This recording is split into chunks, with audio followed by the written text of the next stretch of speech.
Hello, everybody. Hello, hello, hello. Hello. It's me. I was wondering if after all these years you'd like to meet and go over everything. Good morning. Good afternoon. Good afternoon. How are we done? Sign up here for 150 pound off. Okay, credits. What's up, guys? NepentheZ, you got notifications on. Makes a change for YouTube. It really does. It really does.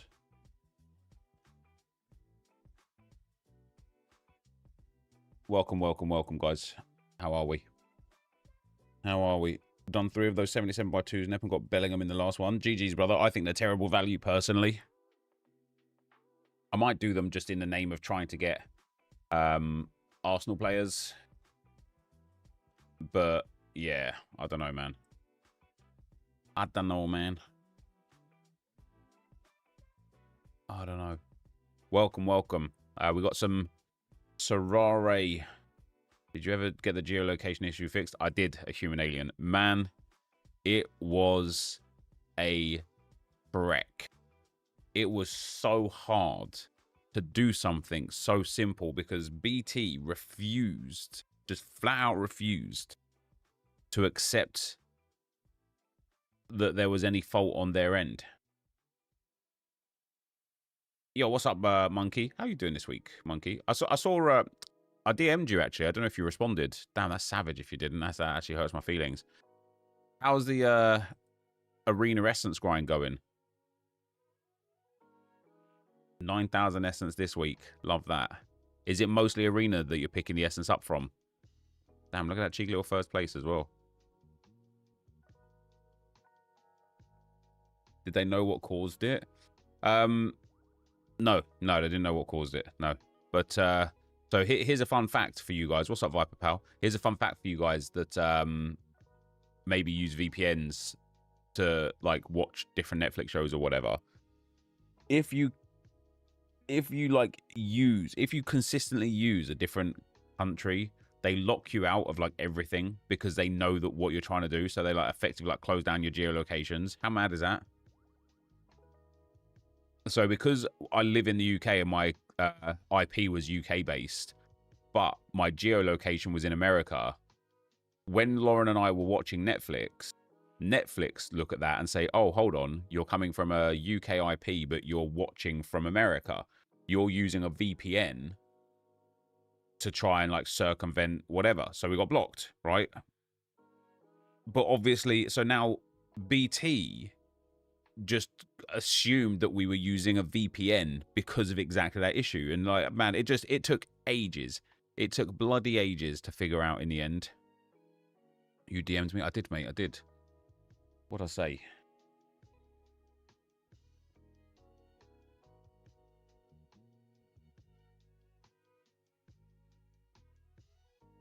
I said, looks like focusing Arena is working well for you. September 17th. That was nearly 2 weeks ago, man. Damn, that's savage, to be fair. That is cold.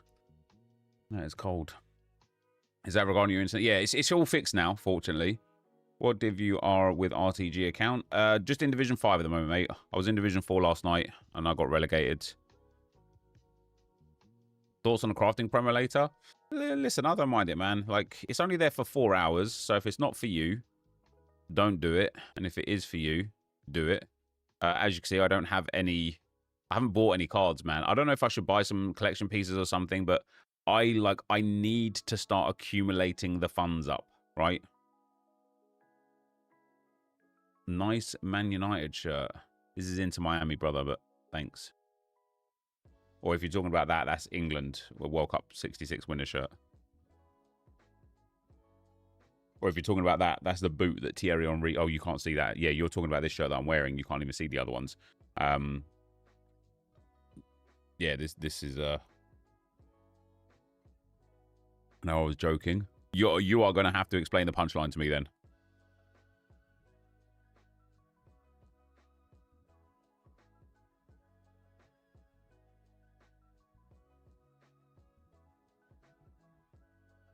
Right.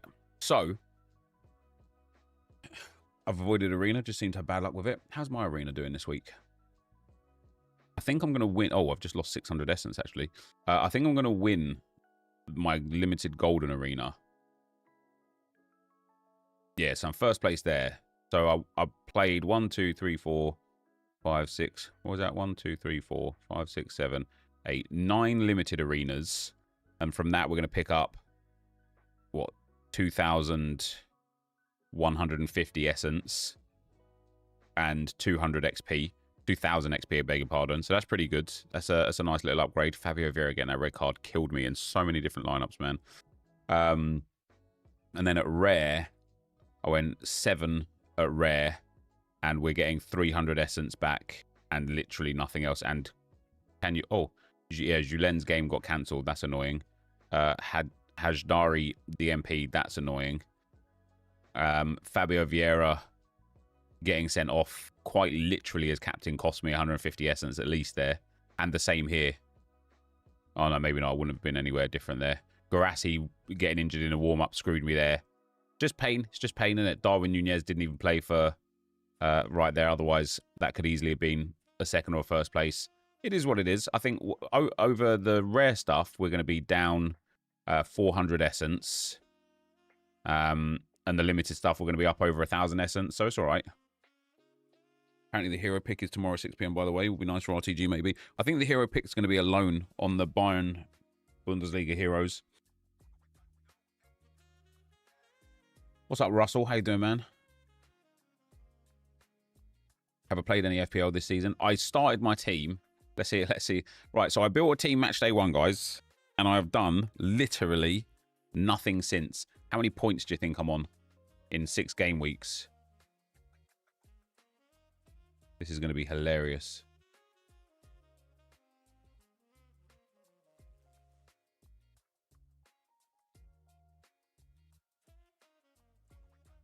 What's up, Stevie? How you doing, man? Wait, I don't even know. It's logged me out. It's been that long since I went on it.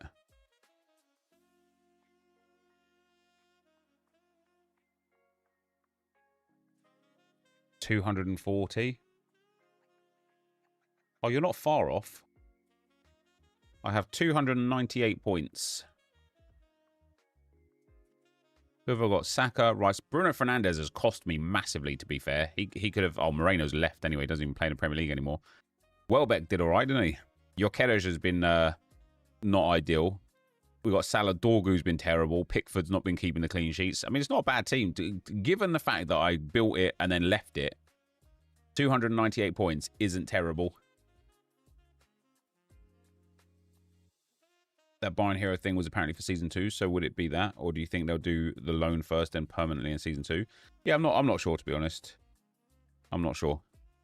Right, we got some lineups to do, guys. I don't know if there's late lock for UCL this week. Oh, I'm up to 21,000. Wait, my essence has just changed massively. Oh, so when I go here, it's giving me the boosted rewards, including the vaulted rewards. That's all right, I suppose, isn't it? I don't know if I'm going to do... How much essence will I come away with? So I'm going to have like 10,000 limited, 9,000 rare. I don't know if I want to rip for those UCL cards. I kind of do. Oh, by the way, I got lots of essence from the Ballon d'Or thing because Declan Rice got more than 80 points. So I got 3,000 essence in that Ballon d'Or thing. Got a tier 2 room at rare. Revealed the league with everything I had left. Hit Eder Militao. That's pretty sick, isn't it? He's got no chance of playing the next game, apparently. But, yeah, good old Eder Militao. £116 he's going for. Not like great, you know, it's not thousands and thousands of pounds. But not too bad. Not too bad. I really should start selling a lot of these crafts, really. He got injured in the last game. How long is he out for? Right, so we've got European Championships, guys. Now, when does it close? 2 hours. Yeah, so it actually does close at 3 o'clock. That's because the first game's at 5:45, isn't it? Right, first lineup. Man, it's going to be so hard to predict who's going to go and play where. David Raya. Oh, Is Kepa going to possibly get a start at home to Olympiacos? You playing FIFA during this stream? We're at 3 p.m. for FIFA, mate. Yeah. Well, FC. What are my other goalkeeper options? Unai Simon's got a difficult game. Ruli's got a decent game against Ajax at home. I don't like Lunin up at 30% as well for Real Madrid, but this is exactly the sort of game that he would start.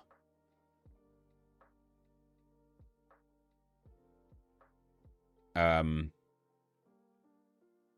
think it's too early in the UCL for Kepa? So we'll go David Raya.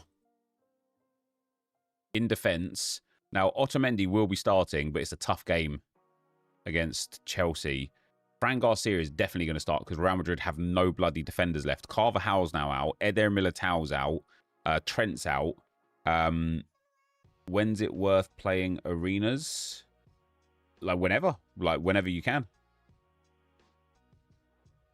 Literally whenever you can. It was reported Militao doesn't have an injury, but severe bruise on his left ankle, so he'll miss the UCL game. Okay. Could see MLS and Maroon. I think MLS will start in general, because I think although Calafiori had a sensational start to the season, he has kind of tapered off the last couple of games. It's a really good opportunity for Lewis Skelly to do some bits. And I also thought Lewis Skelly was brilliant when he came on against Newcastle. Going to be DMP hell this midweek. It is. Getting 5 starters is almost going to guarantee you some like essence reward. USG have got a tough home game. Like I do think Fran Garcia is like a really good option here because he's got a really favourable matchup anyway. And due to the injury issues for Real Madrid, surely he's going to be starting, right?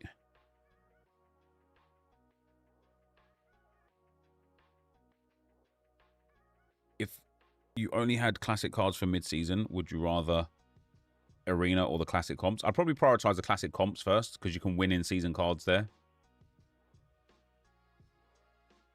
He played last game, was pretty good.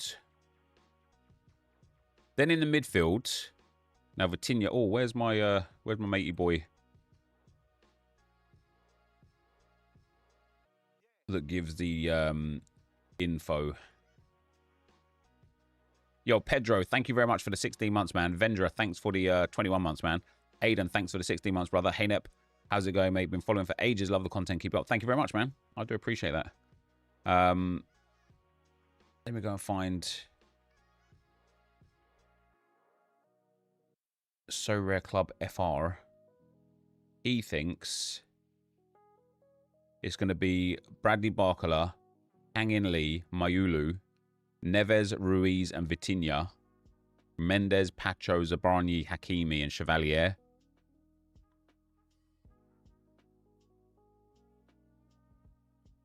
Sounds stupid, but Enzo is a good choice for today. I'd say probably playing number 10 again. Yeah, I don't have him.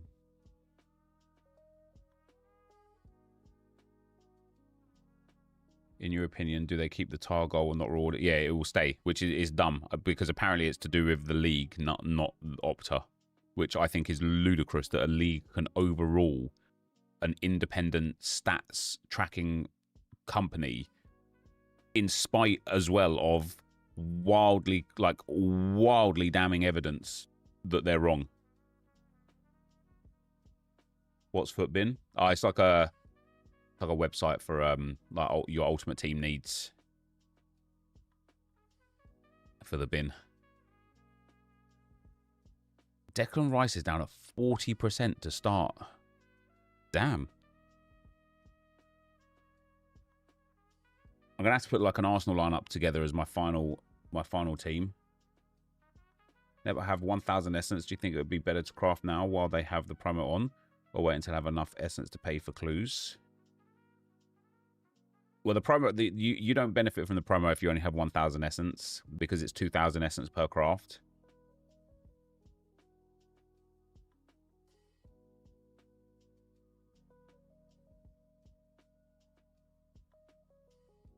Fabian Ruiz. So Vitinha's at 90% now. Like, Vitinha against Barcelona is a sort of game where he's either going to hit 30 points or 100 points, right? Kimmich as well. Is Kimmich going to start? He's not been scoring great either anyway. Erdegaard's at 60%. Marino at 70%. Ceballos at 70%, João Neves at 60%, and Seni Mayulu at 60%. I don't really have the best players here. Now, I can put a classic midfielder in.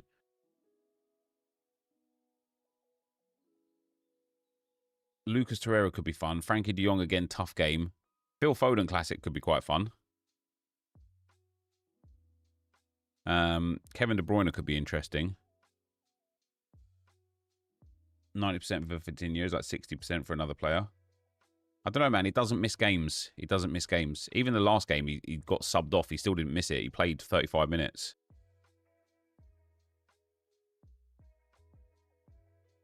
Bukayo Saka is at 60%. What's Arsenal's lineup likely going to be? Oops, didn't mean to open all of those.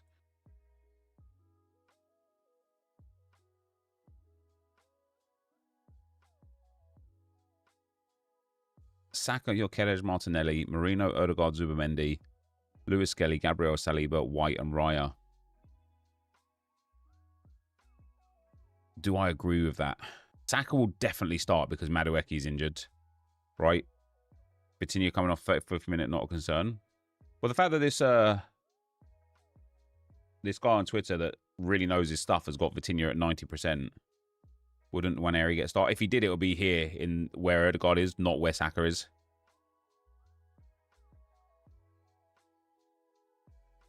SI guy thinks Rice needs a rest. I mean, he didn't start against Newcastle. Only got 20 minutes.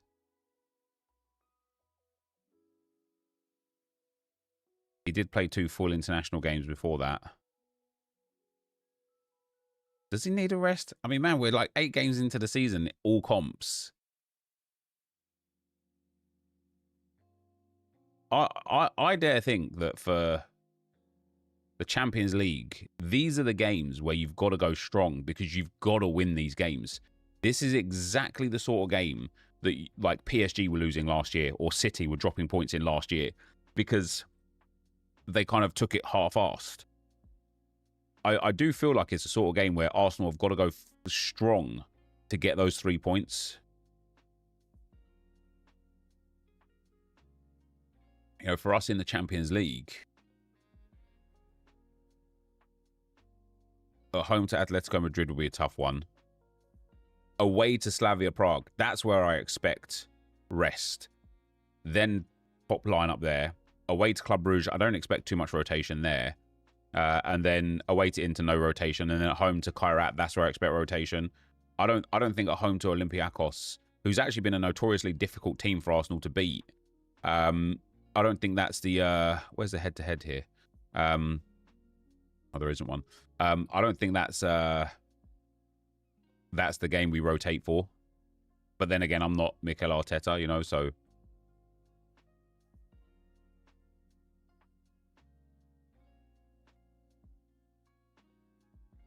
Is there no head-to-head on this? I thought I used to have like the old results.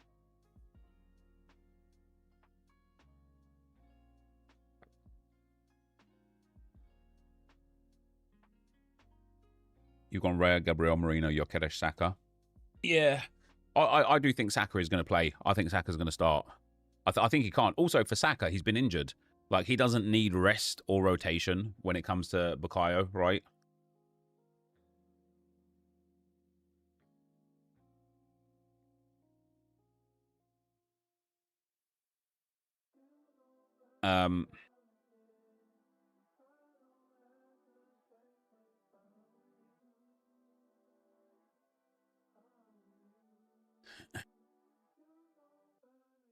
Do I want to put Bukayo Saka in here? I think I do.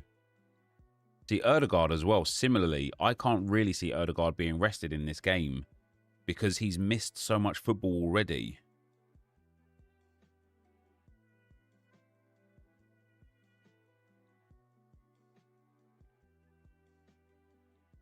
Okay, Mohammed, and what?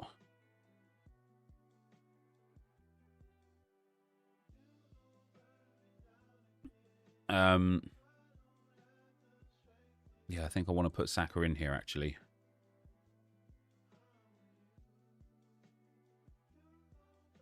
And then We've got Lamine Yamal. Harry Kane. Is Harry Kane going to start? I don't have an in-season. It doesn't make any difference. Perisic, Zolis, Gyökeres, Diaz, Haichao, Bradley Barcola, Pavlidis against Chelsea, Promise David, Rodrigo. So Rodrigo's surely going to start. Who got injured for Real Madrid?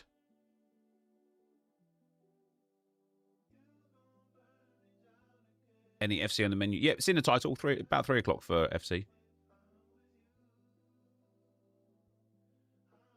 We've got Forbes, who's on good form, but tough game away to Atalanta. Militao and Carvajal. So how come Rodrigo would be slated to start this one just to give him a start? Against Kairat, is it? Vinicius Jr. down at 20%. Even Leroy Sané is down at 40% to start. That's really surprising. He hasn't had the best of times since he's been to Turkey, but...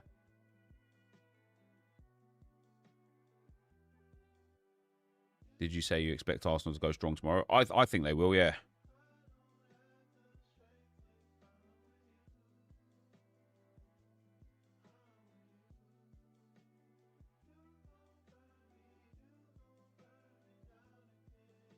You managed to get a 4-star pick, did you, Mr. Crust? Well done. Who did you actually get from it? And then my extra. I genuinely don't know who to pick.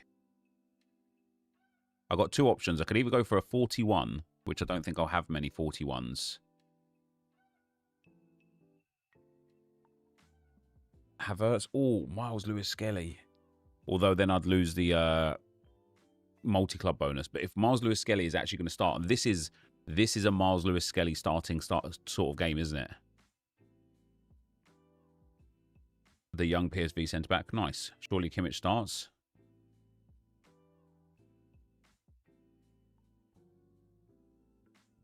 That's nice to hear. I did 2 lineups with both Kepa and Raya, just in case, as I thought Kepa would start.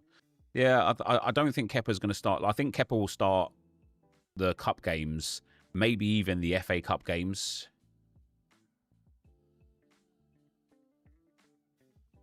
You missed out on a first owner, Gyökeres. That's too bad.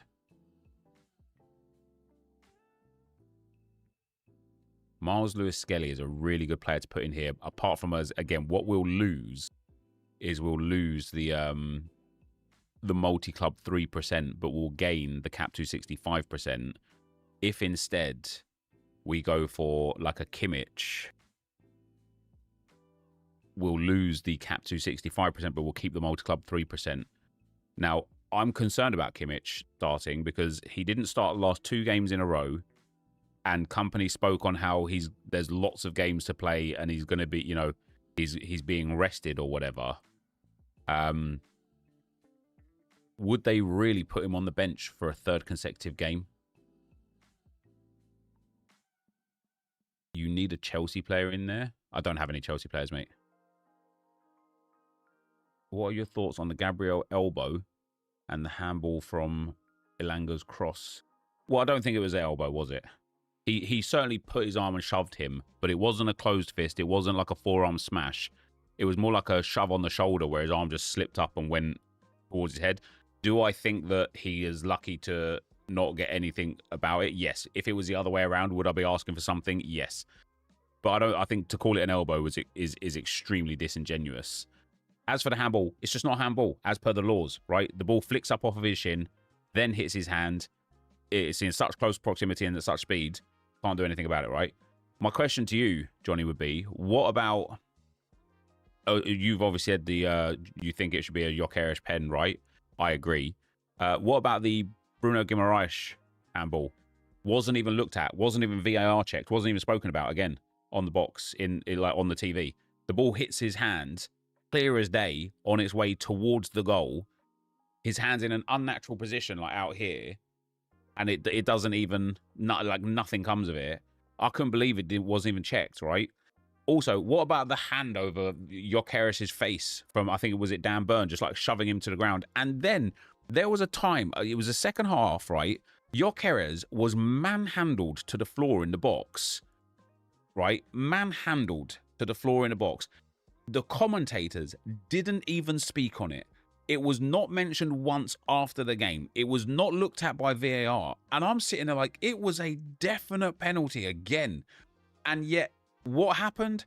Nothing. Like the commentators didn't even reference it. I couldn't believe it.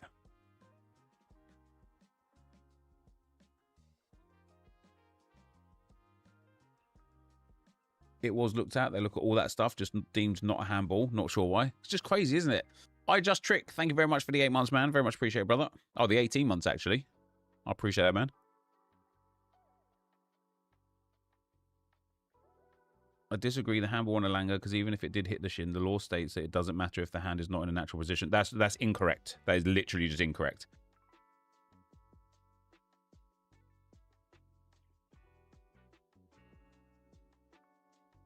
Two wrongs don't make a right. Oh, yeah, the referee was horrible. The referee was terrible. He constantly... what I gathered from it, right, is he was trying to let the game flow because he wasn't calling blatant fouls on both sides for no good reason. No good reason.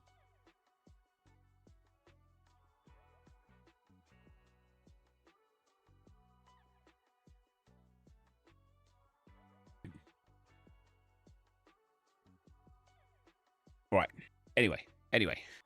We can go around in circles, but we're not going to. We're going to go around in squares instead. Right. Do I want Joshua Kimmich? Do I want to set that as my first lineup? Rodrigo, Kimmich, Fran Garcia, Raya, and Saka. Yes, I do. And who do I want to captain? I want to captain Rodrigo. He's going to get 2 goals and an assist and 100 points. It's going to be beautiful. I was very unlucky to lose on pens in that third round. Yeah, it was brutal, mate. It was brutal. I should have just done better, though. Right, David Raya. All right, Fran Garcia, we can certainly improve. Rodrigo, we can certainly improve. Joshua Kimmich, we can certainly improve. And then David Raya. Do I want to spend 1,200 XP on 1% on David Raya? Probably not. We'll save that for the next lineup. Right, for this lineup, I want to go full Arsenal. I'm just going to... Wait. Oh, hold on. I'm just going to try and guess the team. So I think Raya... I think Enquiries is going to start again. I think Enquiries has got to just keep being played until he gets it, basically. I want Saka in here again. I want Gabriel Majalay. I do think Mosquera could start again, mind you. And then I want... See, I can't see Rice being rested. With company saying a lot about rotation, do you think this is a good game for Jackson to start? No, man. And I'll tell you why, right? I think Harry Kane is going to start every game until Harry Kane says, I don't want to start. He is a guaranteed goal or 2 for Bayern. And he is breaking and setting records. Can you imagine if you're, like, in a game where you're, like, you could easily, like, smash 4 or 5 goals in a Champions League? Your manager's like, yeah, you're going to be on the bench today. He would be like, I'm chasing records, right? Like, for me, there's not a chance in hell that Harry Kane doesn't start the game. You've gone for Zubimendi. Do I think Zubimendi would be rested? No, see, Zubimendi is an interesting one because his replacement is Norgard, right? Norgur. And Norgard just hasn't played European football, let alone Champions League football. I think it's the sort of game where if we're winning comfortably with 20, 30 minutes to go, maybe he comes on. That's why I find the Mbappe 40% surprising too. Oh yeah, for me, Mbappe starts 100, like no chance he doesn't.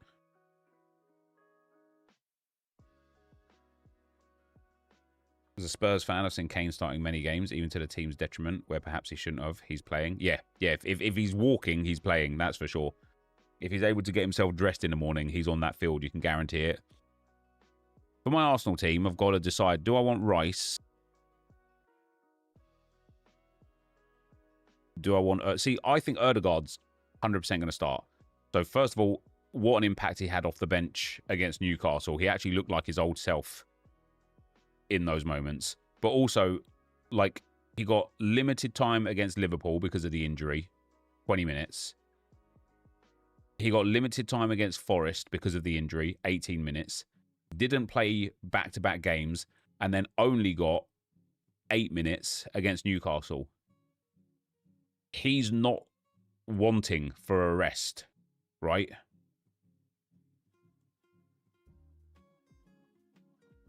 Ødegaard's not wanting for a rest.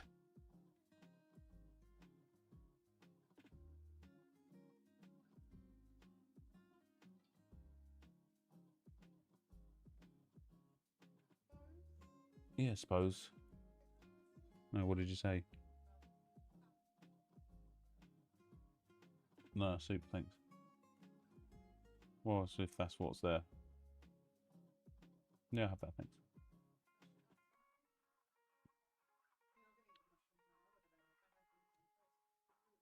Grace can have it. Tell her it's not mushrooms. Tell her it's chocolate.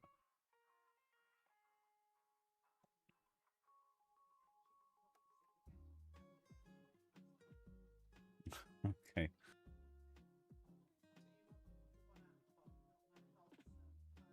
Yes, please, thanks.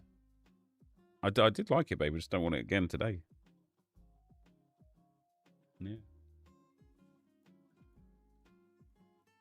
From a neutral perspective, surely this is a game at home versus a weak opposition. You guys get a rest. Better opportunity than West Ham. Like, in the old Champions League system, I would have absolutely agreed with you. This would be the perfect time for Arsenal to rest. But in the new Champions League system, where you are desperate to finish in that top 8, right? This is a game that you need to obtain 3 points from. Because if you rotate, right, again, let's look at Arsenal's fixtures, right? If we rotate against Olympiacos and shit hits the fan and we draw, right?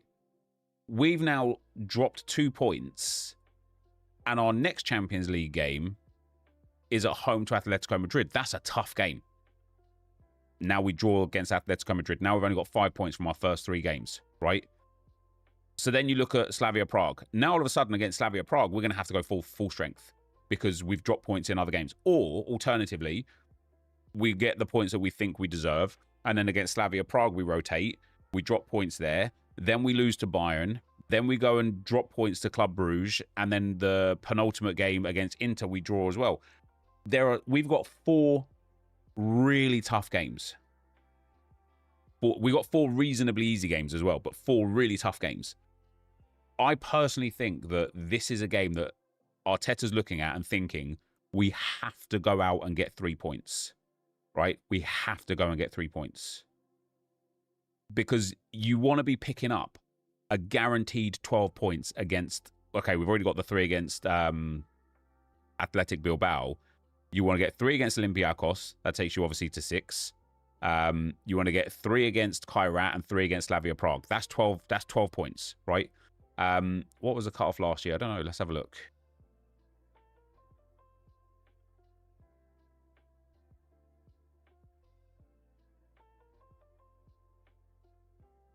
You needed 11 points to make top 24 and 16 points only to make top 8.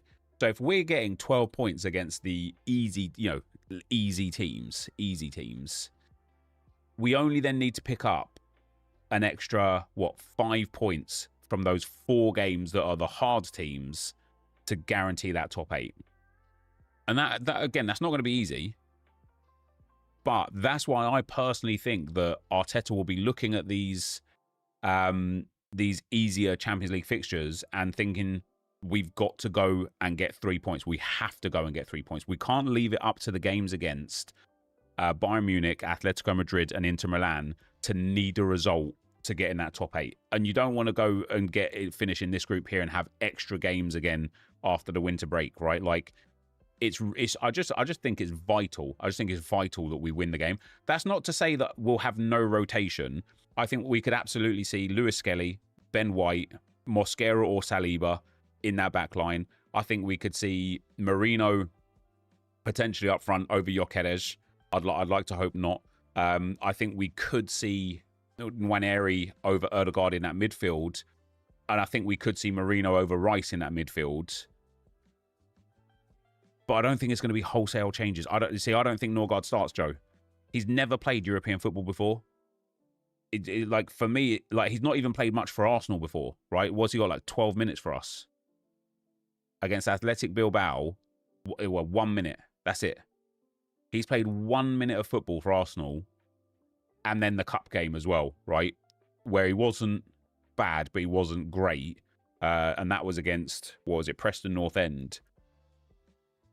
I think what we're going to see this year is Arsenal's, like, so Arsenal have got a few positions where we got real good strength. For example, Eze, Martinelli, Trossard, Ødegaard, those players in those positions, even like Rice and Marino, those positions, Lewis Skelly, Calafiori, Ben White and Yuri and Timber, those positions. Oh, Port Vale, yeah, you're right. I think those positions, there's so much strength in depth that we can rotate those constantly. I think Kepa and Nordgaard and Max Daumann and maybe even to a degree this season a bit of Ethan Nwaneri, I think we'll see those in the cup games and in the like really easy Champions League games. And let's make no bones about it, Olympiacos are no mugs. Right, this is what I'm saying. Like, and especially I think Arsenal historically have struggled against Olympiacos, if memory serves. I think didn't we get knocked out of the Europa League from them a couple of years ago. But yeah, look at that. I mean, they are dominating their league. They've got, who's their top players there? They got Rodinei, he's good. They got Danny Garcia, he's very good. Nascimento, he's good. Chiquinho, he's good. Used to play for Benfica, Chiquinho, didn't he? Yusuf Yasadja, he was in, obviously, the French league not too long ago. Podence, he's good. Strefeza, he's very good. Remy Cabella, he's very good. Maybe a bit old now, to be fair. Gelson Martins, he's good. Taremi, he's good. Like, this isn't a bad team. This isn't a bad team. I don't think Arsenal are going to be waving the white flag with their squad here or against this team. I genuinely don't. Would I say? I would probably sell Mbappe, Callum, yeah. Click head-to-head on fixture. Oh, was it there, was it?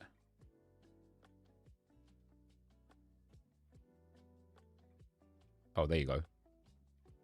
Yeah, look at that. 5 losses in 10 games to Olympiacos. And they, we Champions League, we beat them 2-1, lost 3-1, 2011. Beat them 3-1, lost 2-1, 2012. Lost 3-2 and beat them 3-0, 2015. Then in 2020, we won 1-0 and lost 2-1 and went out in that game, which is devastating. And then we lost 1-0, but won the first leg 3-1, so it didn't really matter. But this isn't a walkover. This isn't a gimme for Arsenal. Arsenal are in such a strong position now in the league as well, because we've gone away to Old Trafford, away to Liverpool, away to Newcastle, and we play City at home. That is 4 monster fixtures taken care of for the whole season. The fact that we got West Ham at home, then a big break thanks to the internationals before Fulham away. This is a sort, yeah, I can see Arsenal versus West Ham, the game where Nordgaard starts. I think it's going to be vital, absolutely vital for Arteta to try and pick up 3 points against Olympiacos. How do you score low-driven shots this year? Press shoot and then just press shoot again before they shoot. So I think I'm going to go for Ødegaard. Either way.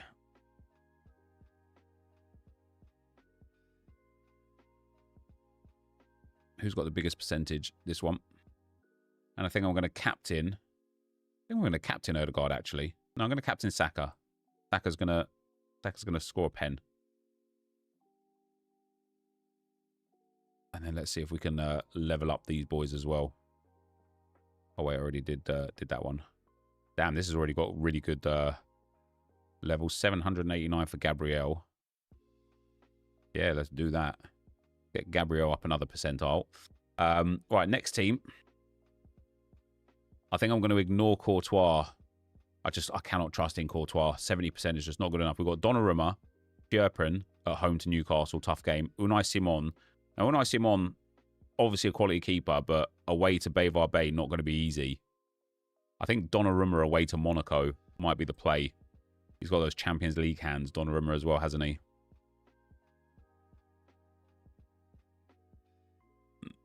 I kind of want to avoid PSG players as well, and Barcelona players. Because some of them will score significantly well. Some of them will hit 80, 90, 100 points. But guessing which ones will do that is going to be really difficult. I think Palace are the only undefeated team in the league with 18 wins or something from what I saw. Damn, that's pretty sick, isn't it? Arsenal's problem in the last few years was against the big teams. It was against the smaller teams like West Ham and Fulham. Yeah, to a degree. Bayern players is a shout. It's just if you can guess who's going to start. I don't think I have any Bayern defenders either. Guerrero and Bowie. Is Bowie going to play? If Bowie starts, Bowie could be good for me. In the midfield, we've got Goretzka. He's only at 15%. And then up front, obviously, Harry Kane can actually just go in here anyway. He's a classic, though, so I need in-seasons now. So I'm leaning towards, like, McAllister, you know, against Newcastle for a defender. I think he could be good. He'll have a lot of good opportunities to actually defend. Same for the Galatasaray boys as well, for Bardacci and Davinson Sanchez. They'll both have actually a lot of opportunities to defend. What'll be the best league to start with the limited budget, 50, 100 euros? Probably like the Challenger and Contender divisions. If you go to the market, A9, you can just click on Challenger and Contender there and you'll find some good players. Are there clean sheet bonuses for defenders? Yeah, 10 points. Captain Kimmich or Kane? Always Kane. I don't think Otamendi's going to get a clean sheet, but again, could have a lot of good defensive work. Burgess and McAllister are going to have a lot to do defensively. Mauro Jr., same. Like, Nuno Mendes is the sort of game where he's going to get 10 or 100 points. Gassiorowski away to Bayer Leverkusen. Maybe he's the player to go for. Although his scores are carried a little bit by decisives at the moment.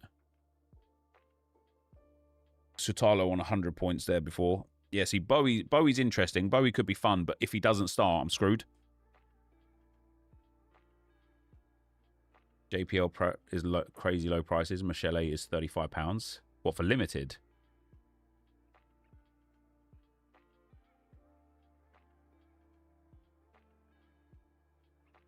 Oh, Miles Lewis-Skelly has just gone from 40% to 90%. Let me ask something. Is the person that does the Arsenal lineups, are you in the stream right now? Because it is uncanny that we would have just spoken on why Miles Lewis-Skelly is basically a dead cert to start, and then he's changed like minutes later.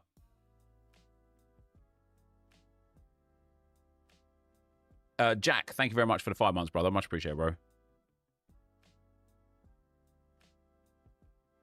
I'm going to go with Miles Lewis-Skelly in here. I've watched Newcastle every game. I have a season ticket. Our away setup is not good. Far too defensive.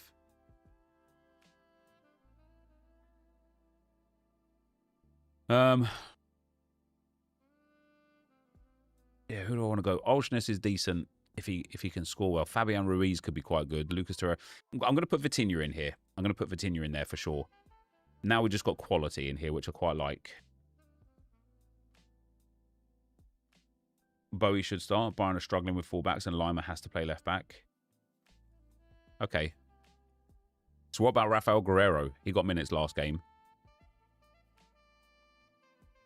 Luis Diaz.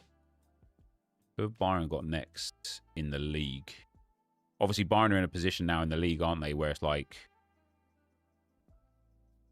They're just... I mean, they're just absolutely smashing everybody. They got Frankfurt. And then they've got a break. Yeah, I mean, again, I can see Bayern, like, I can see most teams actually putting out quite a strong squad because there's only one more league game after this before the international break. So Rare EFL does the Arsenal predictions. Like I say, I wonder if he's in here because that Lewis Skelly change was just it was literally uncanny. All of these players have like capabilities of scoring really good.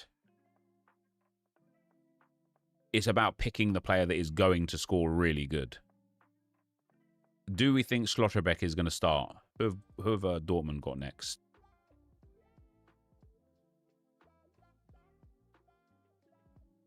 Leipzig, maybe not. He might be rested for that game. That's a 2:30 kickoff as well. Do I want to go Pacho? Lots of defending to do against Barcelona. I think they don't rotate this much. Early subs if possible. SI reckons Bayern will rotate more after the international break. Lewis Skelly back down to 60% now. Is he actually? Still on 90% here. Maybe it takes a while to update. I personally think Miles Lewis Skelly will start this game. So I'm going to keep him in there. Vitinha Donnarumma is fine. It's this last pick. Do I want to go for a defender who's going to have a tough game and hopefully rack up a lot of defensive points? Do I want to go for an attacker who's going to have a tough game and just hope that they'll get a decisive action? Or do I want to go for somebody who's just known for scoring well? I don't really have any, like, known for scoring well players left. Like, if Bowie's going to start...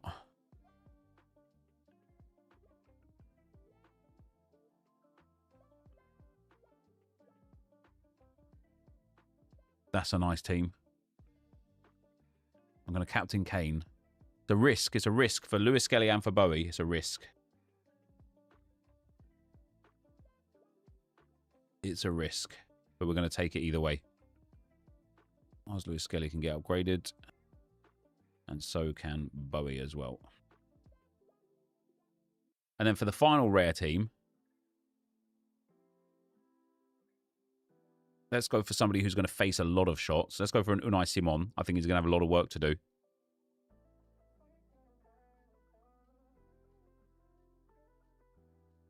Let's go for McAllister. He's going to have a lot of work to do. I like that.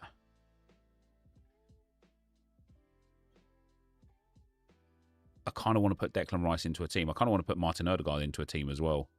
I know I've got Martin Odegaard in another team. I like Zolis as an option. And then last but not least, in spite of the fact it is a tough game at home to PSG, it would be stupid to not have Lamine Yamal in the team, wouldn't it?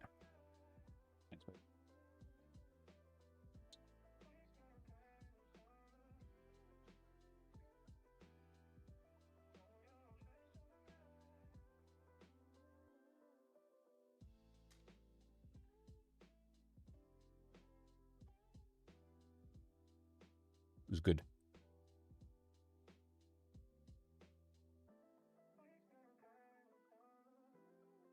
That is good. Now then.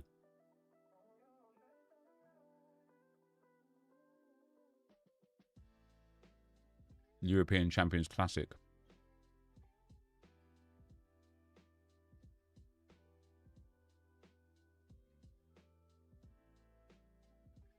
I reckon Lunin starts, doesn't he?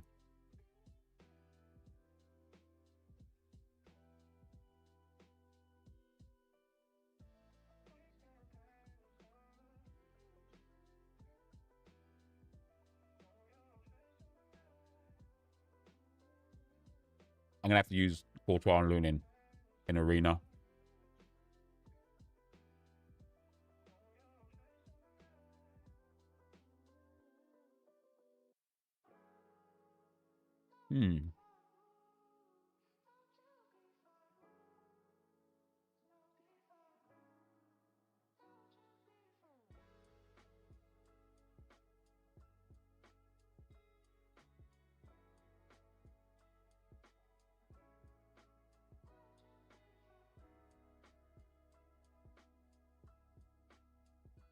What's up, Javier? How you doing, man? Sorry, guys, you get to listen to me eating my lunch. Happy days for you lot.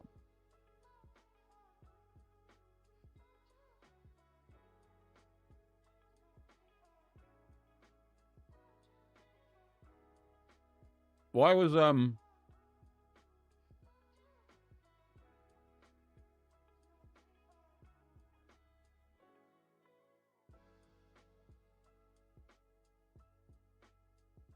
Rodri out?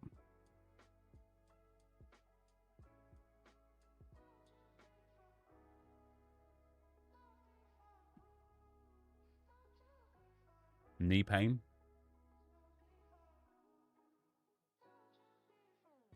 Pep says he's got knee pain.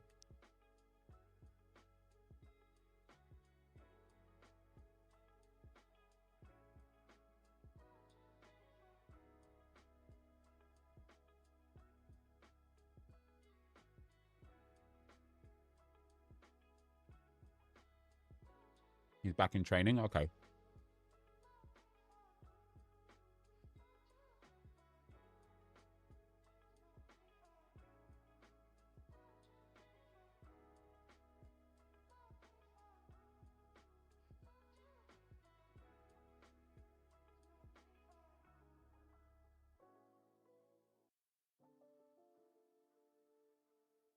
Isn't it strange to do this crafting promo after this midweek deadline? Yeah, a little bit.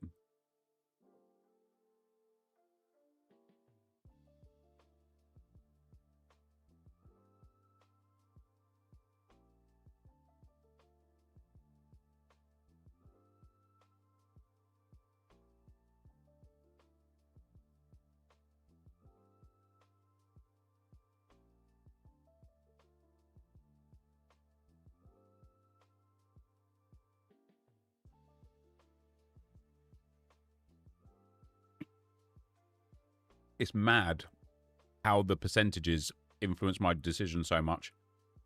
Because, like, again, for Bellingham, I think he'll start because he needs minutes in his legs.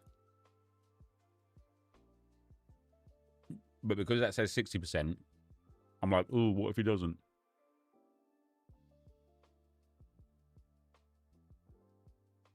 I can see Rice being rested, but also I think Rice will start.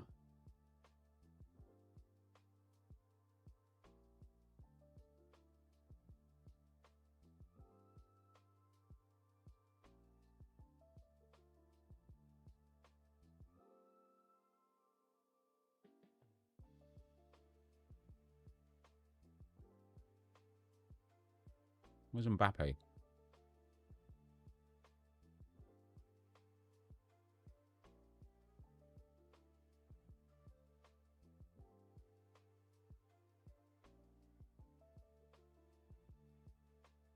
Where is Mbappe?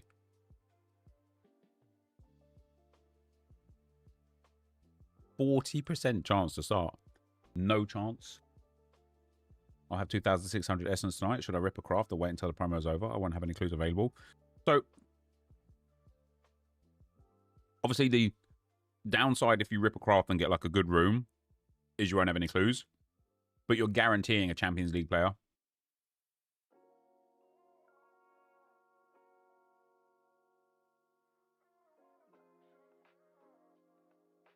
I wanted to put Victor Gyökeres in here as well, I think. Or Erdegaard, if I've got another Erdegaard.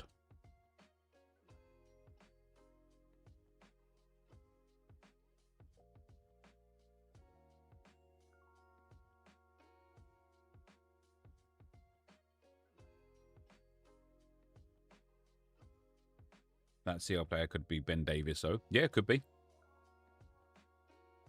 You are not wrong.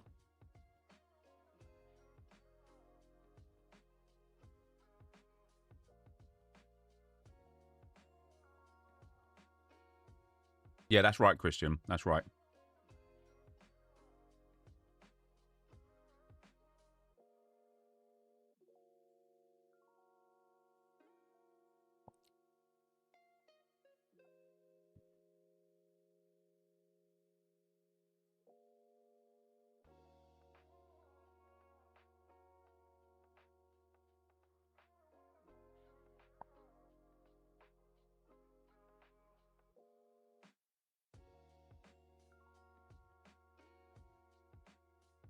It's just so hard, isn't it?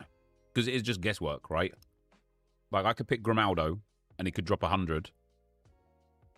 Or he could drop, 42. And then I could be sitting there saying, oh, do you know what? I was going to go for Gvardiol, but yeah, I opted to go for Grimaldo instead, and Gvardiol rips 100. It's so hard, isn't it? Do you think they should hold giving out hot streaks until when normal rewards come out? I had 359.75. Then I got opted over 360, claimed the streak, and now it's been rescored back to 359. Bad for business, no. I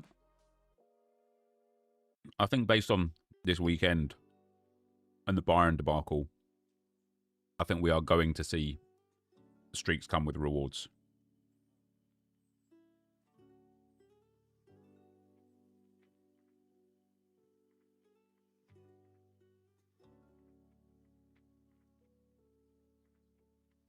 I just hate having loads of Arsenal. I'm going to build one Arsenal team, like full-blown Arsenal setup. What's the Bayern debacle? So, Olise put a ball into the box that Jonathan Tah flicked towards goal. It actually got diverted in goal by Luis Diaz. But for some reason, in spite of the fact that Opta initially correctly scored it as a Tah assist and a Diaz goal, the Bundesliga are claiming it as an Olise assist and a Tah goal. And it's just not. But for some reason, and I don't know why, because this doesn't happen anywhere else, Opta are beholden to Bundesliga's final decision. And Bundesliga, just like they didn't last week with Uzan, they will not reverse the decision in spite of the fact that they're wrong.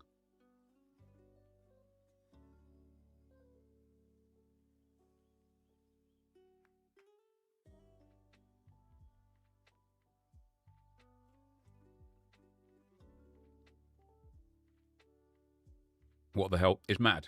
It's mad. It doesn't even take like a deflection where you're like, oh, that's contentious. Did it really? Didn't it? Who can see? It like clips off. It's going wide, right? Tah's shot is going wide. It diverts towards goal thanks to Luis Diaz's touch.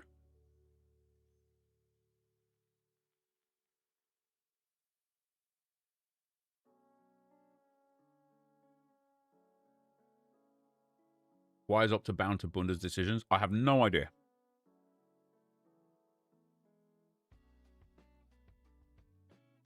I genuinely have no idea.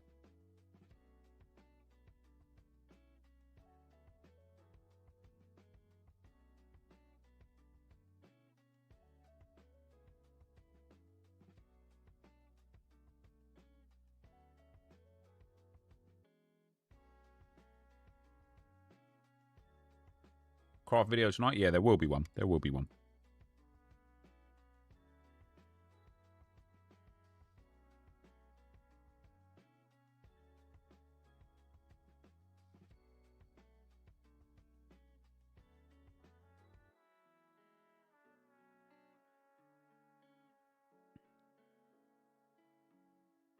But these Champions League cards tonight are going to be like special versions, like Champions League versions, or are they just going to be Champions League cards?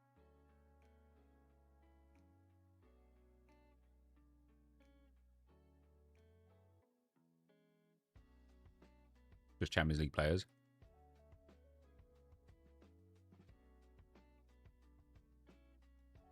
Marino or Rice, guys. Marino or Rice. The thing about picking Marino is it's possible he could start as striker or at centre mid.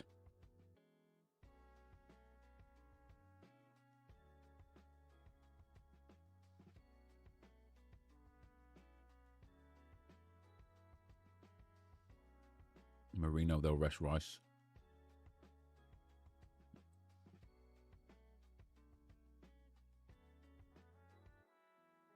Don't I have another Bukayo Saka? Yeah, I do. That's my team.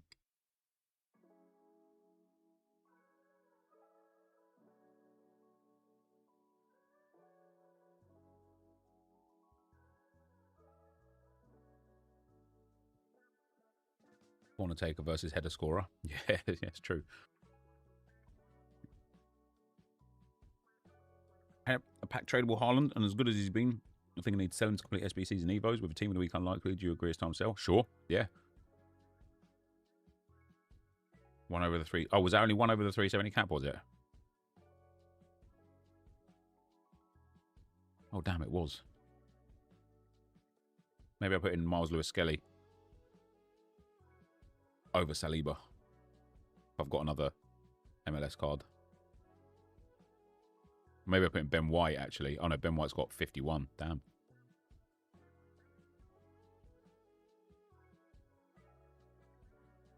Maybe I put in Gabriel Martinelli. I think he's earned his a start, hasn't he? Trossard, Nwaneri, Dauman, Timber, Marino, Jesus, Martinelli, Mosquera. Worth buying Pina. How expensive is she now?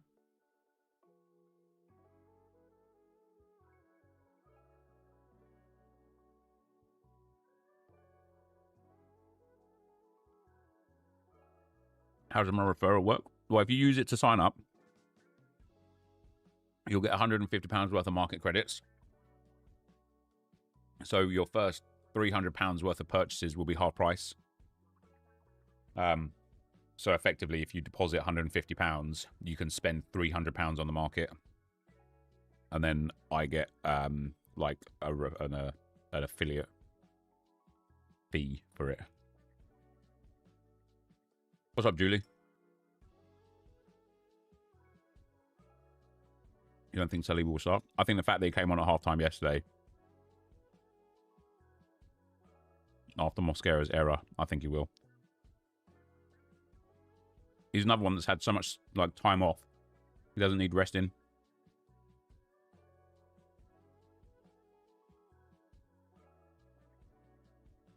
I mean, normal account, I have £50 bonus. Did you use my referral?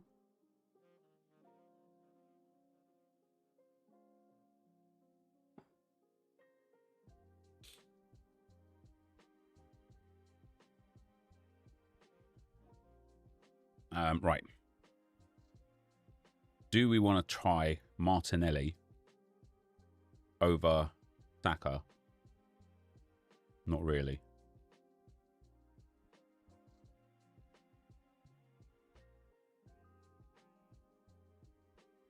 I don't want to play Timber. The only way I can get this down 1 point and get the 5% bonus is by putting in Ben White over Gabriel. The problem with Ben White is he has not played a lot of football at all, has he? He played the cup game, didn't he?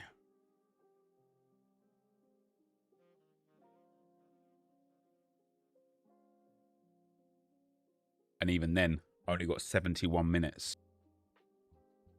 He has not played a lot of football whatsoever. You not think Gyökeres gets a rest? I don't. I think it's too important for him to be integrated into the team and start scoring goals. If Havertz was fit, I'd see this as a sort of game. Maybe Havertz does start. But obviously, if Gyökeres is rested, that means Marino's playing up front. That means Rice is playing. Timber's been playing too well to be dropped even for the rest, though, right? Timber's been playing fantastically well.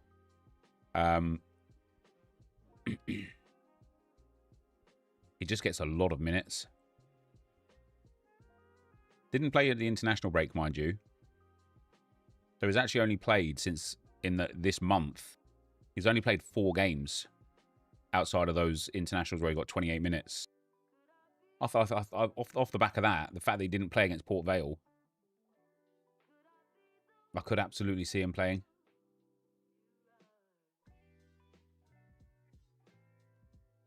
It's definitely going to be one of those things though where Ben White could start. Let's try Yuri and Timber though over Gab Mag. Let's pop him in and get that 5% bonus. When do I reckon the Hero SBC will be coming out? I genuinely have no idea, mate, I'm afraid. All right, now we need to do limited.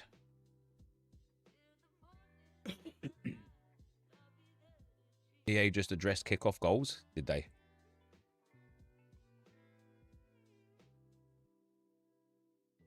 What did they say? We see your feedback coming in around kickoff goals, and we're working on defensive positioning improvements that would only take effect around kickoffs. Right now, we're targeting this update for early October. That's just like in a few days in. And we'll let you know if anything changes. In the meantime, please continue us giving your feedback through FC Community Hub. Good to see. Corners, counters next up, please.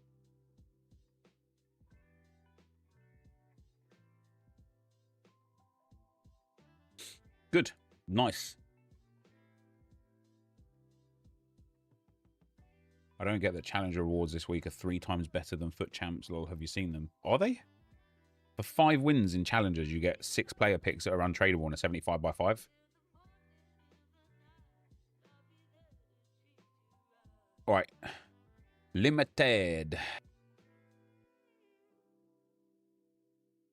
We'll go for David Araya again. Or are we? Yeah, I don't really have anyone better. But you get 1, 2, 3, 4 win rewards too. Wait, you get all of the rewards?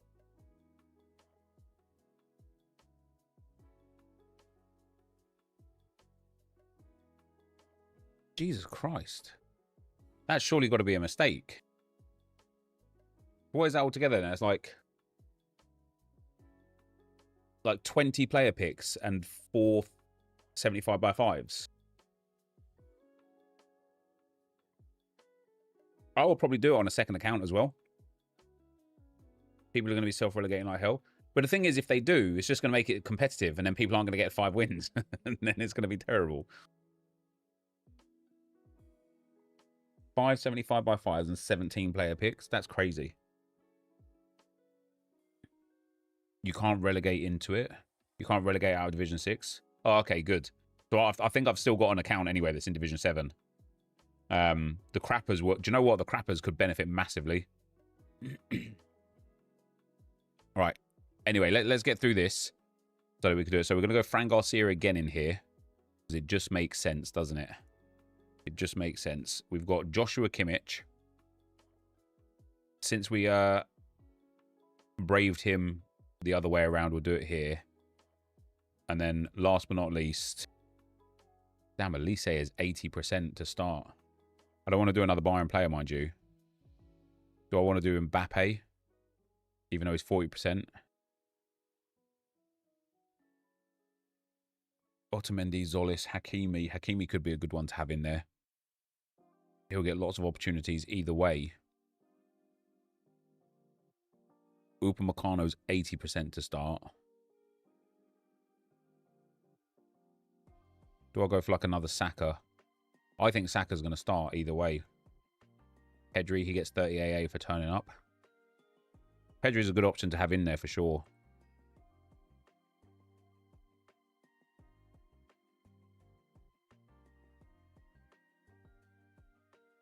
Let's see how much we can level this up.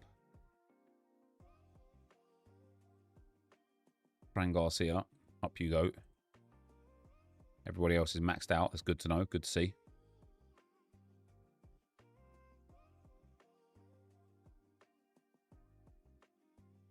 Then we're going to go with Chevalier. Should get a lot of save opportunities. I think Michele, in spite of tough game, still a good player.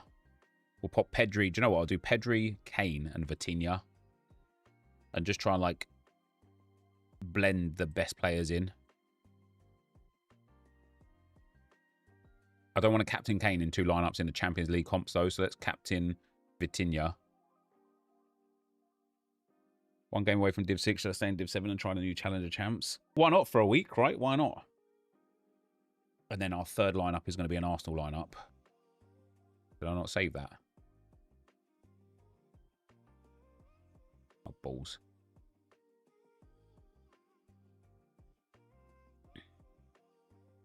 Lineup set. Let's see if we can level up this team. Valier, no. Michele, yes. Pedri, no. Kane, no. Vitinha, no. Good. Now let me get full Arsenal lineup in. We'll go for David Raya, Gabriel Magalhaes,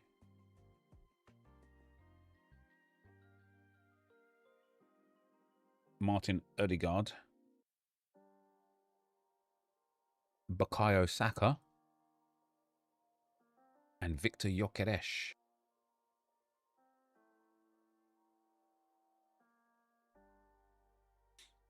There we go. Maybe all of these players don't start. I think they might. What do you think about making it 2,000 essence for the special crafting later? Think it's a bit steep or not? No, not really. You know, you're getting guaranteed Champions League players, right?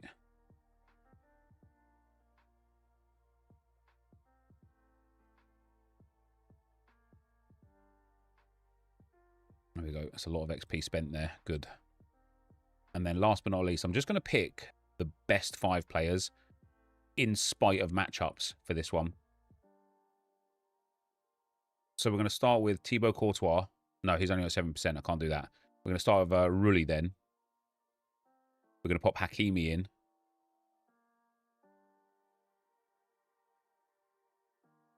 Who's probably the best player here in spite of matchup? Fede Valverde. Do we think Fede's going to start? He hasn't rested much, mind you. If you can buy one, Saka or Gyökeres. In these moments, probably Saka. Yeah, Foden's a good option there. I want Mbappe here. I can't believe he's 40%, to be honest. And then I think I've got Lamine Yamal, right? Yeah. I like that. I do like that. I'm going to captain Lamine.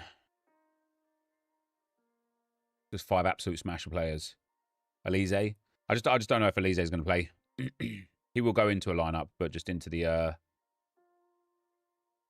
limited one. So again, I think the first thing I want to do is just get an Arsenal lineup in here. So we're going to go David Raya, Gabriel Magalhaes, if I've got another one. Oh yeah, we've got loads. Another Urian Timber in here.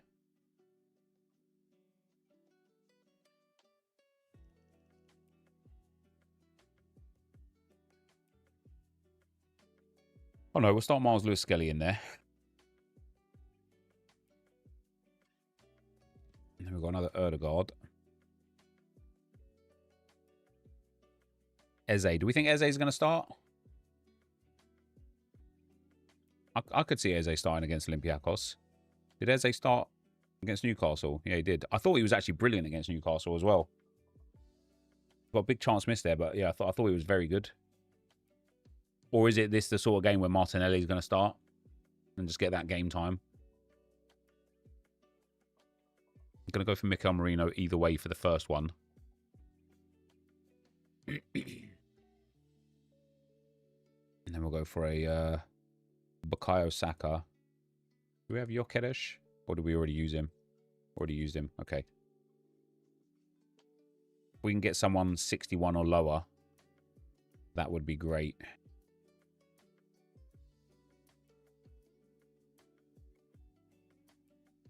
Weird, it won't start the... I'll give the power grade. Maybe I'll go for William Saliba as well, either way.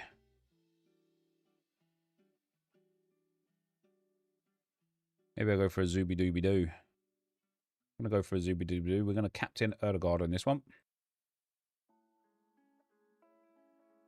Madrid can't win a game unless they are playing school teachers from Cadiz. I mean, that's a really weird thing to say about a team who's sat, aren't they, top of the table? Or are they just 2 points behind Barcelona? Yeah, one point behind Barcelona. They've literally won 6 of 7 games in the league. Very, they also won their Champions League game. Very peculiar thing to say. Right. Go for best ops again. Going to be David Raya again. I'm going to have to risk Courtois in one of these lineups. If Upamecano does start, that would be great.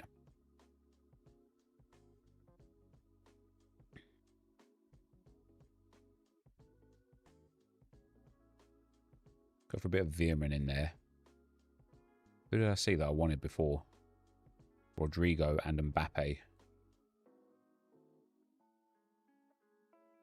That's a fun team, isn't it? That's a fun team. Have I got much essence for tonight? Yeah, I should have about 10,000 on each from each scarcity. So I should be able to get 5 crafts for each one.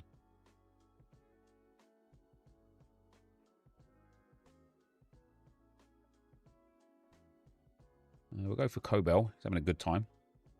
I've got no clues. Nah, no clues. We're expecting Jokeres to play. I think Jokeres will play, yeah. Like, I'm not saying I will be right. I'm just saying I think that he will.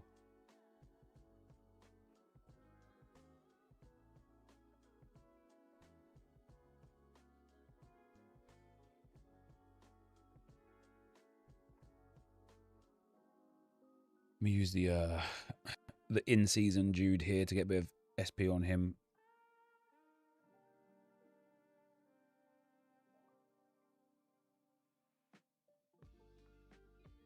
I'm scared he'll sit on the bench for 80 minutes. Maybe he will. To be fair, right, if we're being honest with ourselves, if he only sat, if he sat on the bench for 80 minutes and came on for 10 minutes, his score wouldn't be too dissimilar to what it's been when he's been playing 90 minutes. So, on that regard, I don't think there's like, I don't think it matters.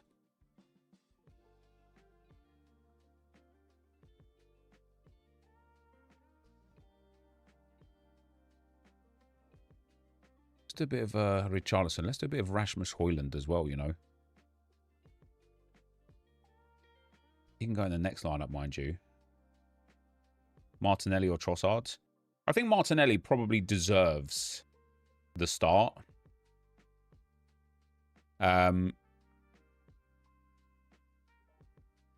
Yeah, I think Martinelli probably deserves it.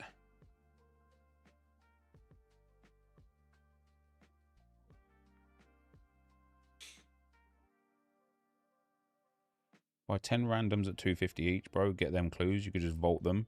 It'll be beneficial as League and Nation is going to be 2k reveal on tier 2 rooms. Yeah, but then I'm spending £25 to get a reveal of a player that might be like a £3 player, right? I just want to keep going with the Arsenal players. But I need to randomize a little bit, don't I? Give myself a better opportunity. Oh, Mikel Merino.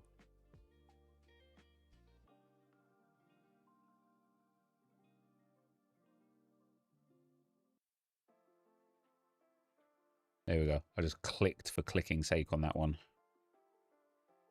So I reckon Dauman will feature. If we're comfortably winning, yeah. Is he still 15, Dauman? Is he still able to break the whole Champions League record? Right. Now we've got the European leagues. I don't have many players from the European leagues, to be perfectly honest. So we've got Nevistic.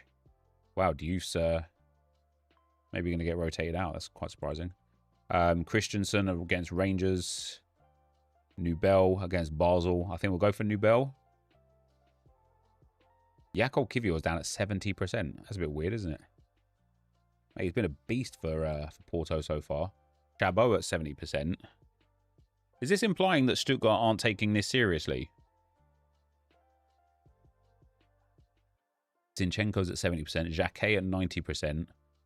You know what? Let me go for Nevistic. No, let me keep Nubel in there. Let me go for Valincic. Then we've got Raskin, Renato Sanchez, El Canus. Go for a bit of El Canus. Damn, I don't have many strikers whatsoever.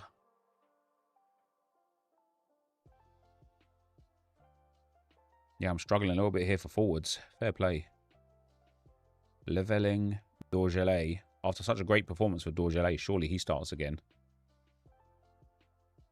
And then we've got Mark Gahey, who we should play, G. I'm even going to captain Mark Gahey. His scores are just too elite. Kivior played yesterday. Yeah, but they don't play again until Thursday, right? These games aren't until Thursday, so, like, that's still, I suppose, 3 days, isn't it? Let's go for NepentheZ. I mean, I've got to pick someone. We'll go for Xhaka since he's in there. Go for Renato Sanchez, because why not? Anthony can go in. And then Liam Scales can go in. I'm gonna throw a curveball and just captain Renato. As I said, I don't really have... You play Thursday, then Sunday against Benfica. Okay. I don't really have too many players, to be fair, here. Let's go for Venom Voitha at home to Villa. Lots of save opportunity there.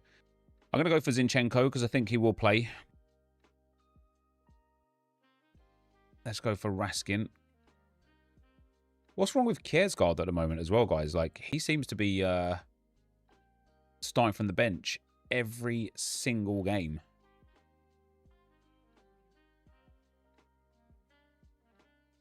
Gahey's L15 is crazy. Yeah, it's very good. These teams just aren't great, are they? Never mind. We can only do what we can do. Bednarek Classic, a good option. He's £9 cheaper than he's in season. I can't tell you who to buy and what to buy, but Bednarek is a reasonable scorer for sure.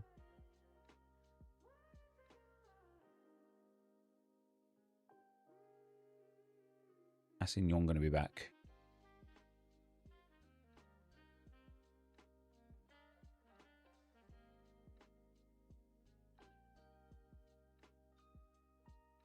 Yeah, Kjærsgaard, man. Bidstrup's fully out. Was he suspended? Or is he injured? Did he go off injured? Mitrostat if you have. I don't have a rare Mitrostat, unfortunately. Do I put if you were in one of these lineups? No, not really. Yeah, there you go. I mean, they're pretty poor lineups all across the board. I'll be very surprised if we even get any essence rewards from those ones right there. Now, I have got Mitrostat limited. My limited setup is way stronger. So we've got Dean Henderson, Mark Gahey. We've got Vanu against Fenerbahce, Raskin against Sturm Graz, another Renato Sanchez. I do like that Renato Sanchez, I can't lie. Then we've got Jarn Stoikers, Nigren, Anthony Maeda, Beljo. Who's this? MTA? Who Zagreb against?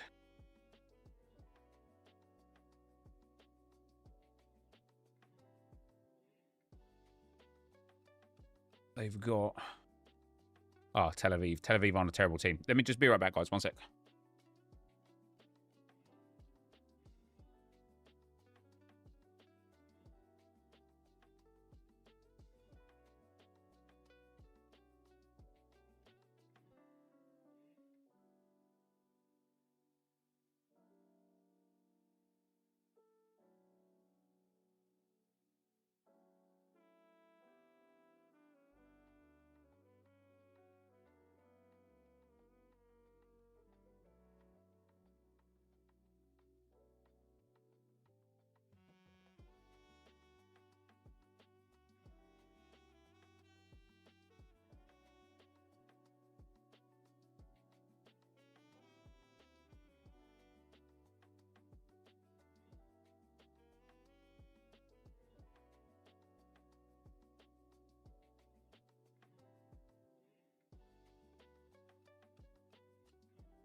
All right, we're back. Mittelstadt. Yeah, we can put Mittelstadt in here. Bish bash bosh. Oh, did Sergio Dominguez play the last game? He didn't. Fair enough. And then for our attacker, we got Stoikers as best option. Nigren, tough game though. Anthony, low percentage to start. Beljo, not really a great scorer either way. Kogu Song's back scoring goals. That's good to see. Ant-Man finally did something for Rangers as well. Interesting.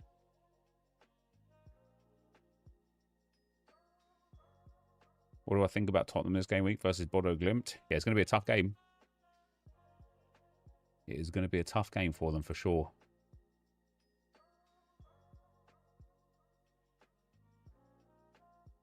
Let's see if we can get some percentages up here. That's it. Renato, he's taken all of my XP there. Right, new team. We've got Velenroyther, Schmeichel, Edison. We like Novistic. We like Dominguez. I like Raskin's matchup as well, to be fair.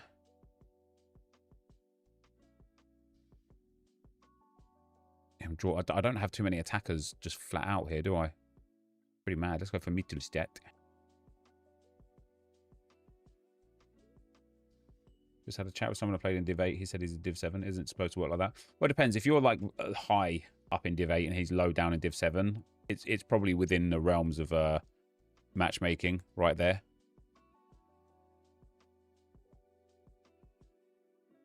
We'll go for Kasper Schmeichel next up. Even if he doesn't keep a clean sheet, you've got a great opportunity for a lot of save points. Put a bit of a Cameron Carter Vickers.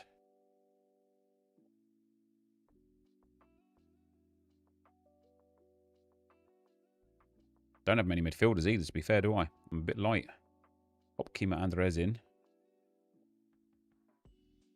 We'll go for... I don't want to go for another Celtic player. So we're either going to go for Anthony. We're going to risk Anthony, I think. And then another Mittelstadt. Why not? Throw him in there. Throw him in there. El Capitan again. I wanted to know why you aren't using De Mornay. I am using De Mornay. Who says I'm not? Why are you saying, oh, I want to know why you want to know why I'm not using a player that I'm definitely using?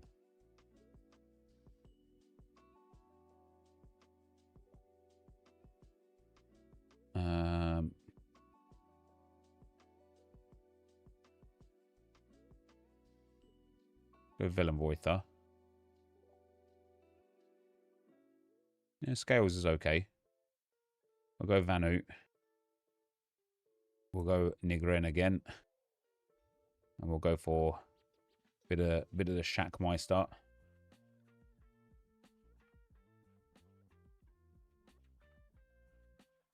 She's a top end sub. Yeah, she does start games as well. Hold on a sec.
Sorry about that, guys. My daughter's unwell off school today. She's been throwing up loads since 1:30 this morning, so just had to go and help my wife out a little bit there.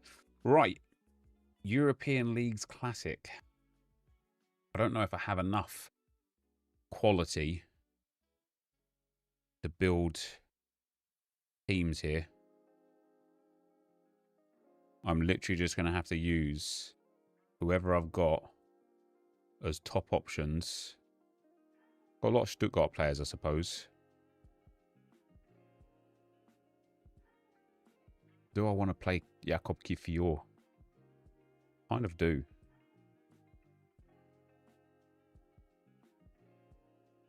What formation tactics should I use on Ultimate Team?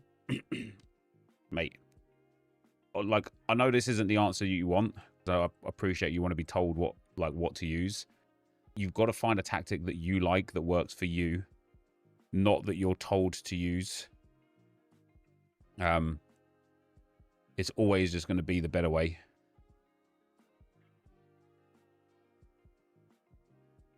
You've got to figure out, okay, how do you want to play? Do you want to set up with a 5-back, a 4-back, a 3-back? Redeemed on-screen celebration. That cost you 40 bits to put those hearts on the screen. Nixone. I mean, I would say thanks, but I didn't get them. They're not for me. I think you've just given them to Twitch to do that. But I appreciate it. Thanks. Yeah, I don't know, man. Like, as I was alluding to, you kind of got to build something for yourself, man.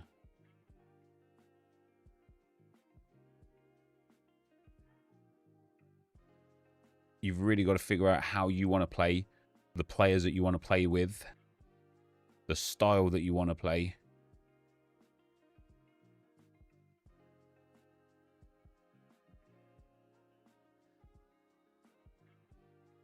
And Bodot's in goal, is he?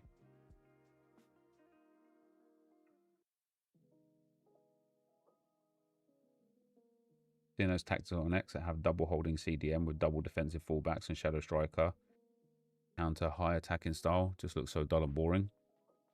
Yeah, I've heard that the double DMs are strong. Might actually have to go for a Jakob Kivior in here at some point.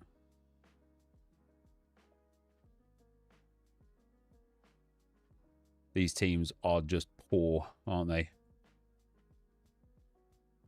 Do you play club? Nah, man, I tried. It wasn't for me. I don't want to say it was a bad game. I just want to say it wasn't for me.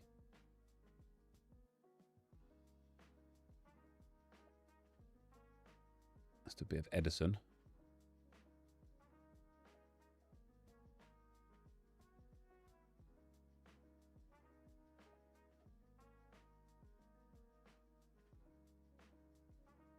That's a lot of players not playing.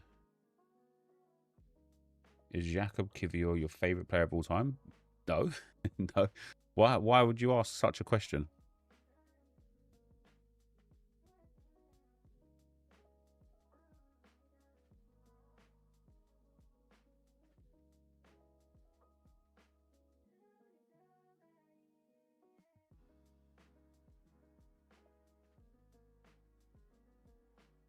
Is Pina as good as people say? If you can low driven finesse with precision shooting on, yeah. Oh crap. If not, no. Ugh.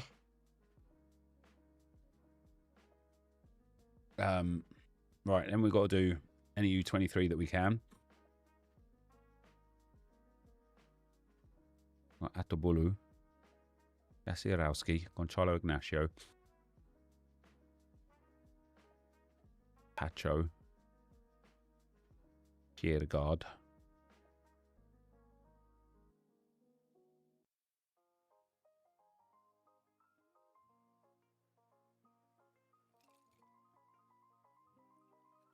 That's a nice under 23 squad, to be fair.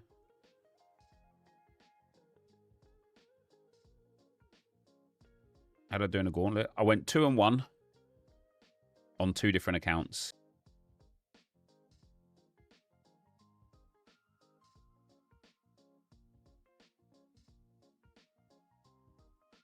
Players in FC further down the line that have low-driven finesse playstyle plus are going to slap. Yeah, they sure are.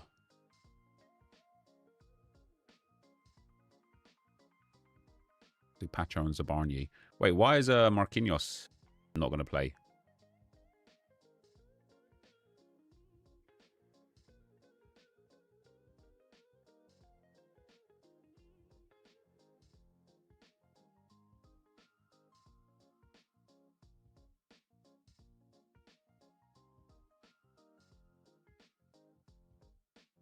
Your birthday today? Happy birthday, mate. Marquinhos is injured. All right, and then All-Star. Where it really gets fun. Julen can go N. Lopez can go in. We'll pop a Davinson Sanchez in there. Is that Schlotterbeck that I saw had his chances of starting improved?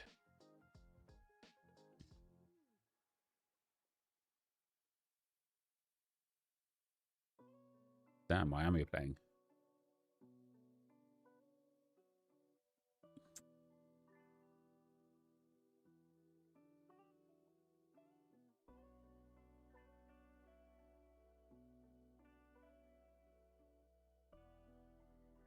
PSG centre-backs will likely be Pacho and Zabarnyi, right? Correct, yeah.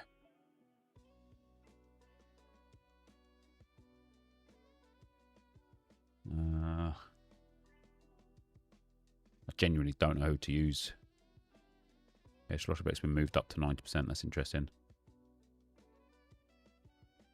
I'm going to just try and pick, again, like, good players, regardless of matchups. And as long as they start, it's happy days then, innit?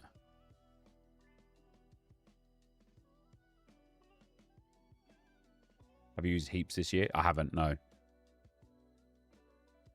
I have not.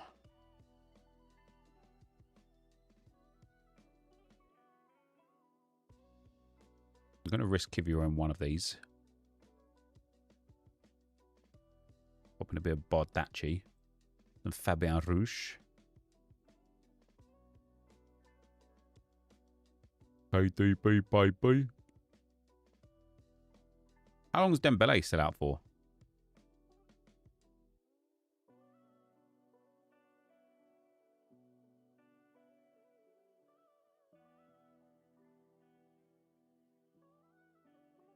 He's really good with Incisive Plus. Yeah, I think Incisive is really strong this year, that's for sure. That is for sure.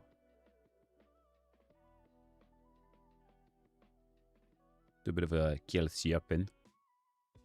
Nunamensch. I'll go for Gonçalo Ignacio as well.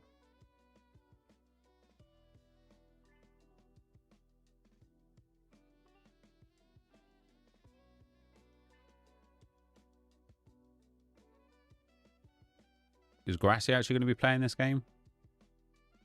Pop another Pavlidis in there. Is Rashford going to start? Also, Manafar can go in. Manafar! I've always enjoyed grinding the menus in FIFA. I feel like that's missing right now. There's no way of making coins or getting packs without playing continuously, and I've done loads of that, but it's getting boring, to be fair. I would just love to be able to do some BPM or some minor league SBCs. Yeah, it's funny, actually. I was just saying to Josh last night,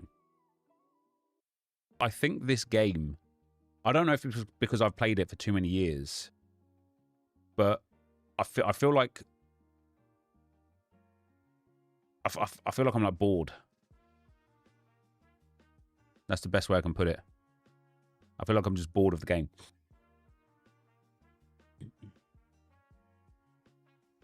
Grassi was part of final training. Okay, good. Otamendi, Davinson Sanchez. Go for a bit of Lucas Torreira. Let's pop in a Fabian Ruiz. Honestly, that's just how it feels. It is, isn't it? And it's like the funny thing is, well, it's not funny, but the thing is the game is a better game.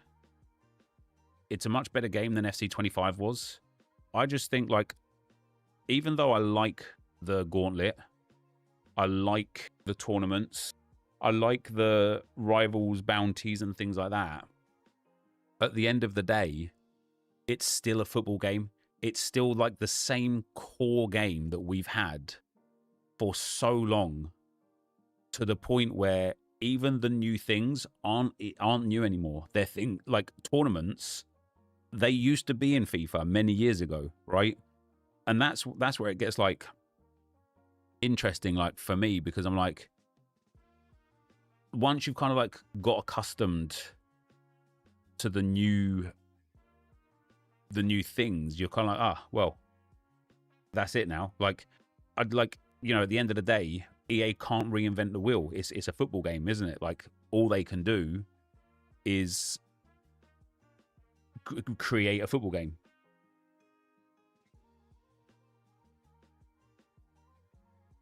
So yeah, I don't know what the answer is. I tell you what, I do think the answer is. I think the answer is things like Football Manager coming back after 2 years hiatus. I think, especially with all of the stuff that they've got as you know, marked in as changes, could be really, really good. I think things like So Rare and MFL and games like that, I think are going to be the sort of games that inevitably take over something like FIFA. I'm going to go some risky players in here.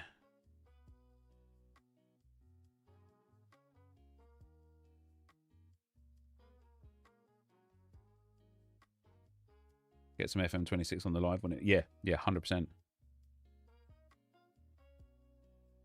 I also think like EA at the moment have a situation where, like, I was thinking about this last night because I made a video yesterday that will be up, I don't know when, but it was around me building 10k teams to go and do the gauntlet. And I thought, as I was building them, I was sitting there thinking, like, there really isn't a competent way to kind of build your teams and lock them so that when you go in to build another team, you've already, like, the players that you put into team 1 are gone now, right?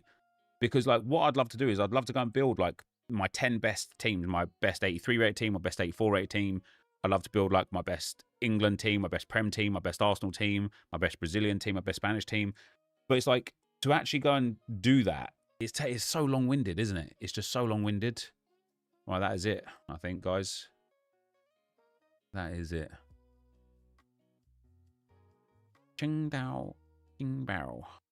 Romulo on that big 35 points. What lineup is he in?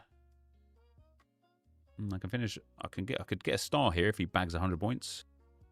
Bit disappointed in Kivior only picking up 55 points on a clean sheet, and where Porto were down to 10 men for half of the game.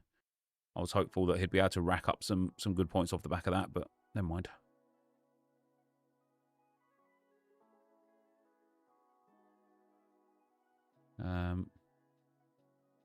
Well, I have boosted up in essence, so that's good. Yeah, I think that's where we're at now, guys. I think we can now go and do a draft.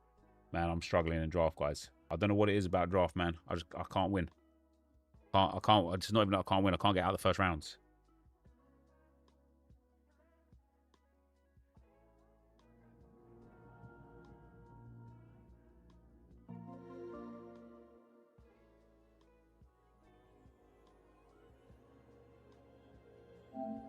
Is that bugged out? I think I'm gonna have to. Yeah, it is. God damn it. Any chance of starting an FM26 series? Maybe when the game comes out, buddy. Yeah.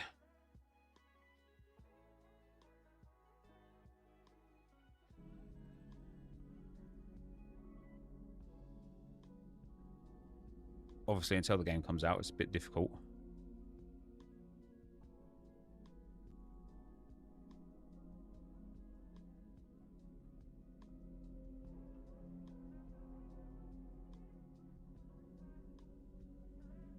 Agree, creating multiple squads isn't as user-friendly as it should be. Yeah, it's true.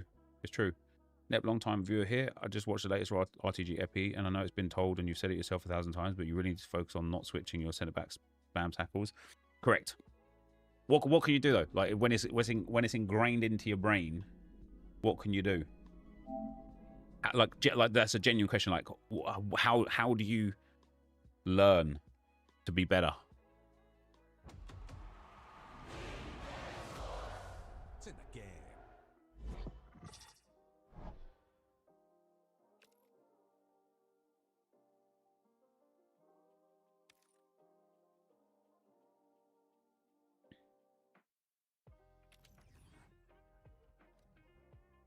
Can't teach an old dog new tricks. I just get on with it.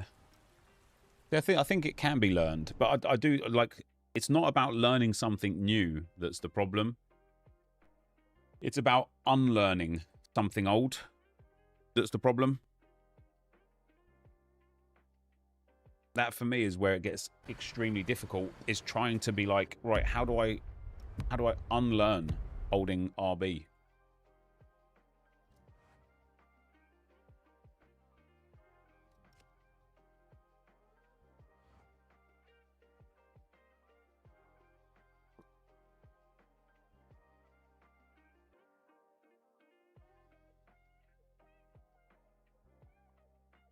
All right.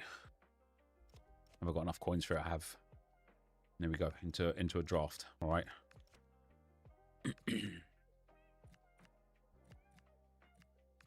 What's up, guys? NepentheZ here, and welcome back to another draft video. Where today, guys, we are going to try our very, very best. This looks weird, doesn't it? The coloring looks weird. We're going to try our very best. Oh, at last, to win a draft, guys. Can it be done? We're gonna find out.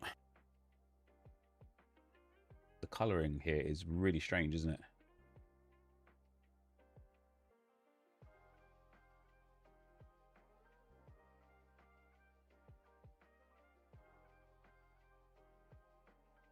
I don't understand. Color, like the colors just look washed, don't they? On PS4 version? No. Even if I was, it's still like PS4 version doesn't look like this. That's for sure. Nikki, thank you very much for the super chat.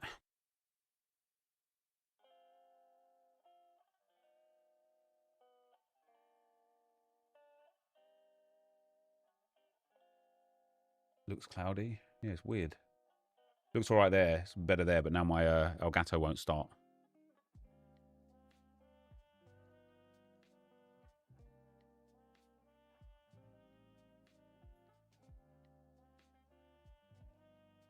It looks cloudy again there.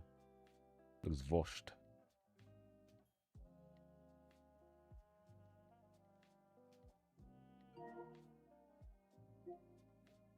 Does that look all right? Does that look right? I think that looks right.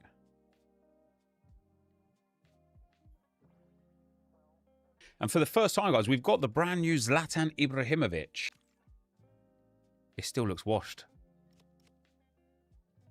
But I think I'm going to take this R9 because I think he's just a difference, man. This is the first time that we have got R9 in the draft. Can we finally make it work? And I tell you what, I am delighted to have this Florian Wirtz in the team as well. He's got cam and centre mid, and he's just got some brilliant play styles and some brilliant stats as well. So player number 2 is very good. And alongside him, we've got Kirby, Talisca, Damsgaard, Rogers, or Toon. Kirby's got finesse shot on technical. 4-star, 4-star. Talisca got game changer plus finesse shot, acrobatic, and the heading thing. Damsgaard I'm not interested in. Toon, however, don't really like her dribbling either. 5-star skill moves, mind you. Then we're going to go with Kirby here. Got pretty well-rounded stats. Going to be quite easy to link, being English as well. Centre mid number 1. All of the options here, absolutely terrible. Centre mid number 2. Okay, that's a bit better. Huth, Poke, João Neves, Reinders, and Guimarães. Now, I really like this João Neves card. I've got him on the RTG. Centre mid CDM, really good stats. Tiki and long ball, which is real nice. Aerial Fortress for a guy who's about 5'1". Relentless and press proven plus. He can go into that midfield right there.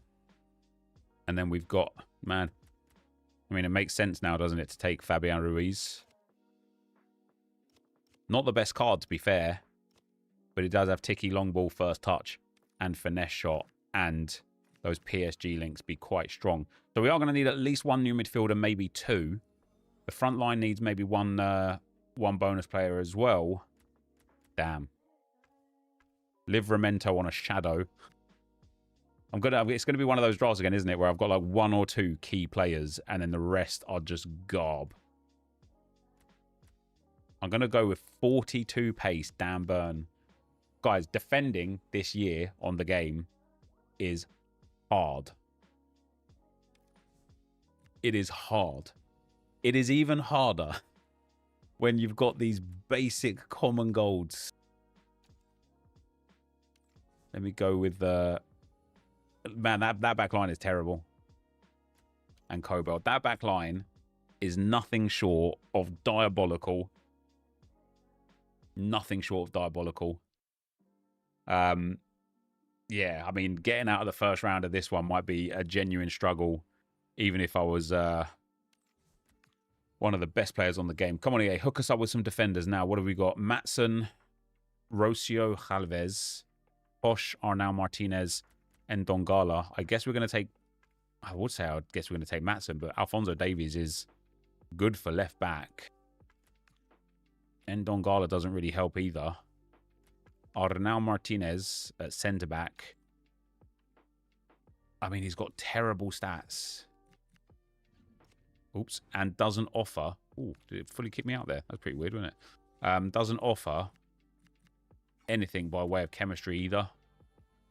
Next up, come on, EA. So we've got Ferland Mendy, but again, I've got White at left back, not White, Davies. I've got White as an option as right back here. Jonathan Klaus. Klaus could be okay. Bit more pace. Gets the French League links to the PSG boys. Carlos Augusto. Oh, man.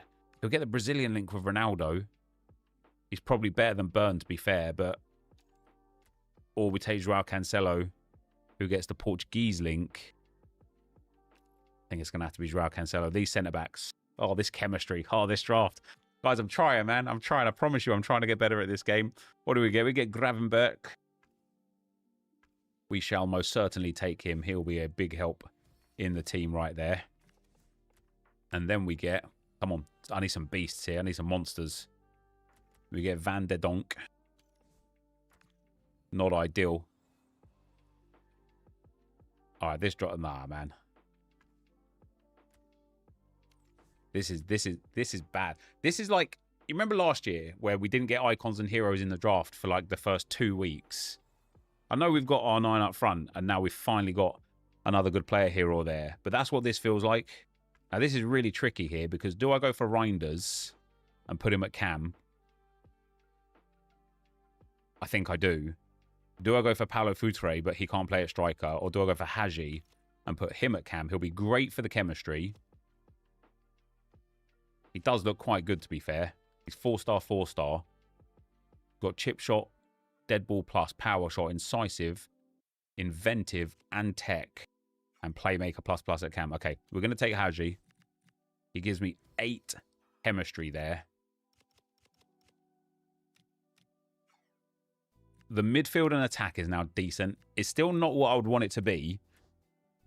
We could have taken Mapelli on there to go in at centre-back potentially. We've got Tillman. Rogers. Take Tillman. He doesn't get into the team, mind you, but he'll be okay for the bench, I suppose. We get Cole Palmer, who I think might get onto the bench over Fabian Ruiz there. Sorry, onto the team over Fabian Ruiz. And then we'll pop Florian Wirtz into that midfield spot. That's more like it. Little chemistry point loss right there. We'll take Ferran Torres as well. 2 picks to go. Honestly, if I could get even one good centre-back. I know I passed up on Mapelleon. Oh, damn. No centre-backs in sight. But Johan Cruyff, 93, is absolutely banging. How mad is that? I lose a chem point by putting him into the team. Now, do we want to play Aji at centre mid and Cole Palmer at cam over João Neves? I kind of do.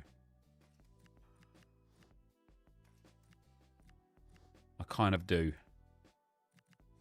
Man, this is one of those gym bros that skips leg day. Like, our upper body is absolutely brilliant here. Oh my days. Oh my days. Guys, I'm going to get first rounded with one of the best midfields and attacks you're ever going to see. We get Ruud Gullit. He goes in there. I've got Dan Burn and Haruna Riga as my two centre-backs. That is pain. I do think the only player that I could have taken instead of whoever I took otherwise was Mape Leon for centre-back. So, literally three of the best icons in the game. Gullit, Cruyff, R9. Let's see how we do. Play Gullit at centre-back. Why on earth would I do that?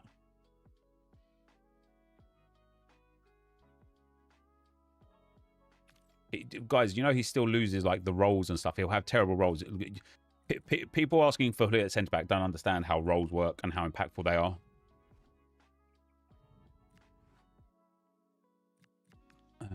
Balanced and balanced for now.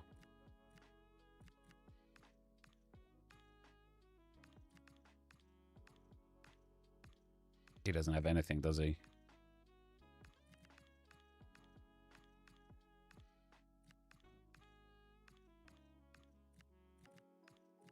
Or is it fullback defend, isn't it, that we need?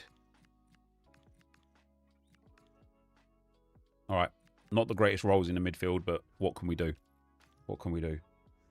Surely Gullit with no roles is better than Dan Burn with stopper plus. I just don't think so.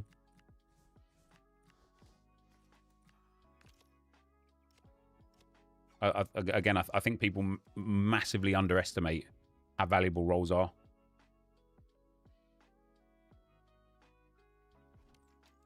Nope. Cool.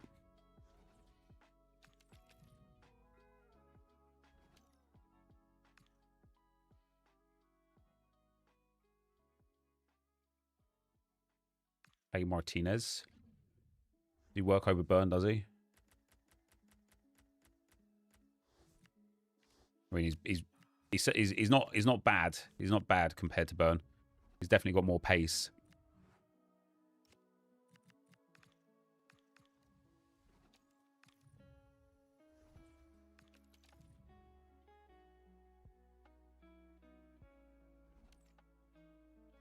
All right. Let's see. Let's see. Let's see what we're up against.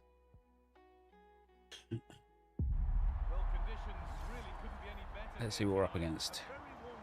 DFC first round draft. Here we go. Here we go. All right. Got to assert my dominance immediately here. Well, I'm excited by this encounter today. Both teams have a good game plan. Both teams can be physical, and both teams have creative players. It could be a case of who wants it more. Oh, wait, what? Is that a pen? Not a pen. Good free kick, though. Off the wall. Off the wall. I don't know why it stopped the play, though. Like, I would have preferred it to have carried on, to be honest. Ronaldo! Oh, just got to score, isn't he? And here we go. Conceding from my own corner. In typical fashion.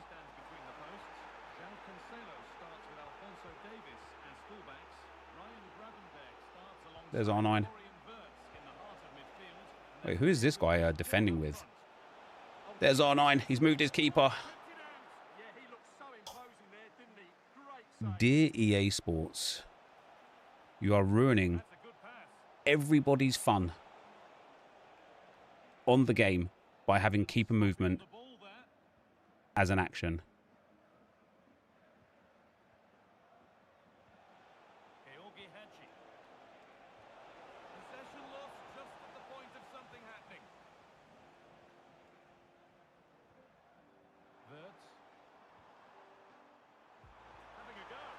What a save, Cobell. You thought they removed goalkeeper movement? I don't know where you heard that from, but they most certainly haven't. Well, he's a player that many have been talking about. Will we be talking about him for the right reasons today, though? Well, he combines so well with his teammates. He really does link everything up. If he plays well, so do the team.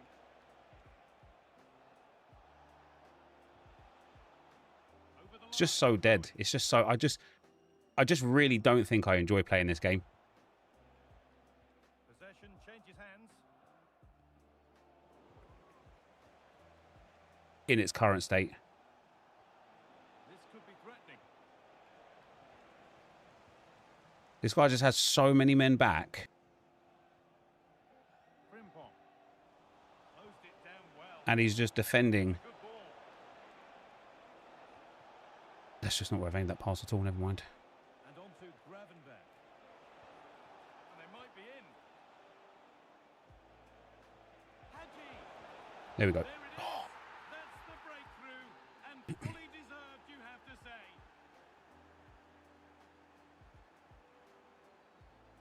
Now I've got to, now that I've scored, I've got to defend my opponent's best chance of the game. Hadji. On to Davis. Georgi Hadji. Verts. This might be promising. And the attack collapses. Yeah, just stopped it in its tracks there. Good deep.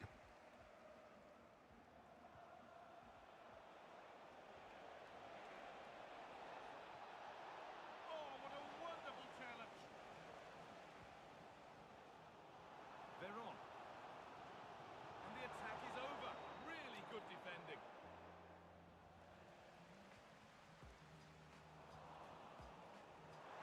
Now, can he equalise? Despicable. It's despicable. The lead has gone in an It's instant, despicable. and we're all square again. My players literally just miscontrolled the ball. I didn't even press pass. He just miscontrolled it into the other guy.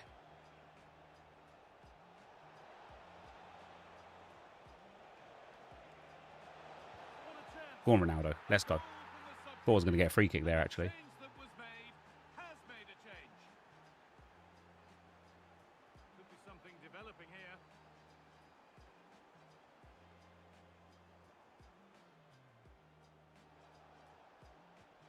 Georgi Hadji. On to Davis. Incisive looking ball by Hadji. Verts. Oh, chance. Oh, an incredible How? tackle. Well, that's a vital piece of defending. He did really well there.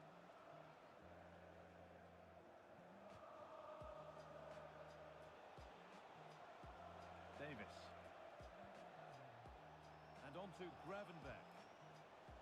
And it's pinched On me. by Shouldn't even try and pass that.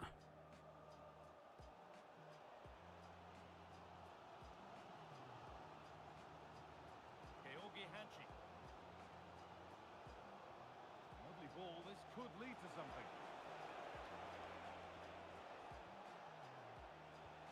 And the attack is over.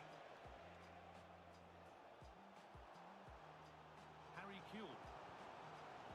Verts. And it's on now. Oh, what a miss. That's hard to believe. Oi, oi, oi, oi, oi. Really good opportunity. João Cancelo. Cruyff. Well, with the lead, they're happy just to play keep ball. Yeah, they're certainly enjoying this. Oh, they looked in there. That's nicely cut out. Weighted beautifully. Found superbly ahead. 1-on-1. What Really a clear target. miss. And do you know what? He deserves to bloody miss that, man. Cruyff. Quick into the tackle, and the result is a throw.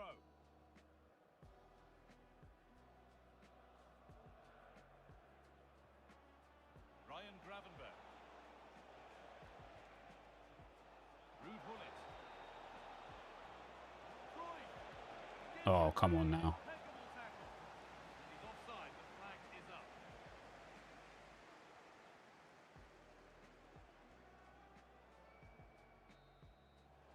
Oh, these are the worst kind of games, man. These are the games that I struggle with the most. And it also happens to be the game that I play like 8 out of 10 players. 68% possession, double his passes, only 2 shots more, and it's 2-1. And this guy just sits back. AI uses second man press only to defend and controls his CDM. Like has 7, 8 men in his box at all times. And then as soon as he gets the ball, has a counter-attack. It is exhausting. It is exhausting. Win or lose, it is exhausting.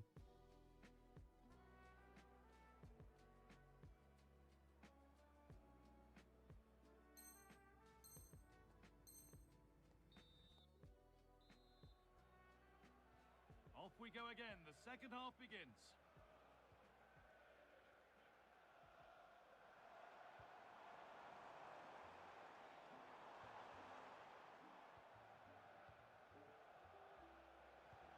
Gullit. On to João Cancelo. Johan Cruyff. Good spell of patient possession.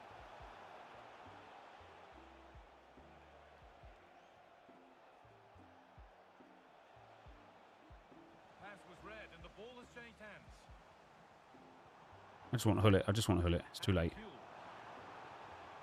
a lovely ball. There might be something building now. Davis.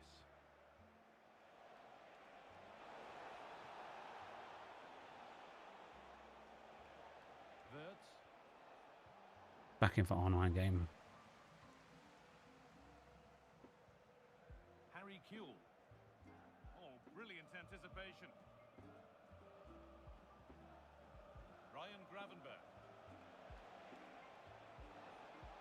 Setting up the chance.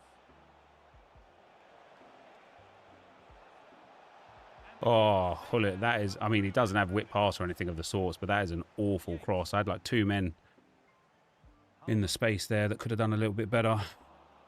Read the pass well and cuts it out. Yeah, he really did anticipate where. But this guy's literally given up. He's literally stopped playing because his stupid counter-attacks aren't working. Penrith. I've been fully Jokeres there. Although keeper got none of the ball there either. In the right position to cut out the pass. Ronaldo. Well, this is a demonstration of their control of this contest. I've double tapped that as well. It still hasn't connected.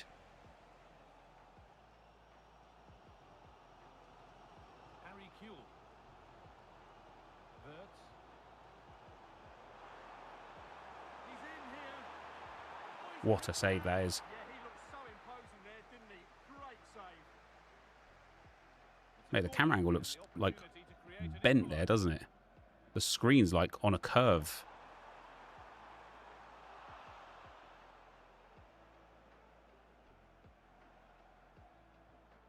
Davis. There's a chance for the breakaway here.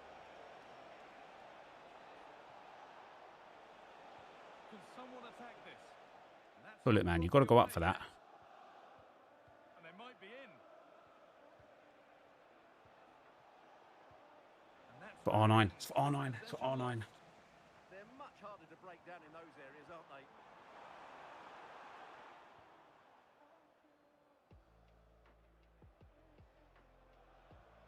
Cruyff.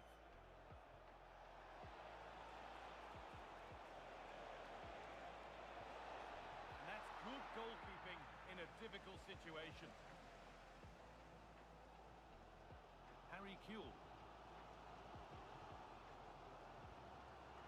Joelinton.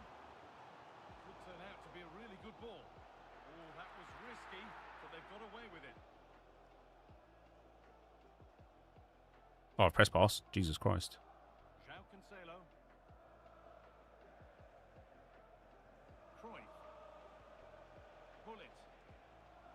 That's not a bad-looking ball. Gravenberg.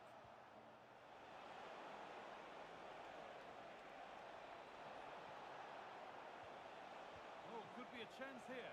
Oh, real opportunity. Let's go, baby. Come on. Oh, a little bit of composure in the box, finally.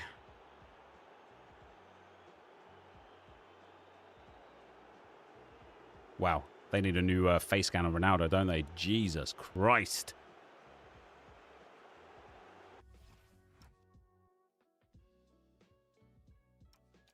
Yeah, good. Good. It's a shame because I wanted to see his average positioning at the end, but it doesn't show you if they rage quit. Oh, it does. Look. Guys, this is what I play every game, by the way. Look at the average positions of his players. It is a disgrace how everybody plays like this. Every fucking body.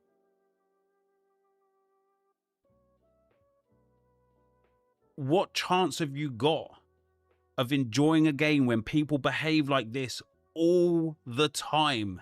It's insane. It's insane. Anyway, we won a game, which is great.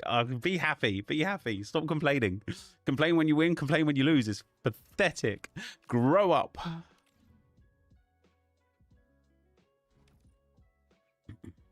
Grow up. All EA need to do, genuinely, is give harsher stamina penalties. Not that it matters, because off-the-ball stamina doesn't make any difference, I suppose. I don't even know what they could do anymore. The way I always used to think that they could fix it is just give harsher stamina penalties for players that are like constantly on team press or constantly in a defensive stance or whatever, because mentally they would be drained, right? They just would be. It's the way it works in real life as well. But because now on this game, stamina only impacts the player that you're controlling, that wouldn't even matter. As a content creator, you asked for this knowing what would happen. Did I ask for this? Did I? I don't think I fucking did. Who asked for a defensive game?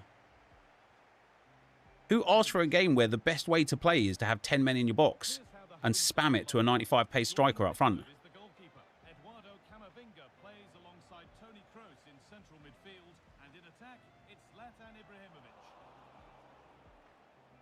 Looking like they mean business here. Oh, we just got to get a pass off there, really. Team for today. Gregor Kerbal stands between the posts.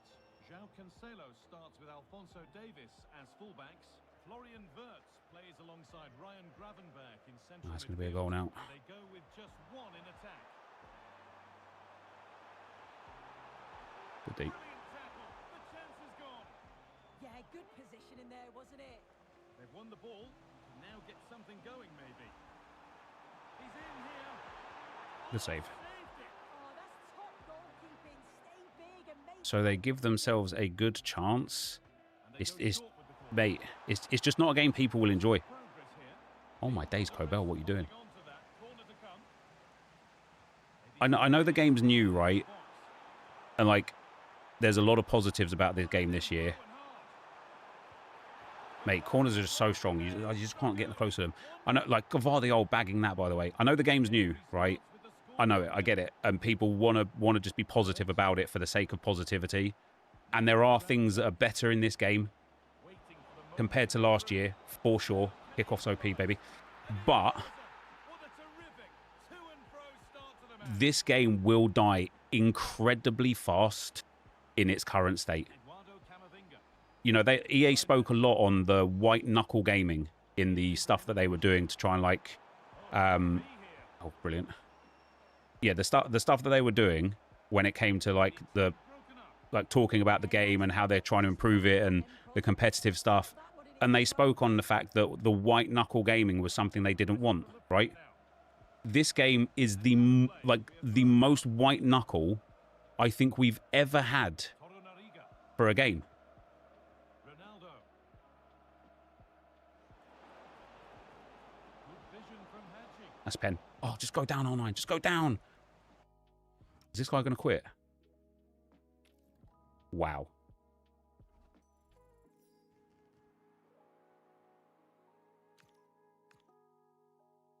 What does white knuckle mean? Where you're having to like hold your controller so tight and you have to focus so intensely. You get the win. No, because it's in the first half. Doesn't count. For some dumb reason, it doesn't count. I don't even know why that guy's quit.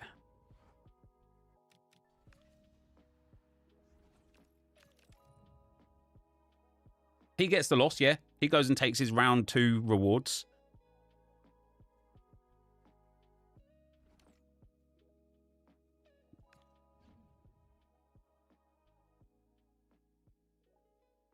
Nep, why do you complain about low blocks when you play 5 at the back yourself? I played 5 at the back for like 3 games because of low blocks, but also Harry Davies, who is just intent for some reason on getting banned. Having 5 at the back is not the same as having a low block. Like, you can try and pretend that it is, but it isn't. You can play 5 at the back and have your fullbacks be incredibly advanced and incredibly attacking. And then somebody could play a 4-2-3-1 and have 2 DMs and wingers dropping back to be part of the back line, right? At the end of the day, it's 11v11, right? It's 11v11. So 5 at the back or 3 at the back or 4 at the back makes no difference.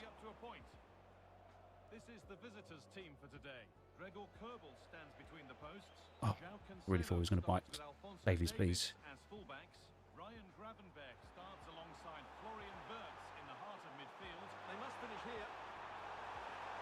Great tackle.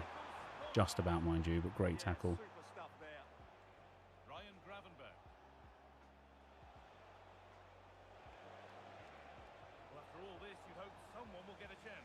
That fouled their game.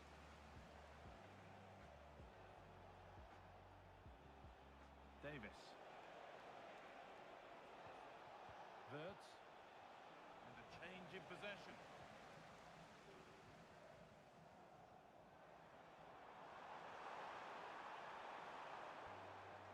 This guy's just going to keep player locking now to his pacey player, isn't he?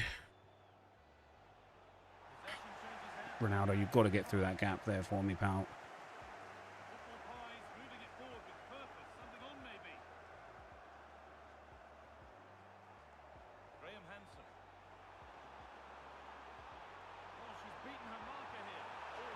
I just don't understand how I can't. I just fucking hate it. I hate it. I just hate it. Oh dear.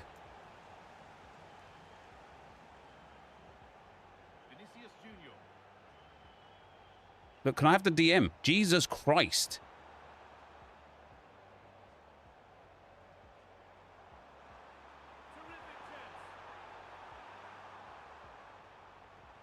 Oh, an incredible tackle. He really did do well there. Ronaldo goes on past the defender. Oh, as if.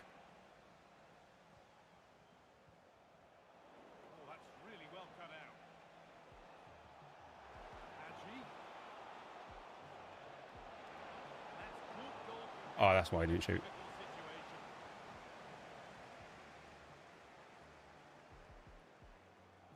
Mendes. Vinicius Junior. Kaka. Just needs the composure now.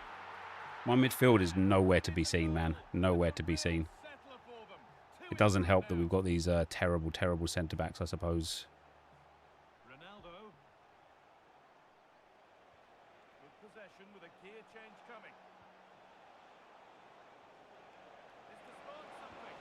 There's one back. Come on. Is that a kick-off goal? I think it is, isn't it? They're back in this game.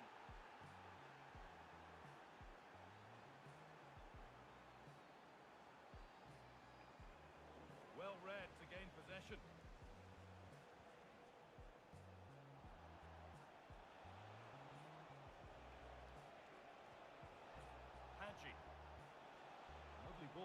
could lead to something. Oh, do you know what? Any rebound I've there. conceded a couple of goals like that. I really thought he could have got that one in. Kaka. I just want a DM again. That's a good pass. Can he finish? Oh, that's brilliant. Dedication to the cause.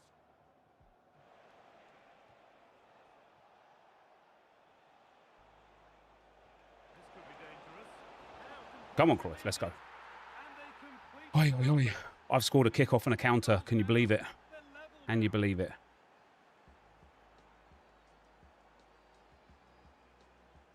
And away we go again at 2-2. Sandro Tonali. Kaka. Opportunity now. Well, he's got two. I can't. And he's playing a starring I have role tried here. to mark that pass. I've selected the player and literally placed myself in between the player, the passer, and the receiver, and it just streaks past him.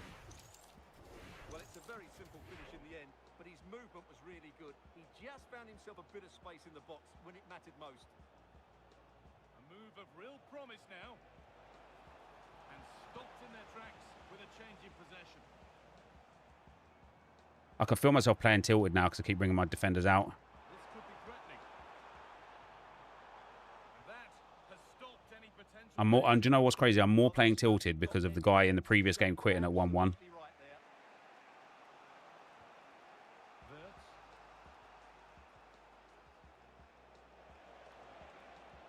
Setting up the chance.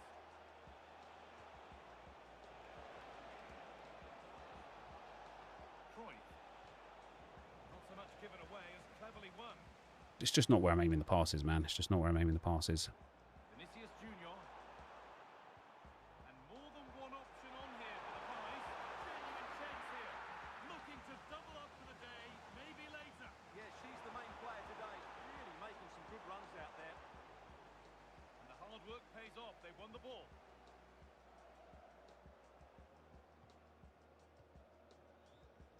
Cruyff.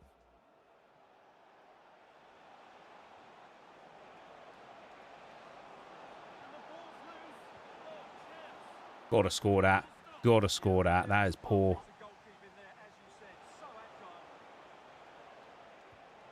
Gotta score that as well. God damn it, man. And they go again with another corner. They take it short. I press pass. EA. Kavicha Kvaratskhelia. Vinicius Junior. Pressure mounting, but the keeper steps up to the job. Oi, oi, oi. The end of the first Maybe it's time to quit complaining for years and years. It's just bad mental, bad for the community. Why? Stop watching, brother. Stop watching. If you stop watching, if you don't like the way I conduct myself when I play this game, and you wish I would stop, you not watching me is quite literally the best thing you could do. Because if people don't watch me and I'm bad for the community, my content will get no views, therefore it will have no influence, therefore it will be as if I wasn't existing, right? You can just stop watching.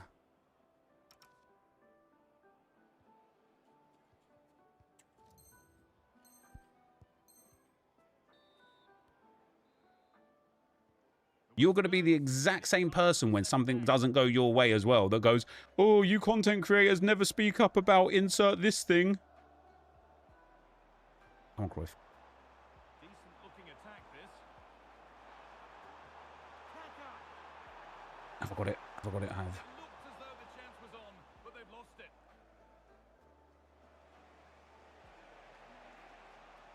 Nicely taken away. It's gone out for a throw. You watch for the gameplay? Oh, you don't watch my streams for the gameplay, that's for sure. No sign of stopping yet.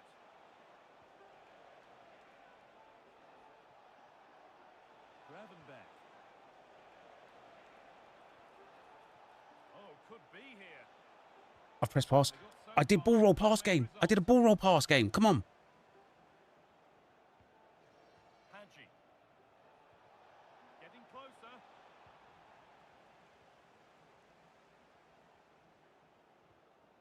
Vinicius Junior. I just don't understand how he can keep getting the runners. Like, my players just don't seem to make the runs, even when I'm, like, pressing L1 to make the run. It doesn't feel like they're... That's a foul game. That is 100% a foul, EA. That has to be a free kick for me, man.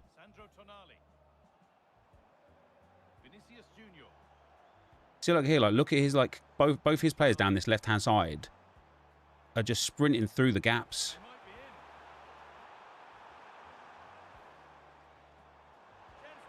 I'm sorry, man. How is he getting that pass in there?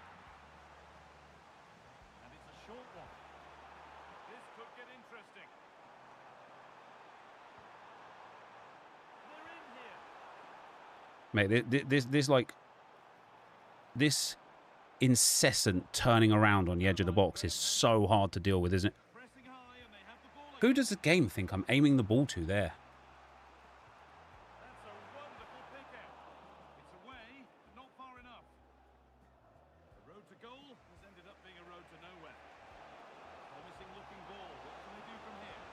Come on, Ronaldo.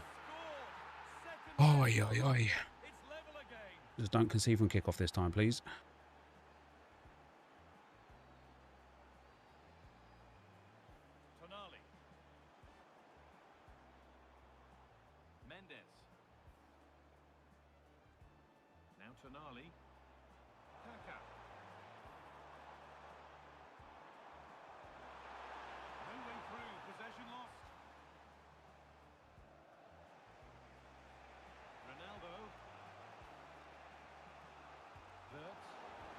I think he'd just gone offside either way.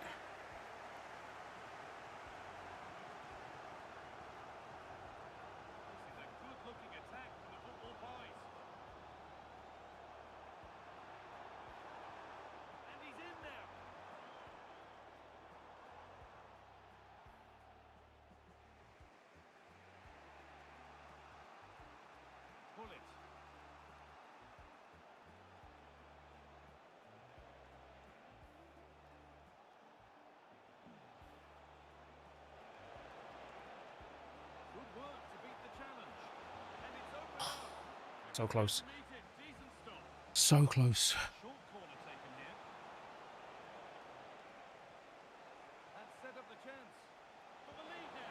Oh, Ronaldo, you've got to score that. You've got to score that.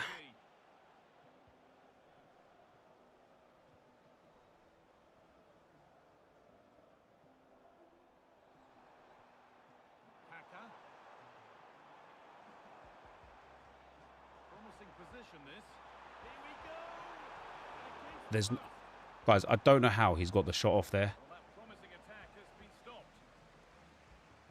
Well, you sense the goals coming. They're getting so close now. They just need to take one of these chances. Never winning that header, is he? Stupid.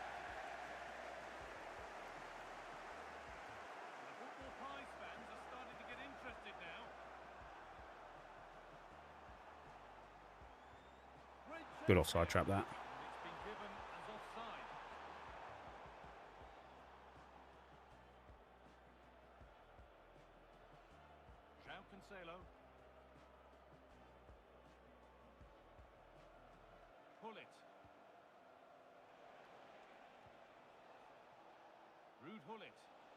Promising move this. A goal now would surely be the winner. Oh, great chance. As if he saved that. Oh, as if he saved that. Just saved the game for his team. Brilliant stuff.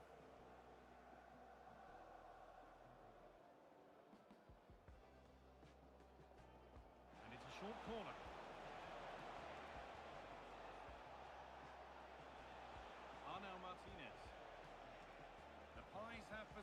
See that there? That is where I don't know how to do what he's done. He has just literally run through the back of me whilst I've got my back to him. When I try that same, like, tactic... When I try that same tactic, they just turn around. Like, just turn around. Really should have been the winner, but what a good save that is. And they take a short corner. That's a good ball. Good patient build-up, but not quite the end product. continues as the ref lets Give me the free kick then, game. No, you won't. You fucking won't. a handy position now for a late winner.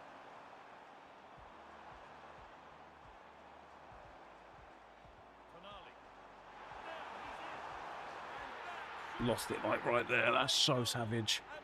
That's so savage. That is so savage.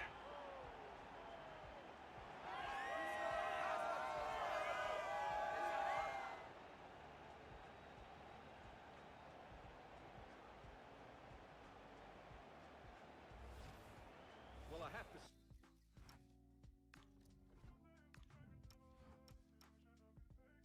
Mate, I don't know how I haven't scored some of those chances with Ronaldo. I don't know how.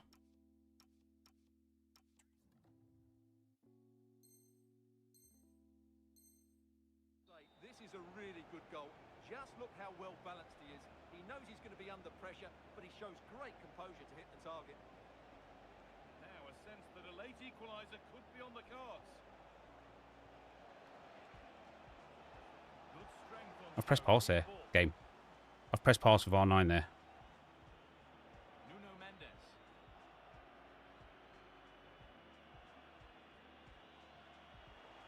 And the whistle goes. Free kick awarded. And he has been booked for that. Oh, fuck off, guy. Oh, man. After that guy in the first guy that we played in the second round rage quit at 1-1, this is a really harsh one to take.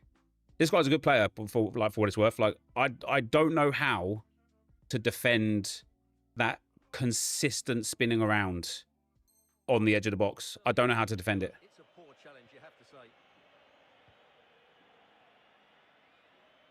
And that is the final pass. Not the result that the visiting fans were hoping. I don't know how to defend it. It was a tight game between two very good sides.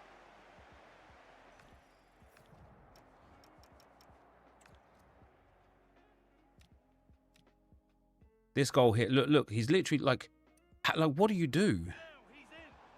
And that should do it. A late goal. And more than likely a winning goal.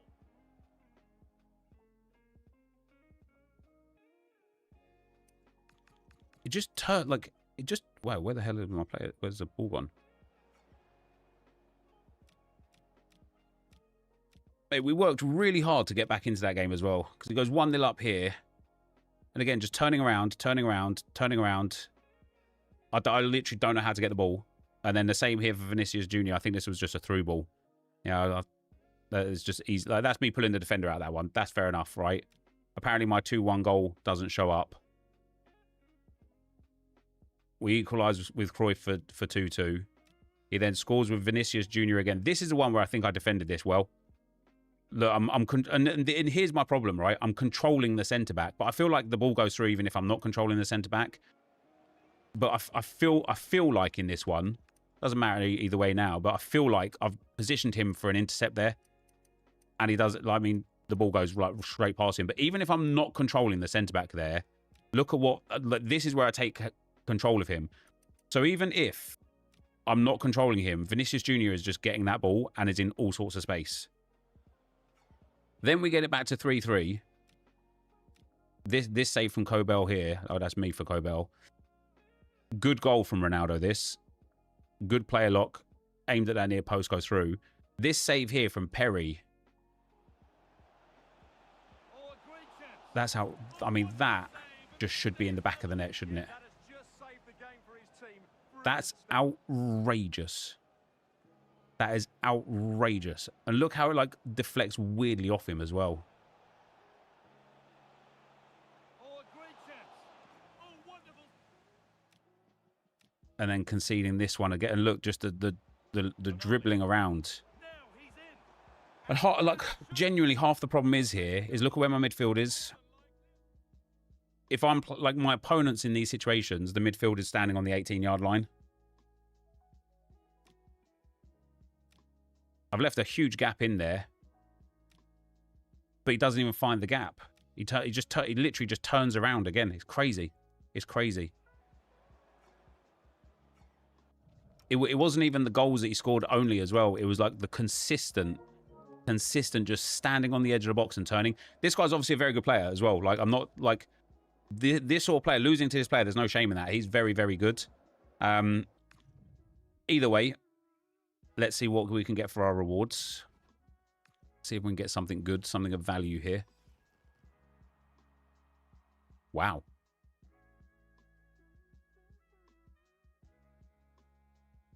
Wait.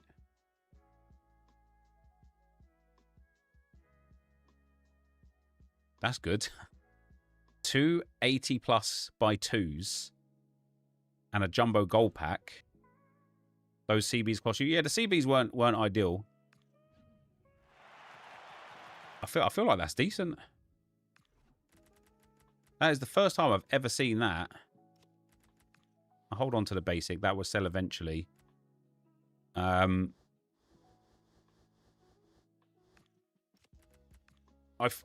feel like this is really good rewards. Have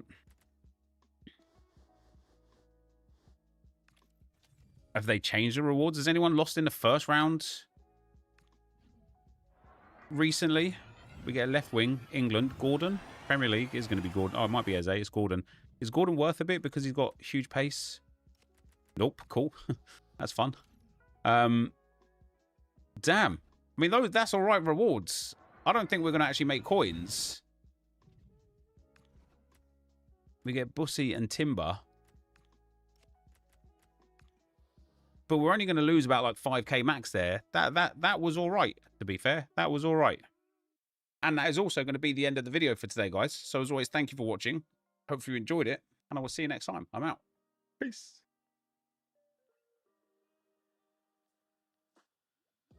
I got 5k. Has anybody lost today in the first round? Because those rewards are way better.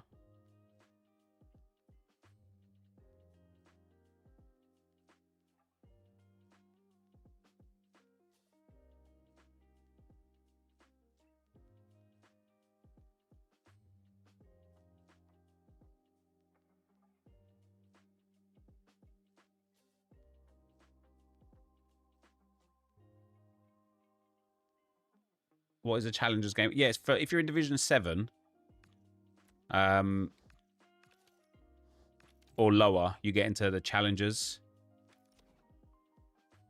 Is this the draft RTG? Well, I can hardly call it an RTG, mate, because guys, I have been to the semi-final 2 times in, I think, 12 drafts now. I have lost in the first round about 7 times.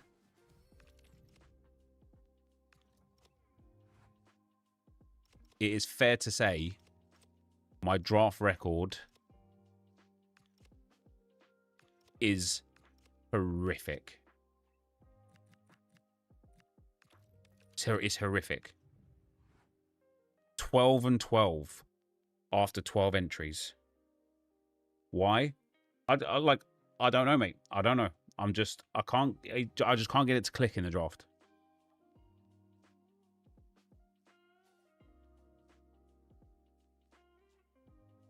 Maybe try playing later on around 5 p.m. Yeah, I should try and do tomorrow's episode tonight. But yeah, it's. I mean, defensively, it's poor. I mean, listen, that draft that we just had there, those 2 centre backs were so bad that I actually think we did all right, all things considered. With that being said, though, some of those attacks that I had and those chances offensively that I had that didn't result in goals were really, really, really like bothering me. It's really frustrating sometimes, man. And it is the reason why I like you guys might like goalkeeper movement. I personally hate it, even though I use it to my advantage, you know, regularly. I personally hate goalkeeper movement. I swear to God, about 5 shots a game are saved thanks to goalkeeper movement. And I just think that is it. Like when people talk about the skill gap, for example, what closes the skill gap more than somebody being able to like completely dominate you, cook you, like create a clear goal scoring opportunity, and then all you have to do is go, boop, and that's it. It's undone, right? That isn't a skill gap. Like, some people argue that the skill gap is the movement of the keeper, but it's just not, is it? All you do is just move it across 2 steps. That's it. And you set, all of a sudden, your goalkeeper becomes superhuman at covering like 66% of the goal. If you don't move the keeper, you could probably score both sides, near post and far post, right? If you move the keeper, it covers the middle and the side they move it to. You all right, Maud's pal? All right, let's list some of these players up. I don't think these are worth much. No, they're not. Again, that's just my opinion on it, right? That's just my opinion. I personally think it should be gone. But I suppose I personally think it should be gone because it would directly benefit me.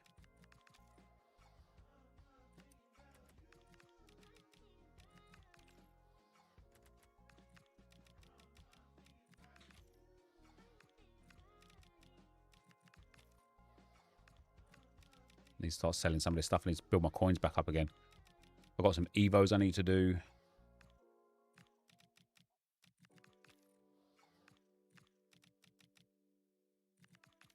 You're pretty good with keeping movement. It saves you a ton, and you think it should be gone too. I do as well, because at that point, once you create a chance, once you've done all of the hard work to create the chance, you deserve the shot on goal.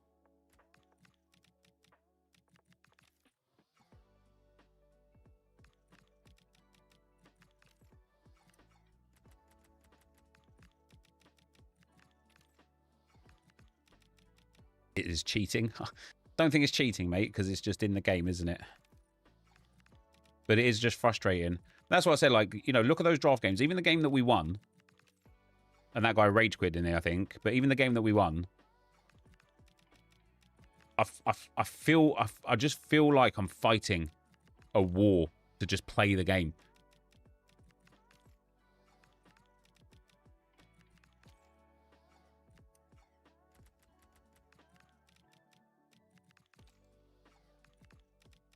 How do you complete all of the objectives when only 4 or 5 are needed from the group ward? Yeah, you can't. That's the whole point of them, really.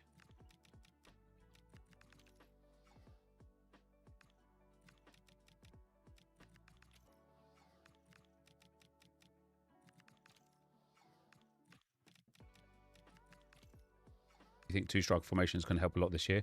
Well, I've been playing the 4-3-1-2 on my main account. Well, sorry, on the Road to Glory account, on like the main game or whatever.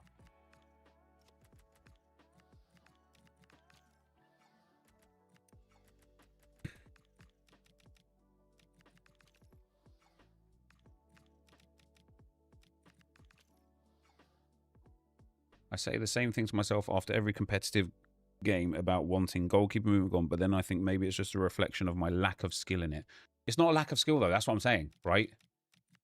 The skill is in creating the chance, right? You shouldn't have to work so hard to get a goal-scoring opportunity and then be in a situation where your opponent can do almost nothing to undo everything you just done. They haven't had to work hard.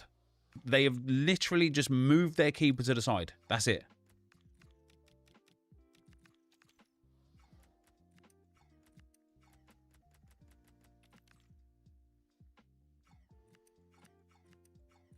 Field pack method is good this year. I've got loads of bronzes that aren't selling. I should probably start to sell them, really. What about rushing out the goalkeeper? Yeah, because rushing out the goalkeeper is different, right? Rushing out the goalkeeper, you can see from like way further out, and you have a shot type to beat it. You have a chip shot. If somebody rushes out the keeper, you just chip it over the top of them, and chips this year are really good. Which is why you don't actually see people rush their goalkeeper out much this year, which probably is another like reason why defenses sit so deep, because people just like people can't even think, oh, I'll just like pull my keeper out, no problem.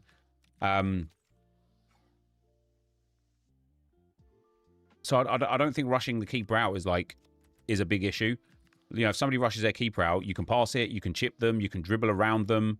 Like there's and more importantly, you get to like assess the fact that they've rushed their keeper out, and then you can make your chance, right? You can make your choice.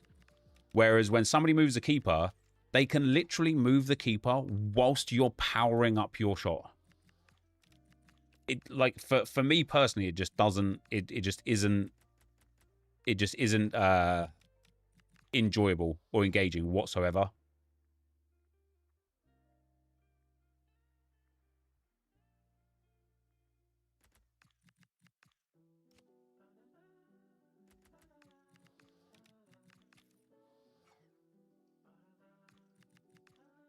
I think bringing the keeper out is a sign of a noob. I don't know, man. There's been many instances where I feel like it's been it's like helped. Again, sometimes it's nice to actually just make your opponent make a decision.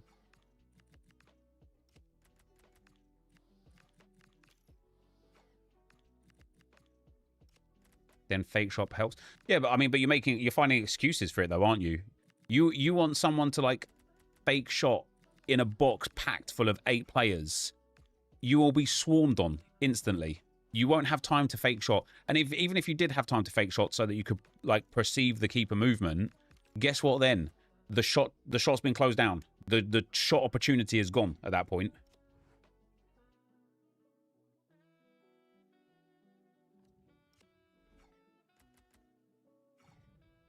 Oh, lots of stuff's listed up there. Oh, do we make some coins from transfer lists as well? That'd be quite nice, wouldn't it?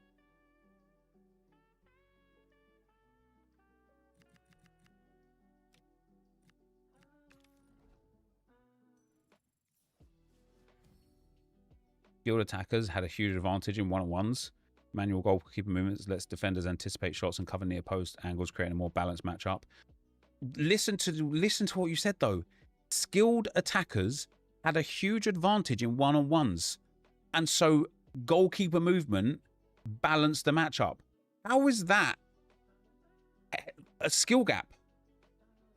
How is that a skill gap?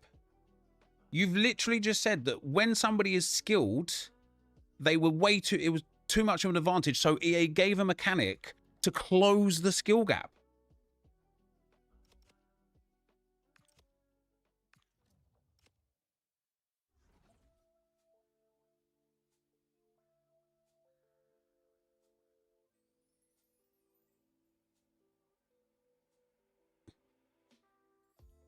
Oh, do you know what would be interesting? It'd be interesting if they did like a tournament or a gauntlet or something where just in that tournament, goalkeeper movement was disabled, just to see how people enjoyed it. I'm sure they could do it because they could do things like, you know, the mystery ball, or they could do other things in like specific tournaments and stuff where you can and can't do things. Wouldn't it be fun if they gave us just like a daily tournament for a few days where goalkeeper movement was turned off? Then we would get a real feeling for how we actually like, whether or not we actually like it or dislike it. Not really, because even some parks of the bus and counterattacks using AI defending has no skill, so why should I not be able to use goalkeeper movement as they're always full sprint and don't have time to change the shot? Yeah, I feel like if you haven't gathered why I think goalkeeper movement should be gone at this point, I'm not going to just explain the same thing again, to be fair. I'll be right back, guys.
Yeah, Gauntlet I'm looking forward to tonight. I didn't manage to win it last night. I lost on penalties in the final game, which was quite disappointing, to be honest.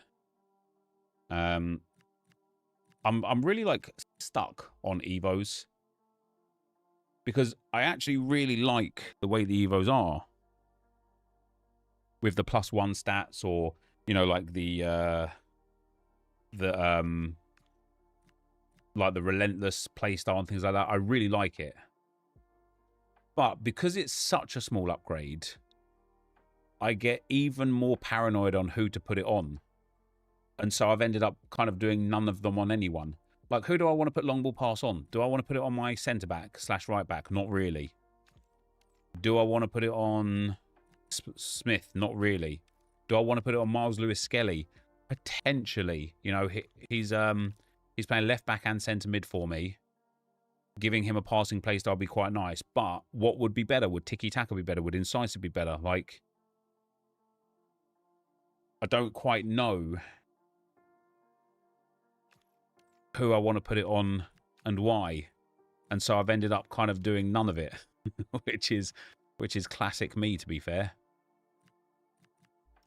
I'll do these guys in Gauntlet tonight.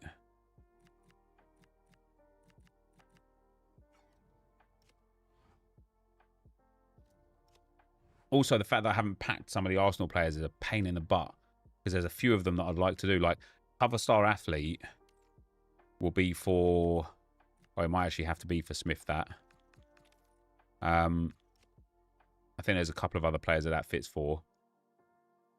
But for example, footwork phenom, like can't go on Eze because he's too much dribbling already. What is it for this one? What does it give? +1 dribbling up to 83. But this will probably be on Miles Lewis-Skelly as well.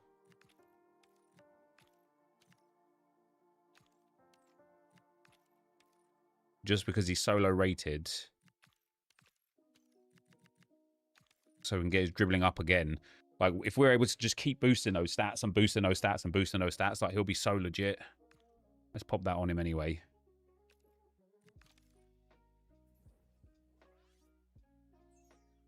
The days of waiting for you to pack Fabio Vieira, mate, it was tough, wasn't it?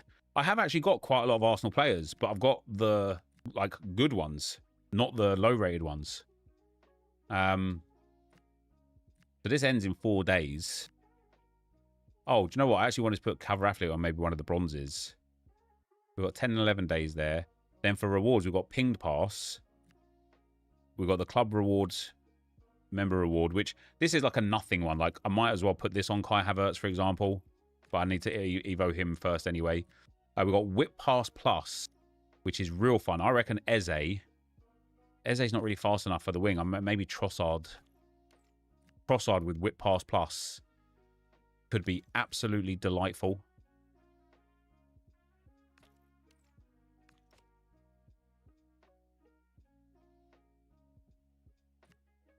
And then advanced striker, advanced forward plus in there.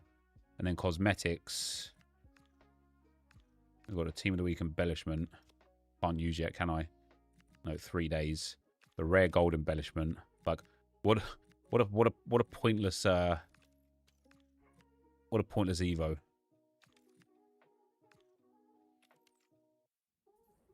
How's Zubi? I actually really like him, to be fair. I really like him. Isn't it weird you can't use the silver superstars in these? No, it's by design from EA, because you need them for the tournament at the end. Don't have a hero. And then training camp. Again, these ones, this one expires in 6 days. I need to get one of the bronze, like the bronze women. And that is what I was like. I've been grinding bronze packs a fair bit, and I just can't pack them.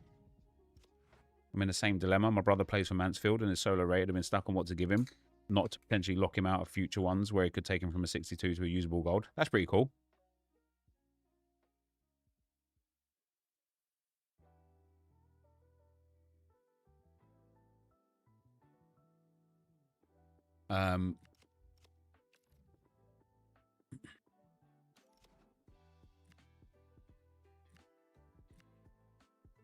Yeah, let's do some more bronze packs until my trade pass full. Canadian manager selling? Nope. I've got so many dupes already as well, as you can see here, but they don't really sell.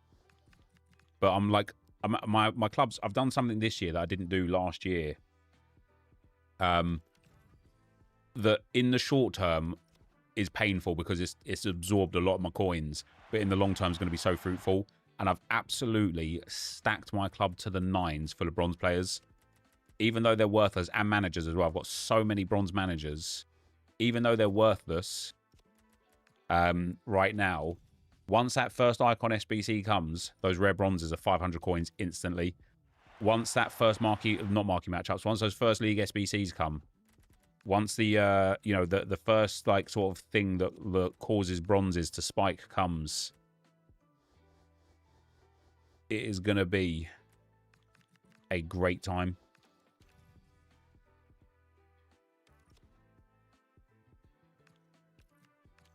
Thanks, Anders, pal.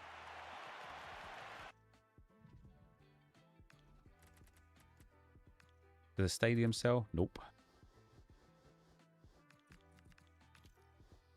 I don't think North Macedonia manager is going to sell either.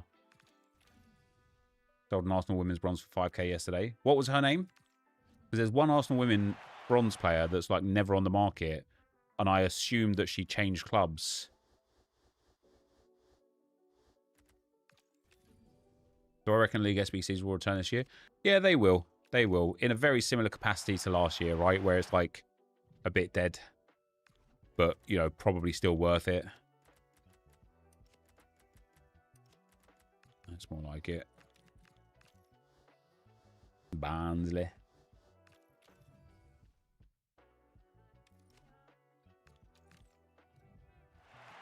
That manager sold straight away. Love to see it. Midfield.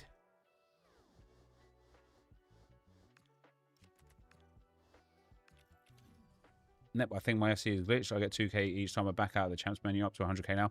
Like the coins aren't really there, mate. It's just a visual error. King Fard said, oh, remember this one? Wasn't this one extinct like a few years ago? Because it was god awful.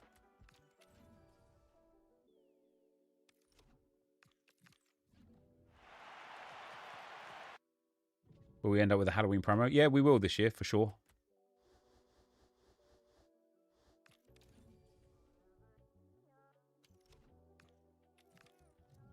We will, for sure. A few Brentford players, a few Prem players in general. I think Prem bronzes are like 600 coins at the moment. Yeah, maybe a little bit less, but again, just good to have. Yeah, I saw somebody saying it in the chat earlier when I was recording drafts, so I didn't respond to it. But there really isn't like much to do right now. And do you know, the one thing that I really want to do is just grind rivals. But the reason why I want to grind rivals is for bounties, and it's been at over 10 games now since I last got a bounty. Like when it comes to objectives, I've done all of the foundation objectives. The seasonal objectives will get done with squad battles stuff, but I'm waiting for like another objective to pair with them before I complete these. But we've got loads of time to complete these anyway, and we're like really working through them.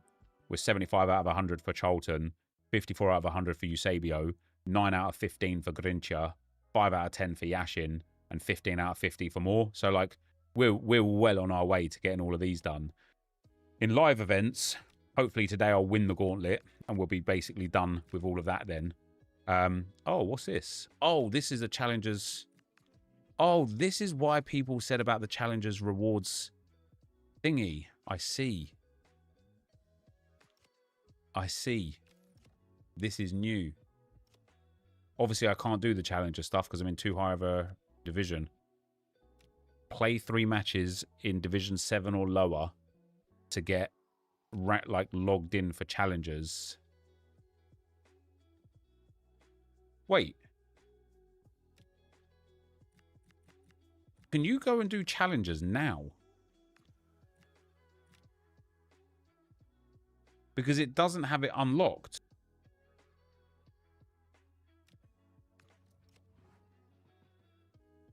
Or isn't it a live event? Oh, there you go. It is locked. Upcoming. 3 days, 3 hours. That's bad for champs. Well, the thing is, if you're already out of Division 7, doesn't matter because you can't get back down there. But yeah, these rewards are crazy, right? Altogether, you get 575 by 5s and 17 player picks. Most of it's untradeable. I think it's only these ones that are tradable for the player pick. So you get barely anything in terms of tradable content, but 17 player picks and 575 by 5s for winning 5. Mad. I will be doing it. I will be doing it on an alternate account. You can get back down. I don't think you can get relegated from Division 6 to Division 7. But yeah, anyway, campaign is finished. Milestones, I mean, obviously they're not finished, but we are well on our way in most of them. 35 stars needed. About halfway through the rush stuff. 30 out of 100 for the first own content. Got nearly 50 for this one here. SBC's taking a bit longer. Nearly finished there. Doing well there. Nearly halfway through on the cart stuff. All the way through on the draft stuff. Champs we obviously can't start yet. 10% done on the rivals. And about 15% done there. And so outside of objectives, like, what do I want to do? And the thing that I want to do is, like I say, play some rivals. But I really want... I really want a bounty. And they just don't show up. Is 5 wins in champs better than 5 wins in challengers? So 5 wins in champs gives you an 80 by 10 untradeable, 9,000 coins, a tradable team of the week, and an 84 by 2 tradable. So is it better? Not necessarily. Because I think 17 player picks and 25 players. So what are you getting altogether? You're getting like 42 players from challengers versus 13 players and 9,000 coins from contender. Obviously, the difference is that the ceiling is way higher, right? A team of the week player pack guarantees you 10,000 more coins. An 84 by 2 probably doesn't really guarantee you much. I think the player picks as well from challengers, obviously you can get like promo heroes, promo icons, promo cards, team of the weeks. Like, yeah, like I would dare say that challengers top reward is probably better than champions 5 wins. As has been pointed out in the chat though, to get challengers top wins, you have to win all 5 games. Whereas to get champions top like 5 wins, you only have to win 5 of 15. Rank 6. Man, champs rewards just aren't great, are they? I really think I'm going to be around this area here to start with, because I'm struggling with this game a lot. This is probably the reward set I think I'll be going for in the first week. 16,000 coins, a team of the week, an 85 by 2, an 83 plus, and an 82 by 10. I can't lie, guys. It's really like underwhelming rewards. And I get it because they're trying to drop the power curve. But it's really underwhelming rewards. Yeah.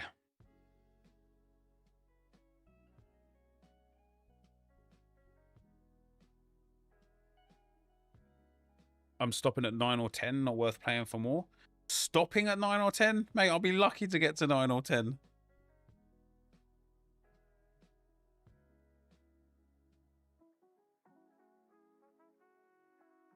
Underwhelming reward for such a stressful time as well. That's what I mean. When I was talking to Josh last night about like where I feel the game is and stuff, he was saying like people just love to win at all cost. Like that's why people play like this. The reason why people playing with this super defensive, hacked out box, counter-attack mentality is because people love to win at all costs. But I'm looking at the rewards and thinking, what the fuck are you winning at all costs for? What is it that you're like, who's sitting there looking at this for, what is that, 8 wins? Yeah, 8 wins. Who's sitting there looking at that for 8 wins going, I really got to sweat my bollocks off for that?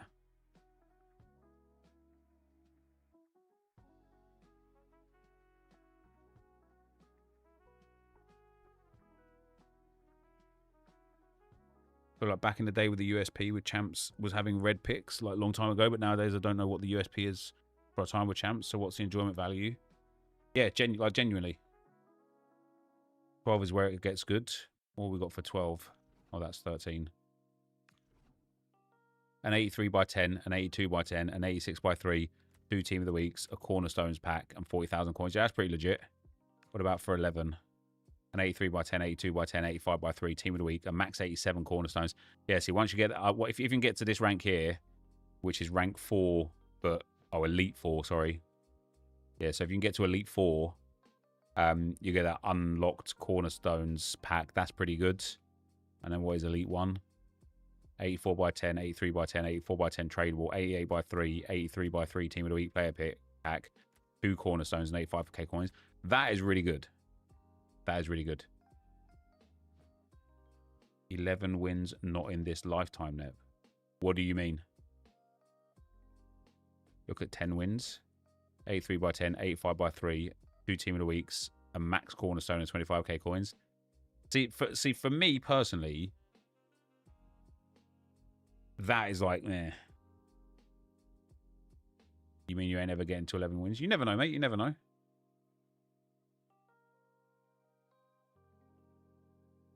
I know the rewards to stop power curve and slow things down, but is it not just to send people into the store to buy packs? Maybe, maybe not. Like, one of the things that I don't like about the rewards is the lack of players. So, for example, an 85 by 3 tradable, some people might prefer that. I would prefer the equivalent in, like, common gold packs, right? So, let's say an 85 rated player is worth a common gold players pack. I'd rather have 3 common gold player packs than an 85 by 3. Because I could do a lot more with all of the common golds. And I could maybe get some first owner versions of the players that I want. Oh, that's what I was going to look at. Like, the Arsenal players I've actually got.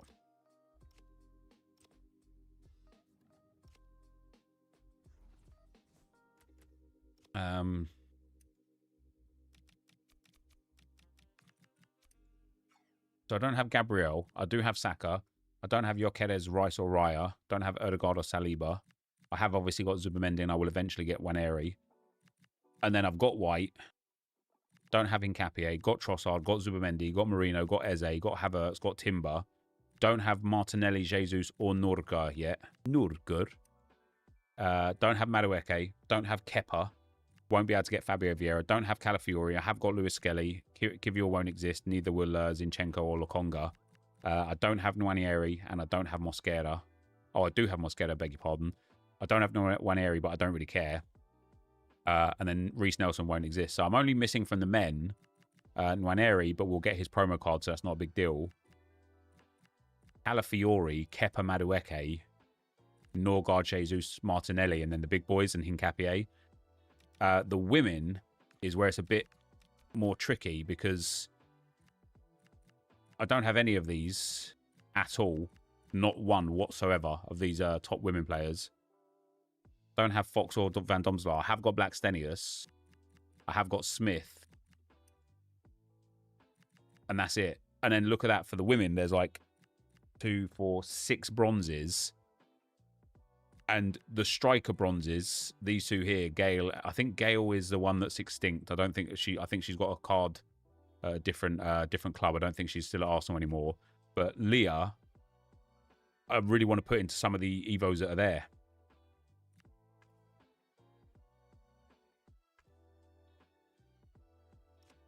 And so I just can't pack them. Just can't pack them. By the way, you get 12 times 75 tradable in squad battles.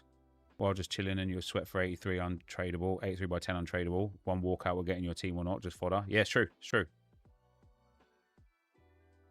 Rivals will always be fine if the bounties were working. Yeah. See, rivals, I really love bounties. Like I said to you guys, if bounties were working right now, and more specifically, if they were far more common, I'd be sitting here just playing and playing and playing. Because some of the bounties, I don't know if they're still there. I don't know if they're sharp. No. Some of the bounties were absolutely brilliant. You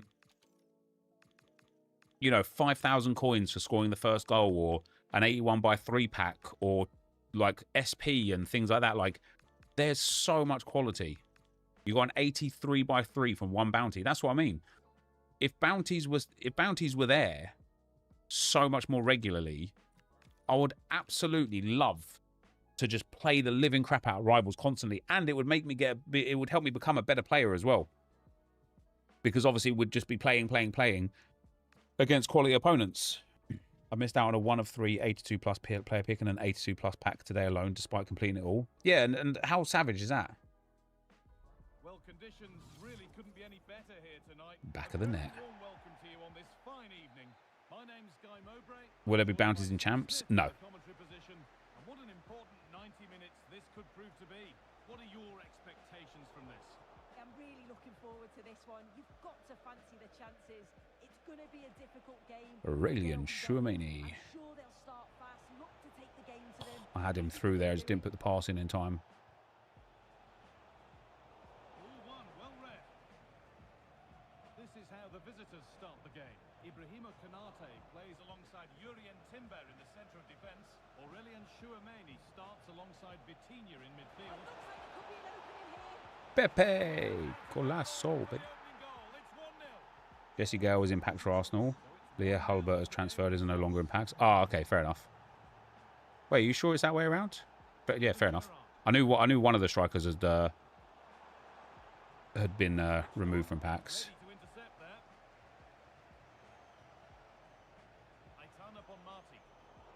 I'm trying to get better at just passing a lot faster, guys, through the attacking phase.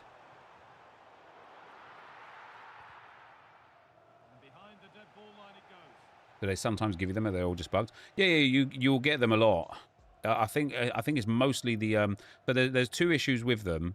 Number one is that anything that says you need a team of the week for it is bugged. Just straight away, just flat out, you're not going to get that at all. It's just bugged. But also, if somebody rage quits against you, the bounty just ceases to exist, and that I find that to be awful. You know, even if you had a bounty that was like score 3 goals in the next match, and you scored 10 goals in the next match, and somebody quits in the 89th minute, you don't get the bounty. And I think that's a bit mad.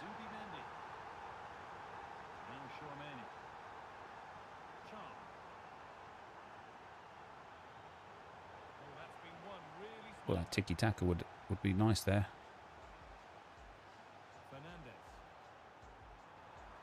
See this here, man. Like I don't feel like I get these opportunities.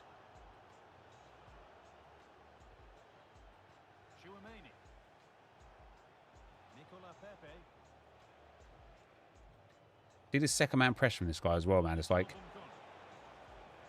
if again, this is like what I feel, right? I feel like if I second man press like this man second man presses, my team is bent out of shape and I've left the easiest gap in the world.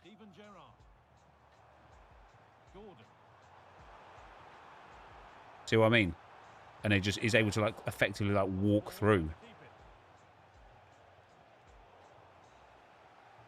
Yeah, as soon as I get the ball, he second man presses and I am pinned in.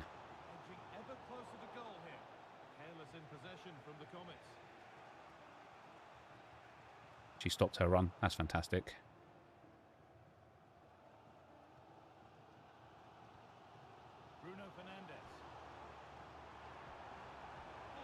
Oh dear.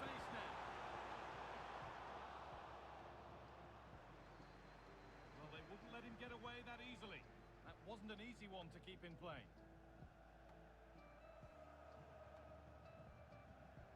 Timber. Zubimendi. Pressing from the front now. Allowing space and he's finding it. Pepe! Golasso, baby. Path to Pro still broke. I think they fixed that, didn't they? The Path to Pro stuff.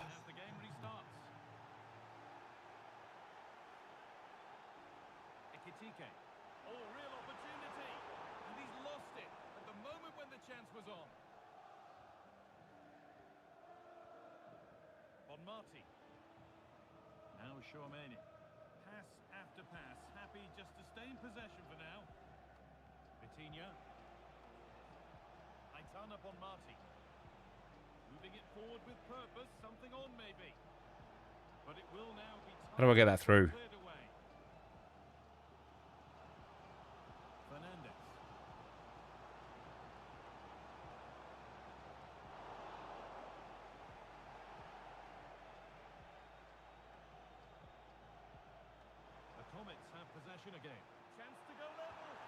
So it's just so dead. It's so dead. The amount of times I can see goals like that where, like, again, my opponent is able to just press me on my back line with such, I don't know, just so good, so easy. And so, like, then Ferland Mendy just, like, he can't actually recover the ball properly to make the pass. And so off the back of that, this guy just steals the ball and then gets the easiest goal of his life. And it's like he hasn't even had to work hard for it.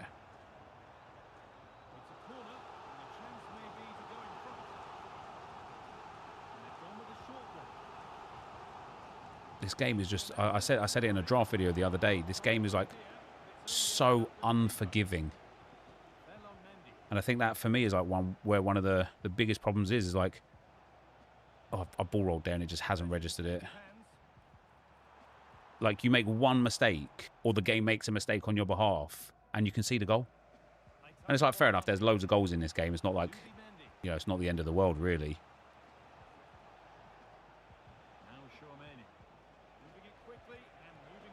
But one mistake.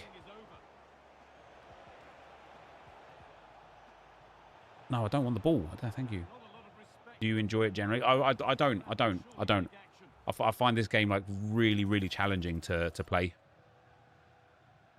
Like, even against really weak opponents, I find this game really challenging to play.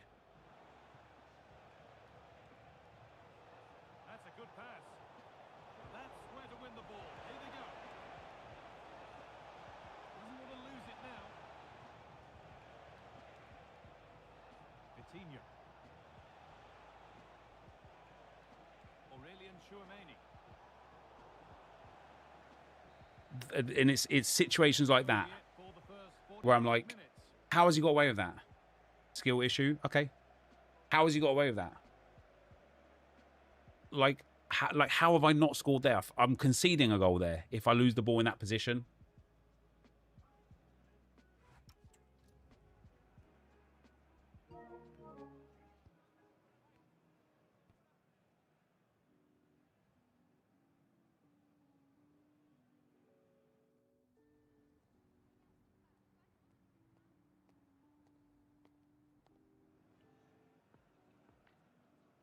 Challenge for the self-imposed expectation stress, but I have no expectations when I'm going into rivals.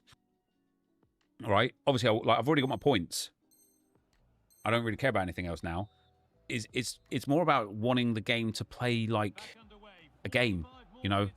Like I say, like everything's got to be done to perfection at every level. Otherwise, you just lose. And that's where, again, I think for me personally, one of the things I really dislike about this game is, and this is why I want keeper movement gone, right, is because you can control the game. Like in a game like this, for example, I'm just dominating, right? Possession, not necessarily clear-cut opportunities or whatever. And yet this guy has scored 2 goals from winning the ball back from my defenders because what? I genuinely don't know. And he's able to just defend. Like I tell you what I'd love to know. I'd love to know from his perspective, is he sitting there like really struggling right now to like, is he sitting there thinking, oh my God, this game is like so sweaty? Or is he sitting there just real nice, being like, oh, nice, my defenders are kind of taking care of that side of things? It's got to be a foul game. It's got to be a foul.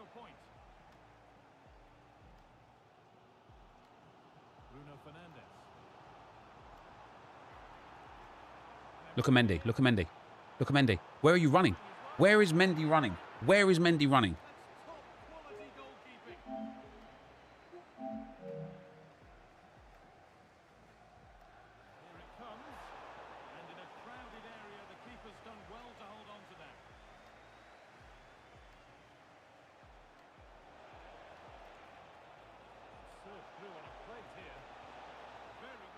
It's taken so long to hit that shot. So long. Oh, that's been won really smartly. Yes, so alert, read it well. The ref has seen that as a foul.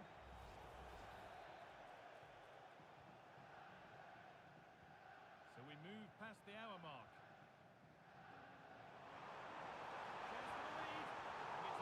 He should have been scoring off of that. Again, though, just walking through my defensive line. Opportunity to get their noses in front with this corner. Setting up the chance. Having a look. Corners, man. Corners. Fucking corners, man. Corners, corners, corners. Oh, give over. I've got some of the most elite passers in the game, man. Could turn out to be a really good ball. Coming in field now.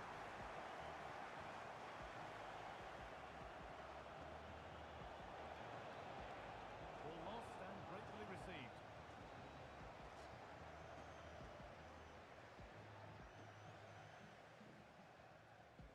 Vitinha. Now with Fernandez. Closed it down well. Nicola Pepe.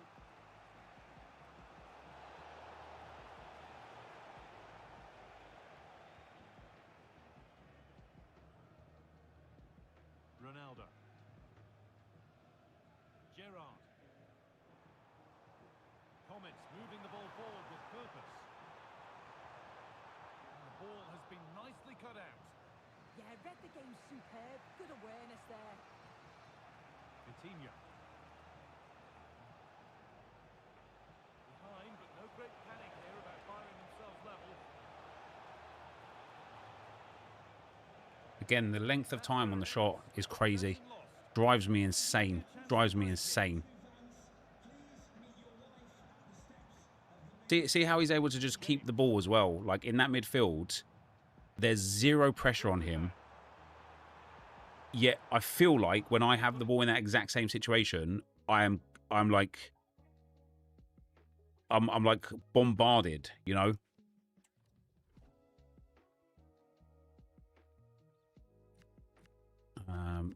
Let's bring on Jay Oro. I don't want to get a red card. Bring on Cloudy up in your ass, son. I need to get more midfielders and defenders on my bench. I've got a load of wingers on there, and I'm not playing a formation with wingers. Clear, but maybe only briefly. He's certainly made his mark on the game. And now time for someone else to have a go. Good defending to prevent any damage.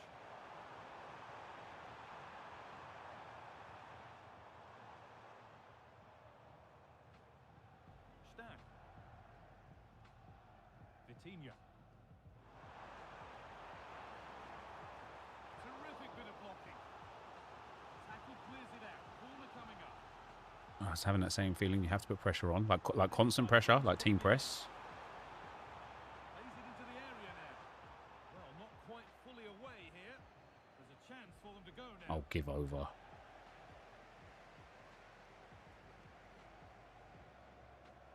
My teams are going to be knackered by the end of it, but if it works, it works. We've entered the final 10 minutes. Excellent reading of the game to win the ball. Now there might be a chance to level things. Oh, they were getting interested there, but not anymore. That one's gone out. Throw in to come.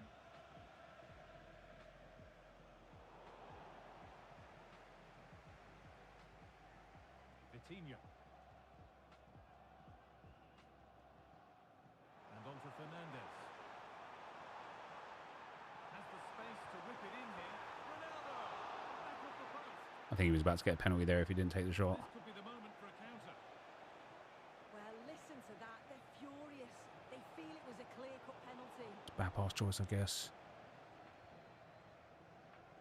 You don't mean team press. Little out with the You have to control the defender to put pressure on the player. Yeah, but then I'll leave a massive fucking gap in the back line for a really, really easy through ball. And then I concede the goal anyway. Aurelian Tchouameni.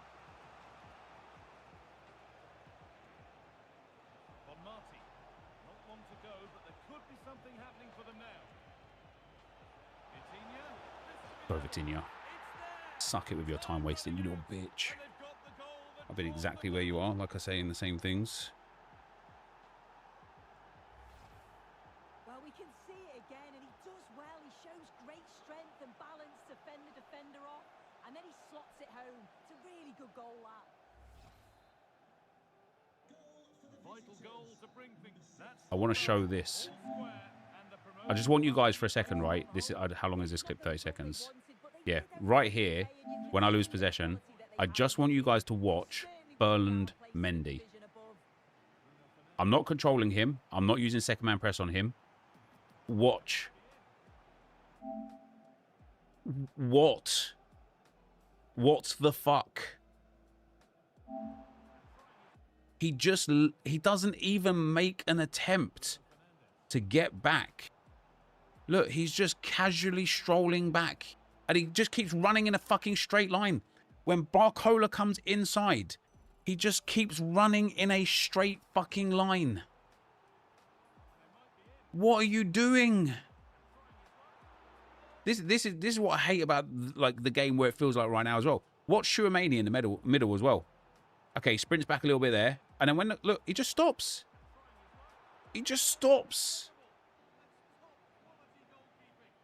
That's like screaming for the AI to be OP again. No, come on, Dave, man. Come on. You got to have some integrity on that one, brother.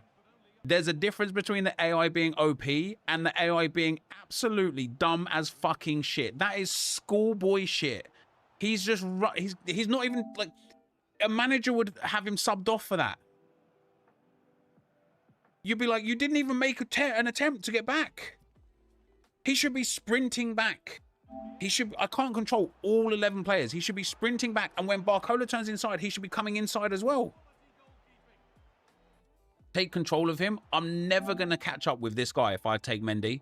And in another world, Dave, I take control of Mendy. He steps inside, and then the guy that comes, the guy that's like running alongside now. If I've got Mendy here, he's got an easy pass on the inside, and then you say you shouldn't have controlled the fullback. What do I want Mendy to do? No, he'll never catch. Okay, for me to catch up with Mendy, right, I need to take control of him here and start running back.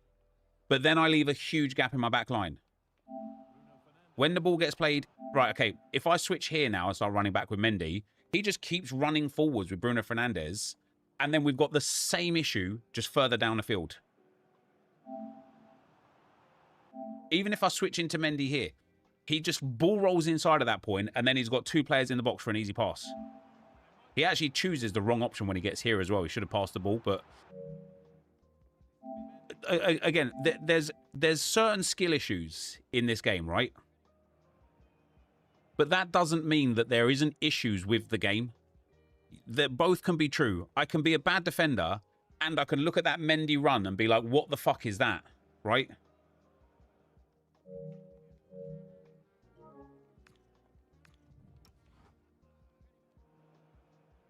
Two things I reckon he catches, even if he doesn't. You need to highlight left centre-back. If I highlight left centre-back, I promise you, I step out and he just gets a free pass into a free run into goal for an easy shot. I promise you.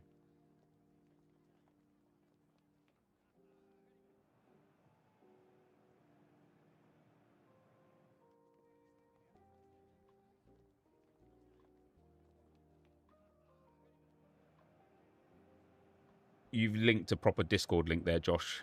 I can't click on that.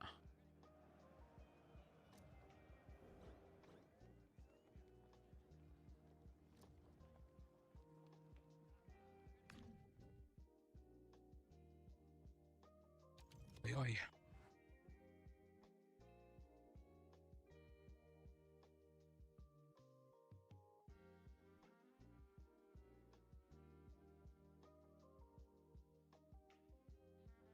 You defend exactly like I do in that clip.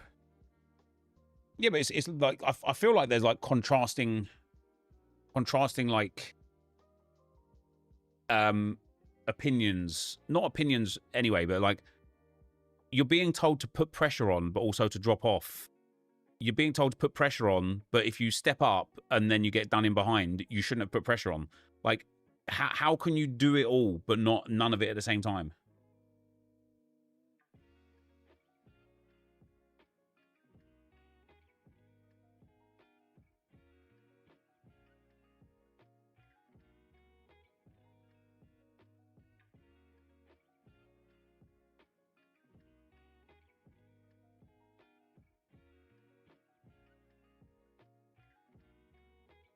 I end up getting the ball, like, in the end.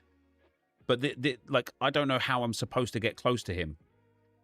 You put 0 pressure on the entire clip. Because if I run... literally because if I run close to him, he just turns around. When I'm here... Let's go back to the start of the clip.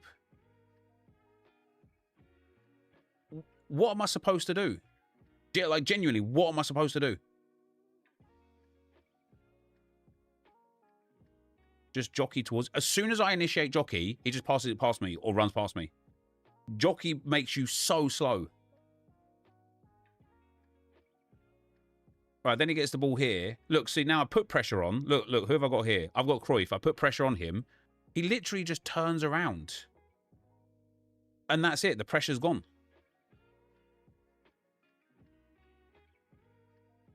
And now he can run... Now what? Now what's my alternative, right? I didn't run away. I'm trying to anticipate, like, where he's going. Because I'm like, okay, is he going to go down to try and pass to the guy down, like, down the lane there? He doesn't. He passes it inside. Now what could I do? Get Ronaldo and bring him back? Or I get a midfielder and bring him forwards. And if I get a midfielder and bring him forwards, there's loads of space in behind. And if I get Ronaldo and run backwards, he gets to drive into the space, right? See here, I'm running towards him with Cruyff. I'm putting pressure on here. And then he just passes it off again. What, like, if I don't know how I'm supposed to get the players closer to him to put pressure on. He wants me to cut the passing lanes, but he has like 7 passing lanes. I can control 1 player. Or at the very least, even here, let's say I take Hullet, right? He could just pass it inside or pass it backwards. Or if I run too close to him with Hullet, I've now left this guy here in a lot of space. See, look, I've literally put pressure on him here again. But look at what's happened. This guy is now in acres of fucking space. Now what? Now you're like, oh, you shouldn't run your midfielder up. And then, but before it's, oh, you need to press with your midfielder. How can you do it all? How can you do it all? Play it on. See if it doesn't indeed eventually go to him.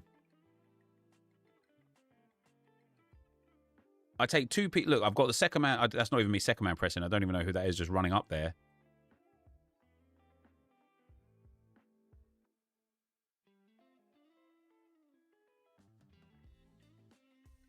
This again is pressure, right?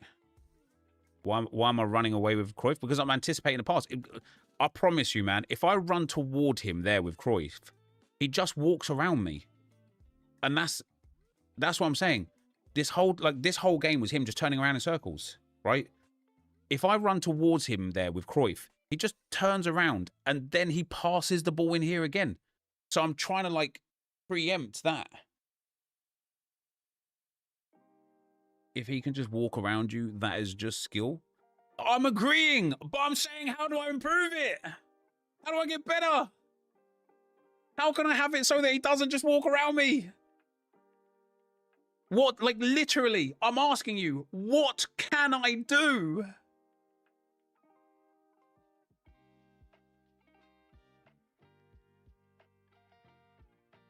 And now here, like, look how many people are here near him. Move towards him. Right, I've just moved towards him with Cruyff, and now look, he's just turned around. And now he's got acres of space. So now what? Now what? Now he passes it in. I'm moving towards him again. And look, he just turns around again. And now look at the space he has created from just turning around.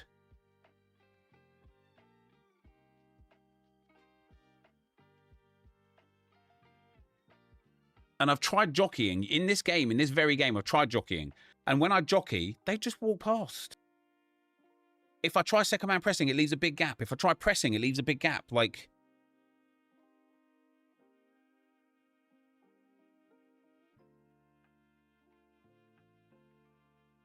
you have the defender second man marking him continuing. You can just stop. Yeah, but if I stop with Cruyff, I know what you're saying there, here, or where it's here, right? If I let the second man defender mark him, this is where again, this is where I think, what the fuck do I do? He just does like a scoop turn inside because the contain isn't good enough to win the ball.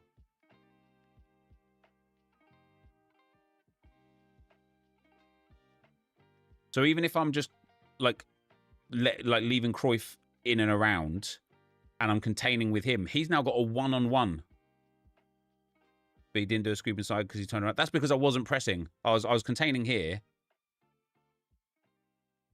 And it's because I'm literally trying to get the ball.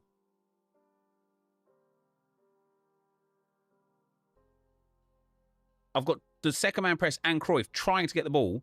I eventually got it by luck, really. He should have had a shot on goal there, to be fair. But it's not really here that's the problem on the edge of my own box. A lot of that is me panicking. And if somebody's able to turn around and fuck me, fair enough, right? The problem I have is here. When these players get so much room in the midfield, and this is what I was saying about that last game. My opponent in the last game, now we drew that game, we probably should have won it, really, but whatever. We drew that last game 3-3. This guy gets so much room here. I don't even mind that he has a lot of room here. The problem I have is, if let's say the roles were reversed and I'm in the blue kits and my opponent's in the white kits, and I'm like, oh God, he's got someone pressing me. What do I do? And I'm looking at my left back here thinking, okay, this is the obvious pass. My hullet is down here. My opponent's hullet would be up here. And now all of a sudden this easy pass is no longer an easy pass. That's where I like really get stuck. It's like, where the fuck is, why is my Ruud Hullet so deep? Why isn't he pressing here? Because he should be up here. And at that point, we got an easy pinch. And that's what I feel like. It probably isn't the reality if we watch the gameplay back. But that's what I feel like when this guy's probably feeling like he's got no options. You always say your opponent's team is camped on the edge of the box. Now he's on the halfway line. Which way is it? Dave, again, have some integrity, man. When you know is the implication on somebody being camped on the halfway line of the box is when I'm in possession, not when I'm not in possession, right? What do you think happens when my opponents get the ball back, that they still just pass it around their goalkeeper and two centre-backs? They obviously try and attack. This guy's obviously attacking, right? So when I win the ball back, his whole team then pushes back towards the back of into the box. That's not what Dave is saying. That's exactly what he's saying. You always say your opponent's team is camped on the edge of the box. Now he'd be at the halfway line. Which way is it? My opponents are camped at the edge of the box. Not even at the edge of the box, in the box. Are we still on the game in this one? No, I already backed out. You said when you have the ball, Hullet is pressing your fullback. Okay. We have to understand that not every situation or every game is alike, right? We're talking about this specific situation in this specific game. For the most part, for the majority of the games that I play, in most instances, my opponents are sat super, super deep. But this guy was a good player, right? He deserved the win in the draft. He was good. He was hard to break down, hard to beat. His turns on the box, doing me consistently. There is a big difference between a good player playing good and a bad player being able to, like me being unable to break down a bad player because they're on the edge of the box, right? I would also argue the reason why Hullet isn't involved because, yeah, but again, that's the situation, right? If I then run Hullet up here, this guy just passes it into here. Like, you're making it sound incredibly easy that all I should be doing is being in the perfect position at the perfect time all the time. And that's it. Like, that's obviously the part I'm struggling with. Telling me what I should have done and what I could do isn't what I need to know. I know what I should have done. I want to know how to do it. That's what I want. I want to know how to do it.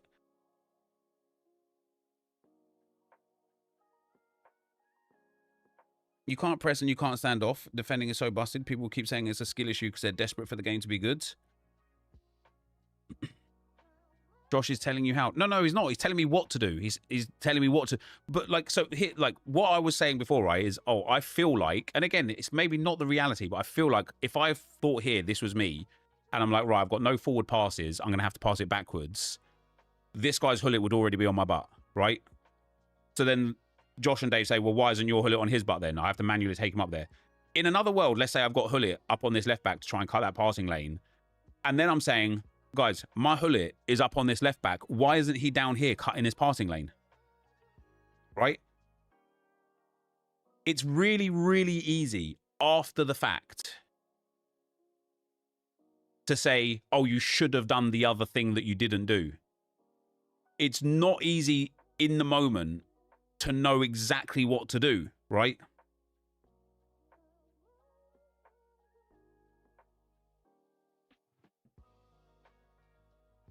That's football. Yeah, that's football. But that's what I'm saying. How do you improve at that? How? Everyone keeps telling me what to do. I know what to do. I don't know how to do it. How is that not clear?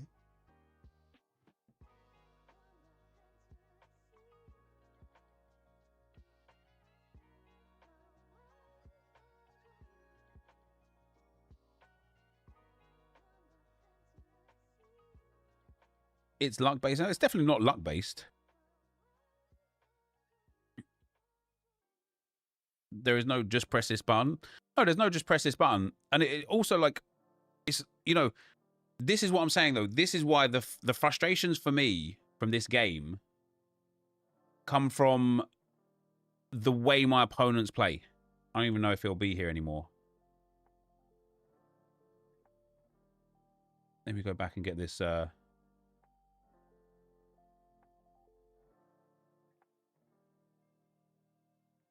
Look, I'll show you. When I say, Dave, my opponents are camped in their box, this is what I mean. This is the average positional map of almost every single player I play. His centre-backs are next to his goalkeeper as an average position. My average positions, my defenders are on the halfway line. So the problem I have is,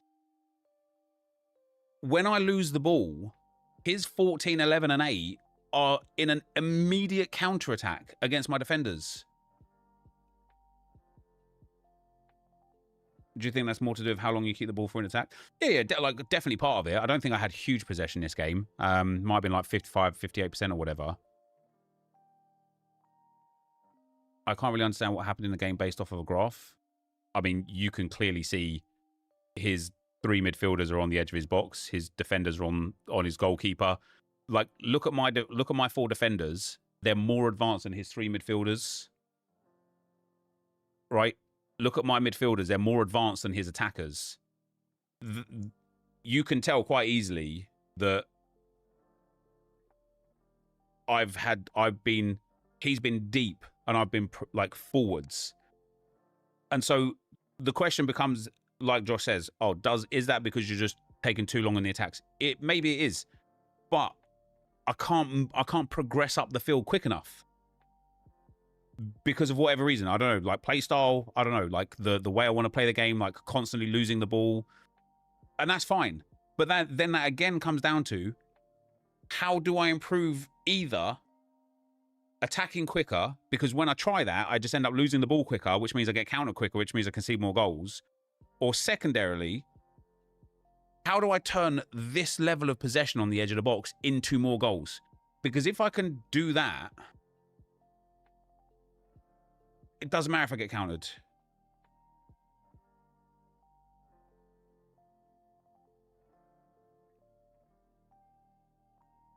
You have one trick for that, spin around. I tried that, and it just doesn't work for me. Doesn't work the same. I try it.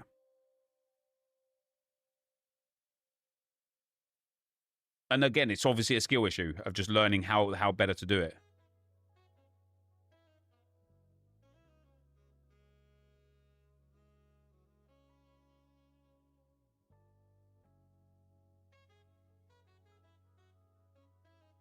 Your position must be insane, though. Your possession. Well, no, because I tweeted this the other day, right?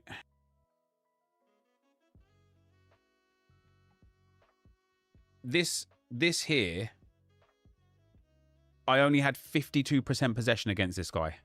Just 52. And look how deep his team is.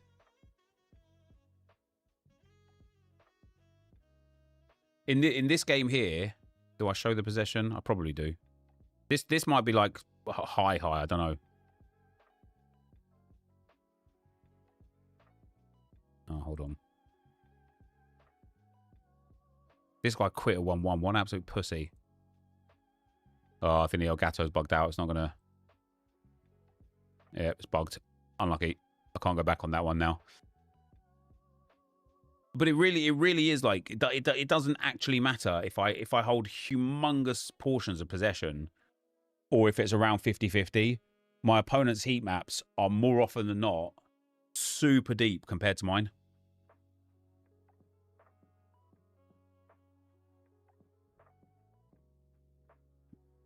You tend to lose the ball on the edge by sprinting. You can slow it down on the edge when you want. People panic defensively. Let's see. Let's see. Oh, I really do want to bring some more central base players onto the bench as well.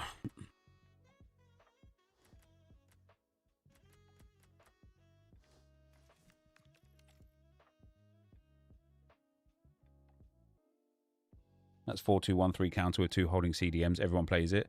Yeah, and that's what I mean. It's just not fun. And even swap Vitinha and Bonmati. Nah, Vitinha's too good, man. I like Vitinha way too much. He has almost a goal and an assist on average per game, which I suppose in this game isn't really that impressive. I just like him. Zubi Worth. He's not outstanding, that's for sure. He's not bad. When a ball is played to a winger, try and grab the fullback before he gets to the ball. I feel like that's like my cardinal sin number 1, is taking a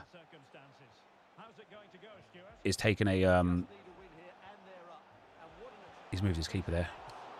Is taking a fullback when like too early.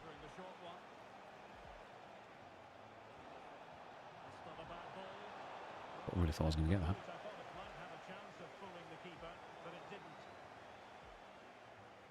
I was using James Ward-Prowse special card. Jesus. Saw the situation developing, and the lineup for the home side. Well, it's certainly a back. See here, like I already know now the attack has been delayed. Just need to have a good understanding about when to support the front player and when to drop that little bit deeper. It certainly looks like a 4-5-1 to me. And support available. Can he put them in front? So a throw in here. Great play, you rush the shot a mile out. Initial 11 for the visitors. Ibrahima Konate starts alongside Urian Timber. And that's why. That literally, like, I was just going to say, the reason why is because if I get into the box, I feel like it takes so long to take the shot. And again, like that. I don't know if you feel this, and I've felt this for about a week now. This isn't even off the back of, like, the conversations today or whatever. I genuinely feel like shooting in the box has, like, built-in delay. And that's what happens when I try and, like, hold the ball on the edge of the box. And now I'm going to concede a goal off of it.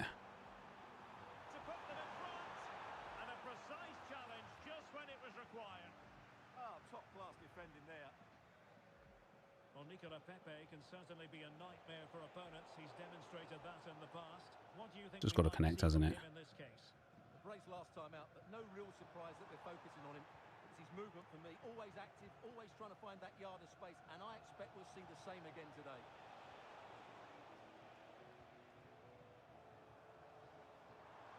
And there you go. That's what happens if I'm like going in for that.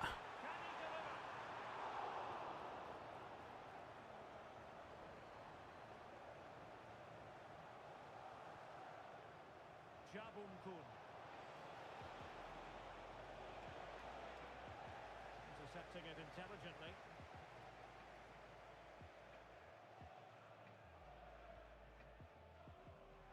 Well, plenty of scope for them to attack. Oh, he's through here. And we cannot say enough about that save. Oh, if you turned, you'd have walked through one Matty. Remarkable save. Fine tackle there to prevent the chance.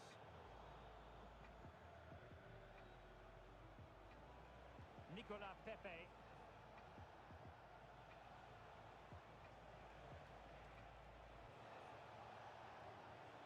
Now what can they do from here?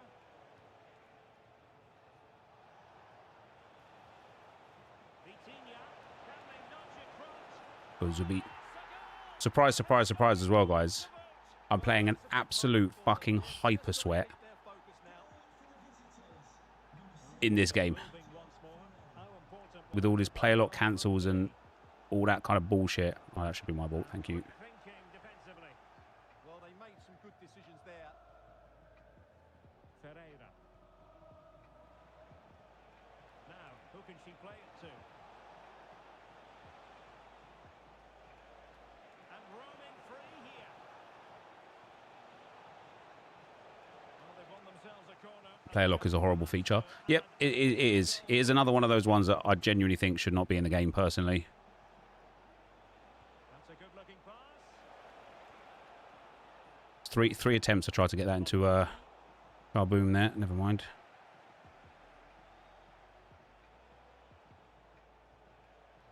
It did look on for them, but not to be. And the referee sensibly allowing them to carry on, advantage with them. This could square the game. Well, the pressure was on, but the keeper stepped up to deal with it. Yeah, they removed green time shots, and then it actually feels like as well as removing green time shots, Konate, it really feels like they Bonmati, nerfed precision shooting. oh, this looks useful. Chouameni, might lead to a chance. Shot! Sound piece of goal. Did I have a pass on there? I might have done. And teammates around him. Clever defending. Subimendi. Interesting pass. Oh, big moment. Oh, That's a good run from Zubimendi, that. surely now promotion in their future. For the first time literally ever, it feels like. Big goal that is. Did I play Mbappe and Co in So Rare? Who's and Co, Neil? I did put Mbappe in some lineups, yeah, but I'm not quite sure who and Co is. Ah, the art of beating your opponent. See what happens if I like try and put pressure on? Key to deliver the cross. I mean, I have won the ball back there, but I feel like it's more for he's fucked up rather than anything else.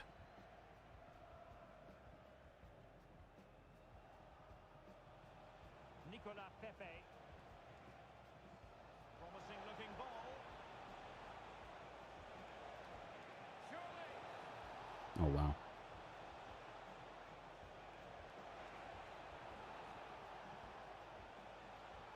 And it's That been penalty. given as a penalty. Yeah, it is. Can they make it 3-0? And Good pen. confidently converted. Well, they just have to get on with it. Pressure doesn't equal No, circle. it is a gargantuan task facing them. Circle's to tackle, isn't it? Well, doesn't have to do it on his own. Fucking kick off goals, man. Well, they're facing with a bit of danger. This is not over yet. Well, they've lost their way here. The warning signs have been coming. And the whistle is sounded for half-time in this game. The guy had Vinny at 20% and he's starting as well as Gula. They overcommitted twice. See, but again, this is where just it's impossible. It's impossible. You tell me you've got to put pressure on, then I put pressure on, then you tell me, oh, you've overcommitted. It's impossible. Like, there has to be a middle ground. There has to be a middle ground.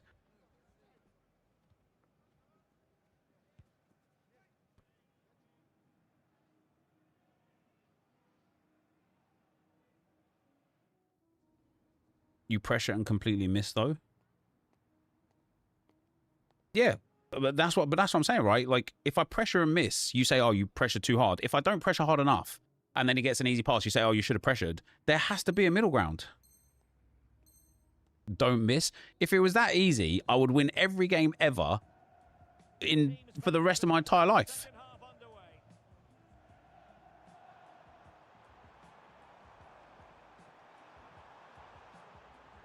Can he get one back?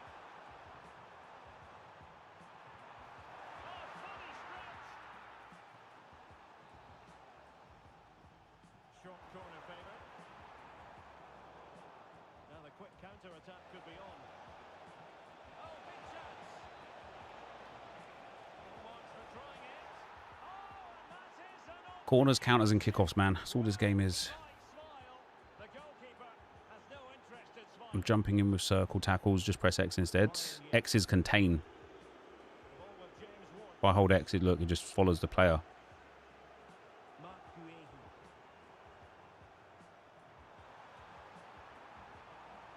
Genuine chance. Really committed defending. Well, I think that's a goal-saving intervention there.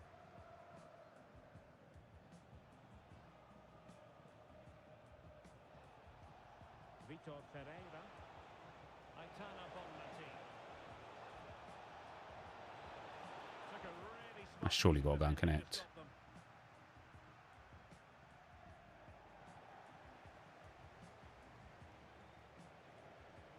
Plenty of support here.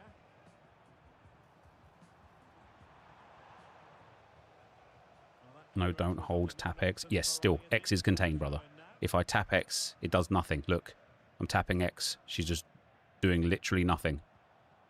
James Maddison. How's he managed to score that, man?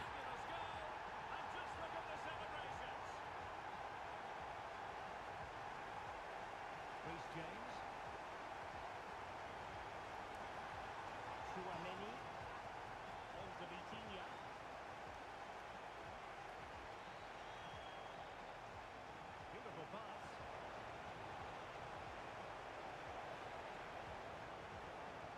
And they'll get ready for the throw-in. If you're on advanced, seal out. Options in the middle. I guess I'm on tactical then. Is this the moment?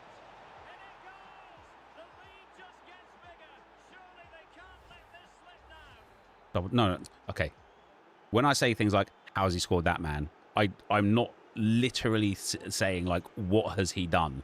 I'm very aware that he's hit a low driven, and I absolutely know how to score a low driven. It was more of a, how has he got the opportunity to score that in the first place? Who the hell is that card? James. And a throw-in it's going to be. They're putting all their energies into winning back possession.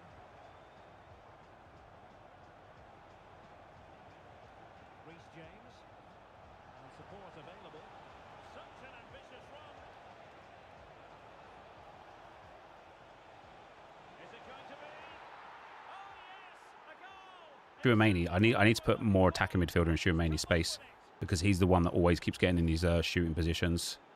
So back And he's in the middle as well, which is a bit mad. has had a roller coaster quality about him. Okay, not there.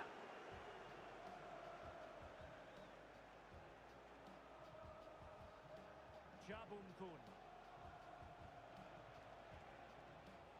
When he saw the situation developing, there was the chance they could get caught out on the break here. And credit is due for that good piece of defending. Nicola Pepe. Subimendi. Maybe over the top there.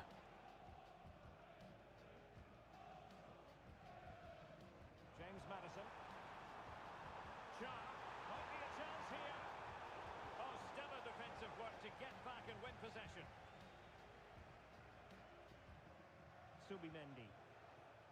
Favouring possession football. Well, doesn't have to do it on his own. Getting in field. Will it open up?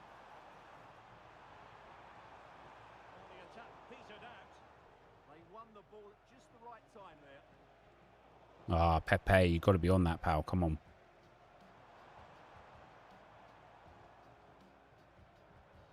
Well, a misplaced pass there. And great work to confuse the defender.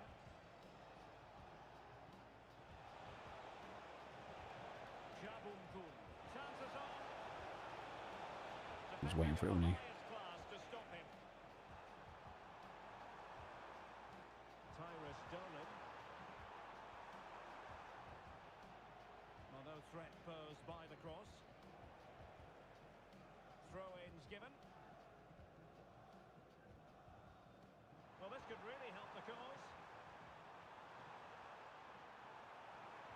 Can they do it? What a miss that is. Well, threat averted. Subimendi. Just into the midfield game. Come on, man. Now a decent position. Big chance. Well, they pulled one back. Again, how the fuck has he scored that goal, man? How? How do I not have the ball back there about three possessions earlier, 3 places earlier? I just should have the ball there. Timber. Mendy. Being able to keep the ball is a huge advantage. Yeah, they're certainly playing with confidence, aren't they?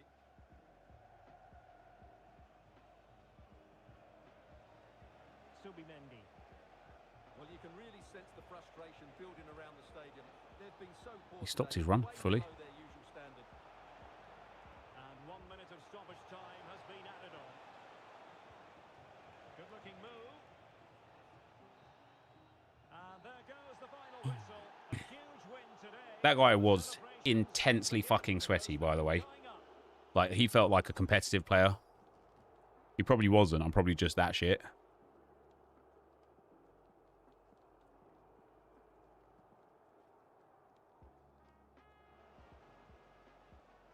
Oh no, he is played in Gfinity. Not that that means anything. Anyone can play in Gfinity, really, but...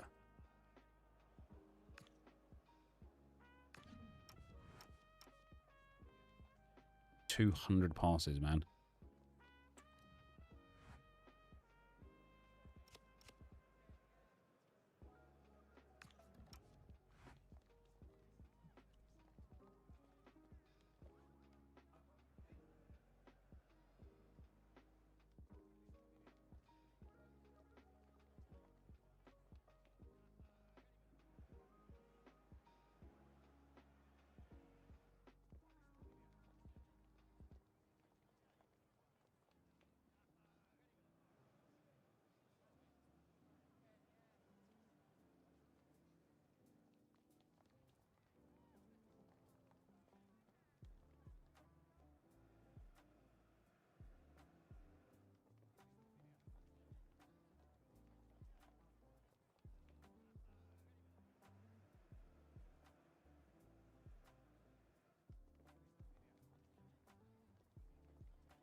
Here's the thing with this game as well, man. I'm not leaving this game feeling enjoyment or fulfillment or entertainment. I am leaving it and I'm literally sweating. And like, my nerves are shot to fucking pieces and I feel stressed. Even though I won. Even though I won. Surely that shouldn't be the case.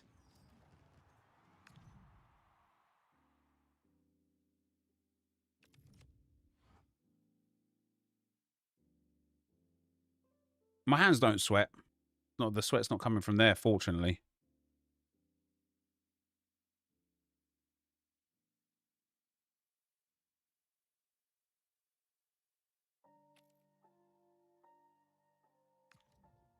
We're up to 30k coins. We must have sold a lot of those cards. That's nice.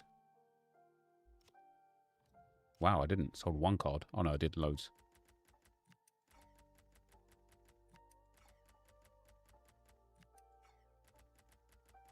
They didn't really sell for very much, did they? What I'm finding difficult with the game at the moment is you simply aren't rewarding for wanting to play your own perceived style of football.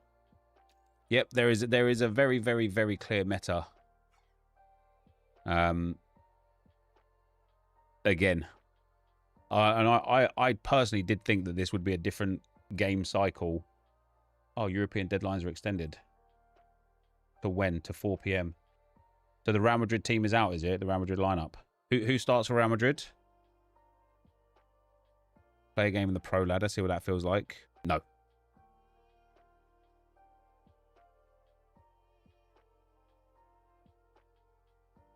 Mbappe, Vinicius Jr. and Arda Güler. Courtois does start. Oh, maybe I can put a...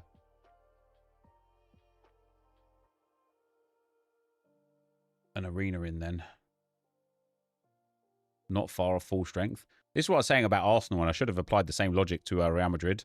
It's just really important for teams to win the winnable games, or the games that they should win. Because if you lose a game that you should win, you're screwed. So Arda Güler starting. Is Chouameni starting? Asensio, Chouameni. And who's the defenders that are starting?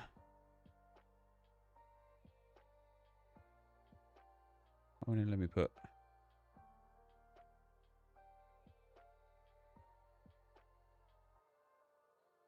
I'm bugging out. Fran Garcia, Howson. So Howson started as well. That's outrageous, isn't it?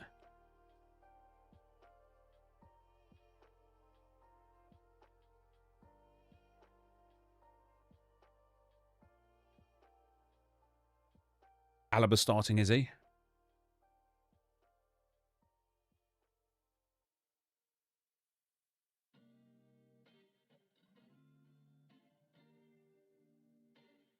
You put Mbappe in All-Star thinking he wouldn't play? No, I put Mbappe in some primary teams.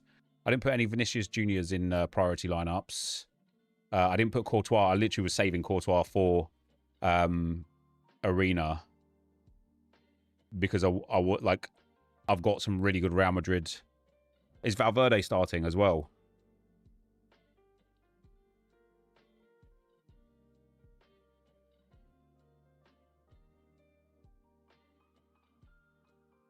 No, okay.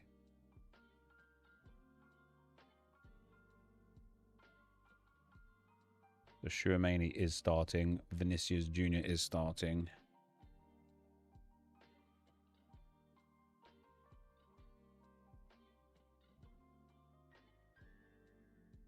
That was rumoured pre-deadline. I didn't put him in any lineups anyway.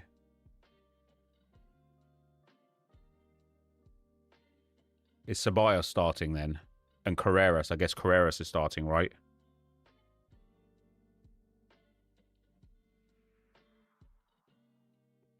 Ceballos does. No Carreras. Oh, wow. That's interesting.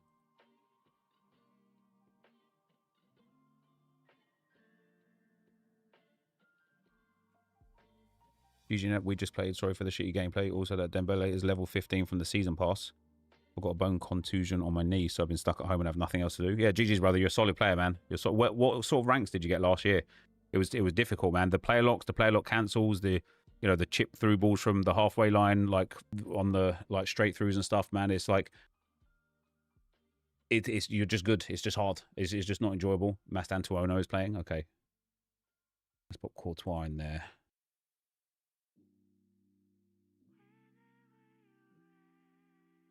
I don't have any Ballon d'Or cards for today. I only have Arsenal versions.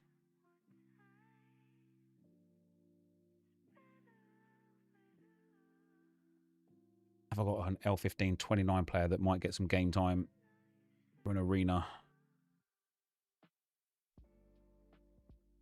No.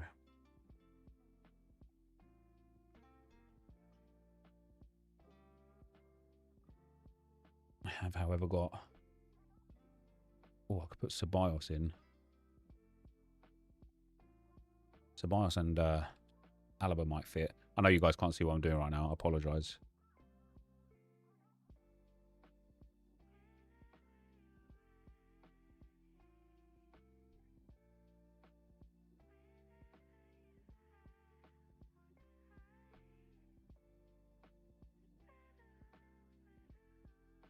It keeps doing this thing where it's like not showing all my players.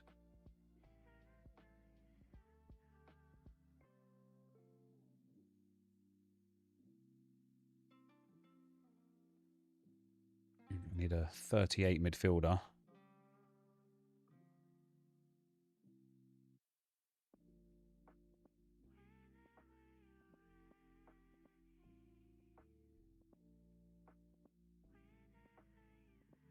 Oh, Ethan Waneri. Some guy called Groshak. Never heard of him. Damian Van der Pierre for USG. Do we risk an Ethan Waneri? Do you reckon you get minutes anyway? Would I have enough essence? Enough essence for what? The game genuinely makes you feel that bad. Might be worth stop playing. Yeah, okay.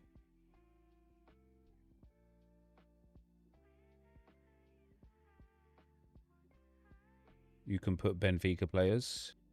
Is a Benfica lineup out as well, is it?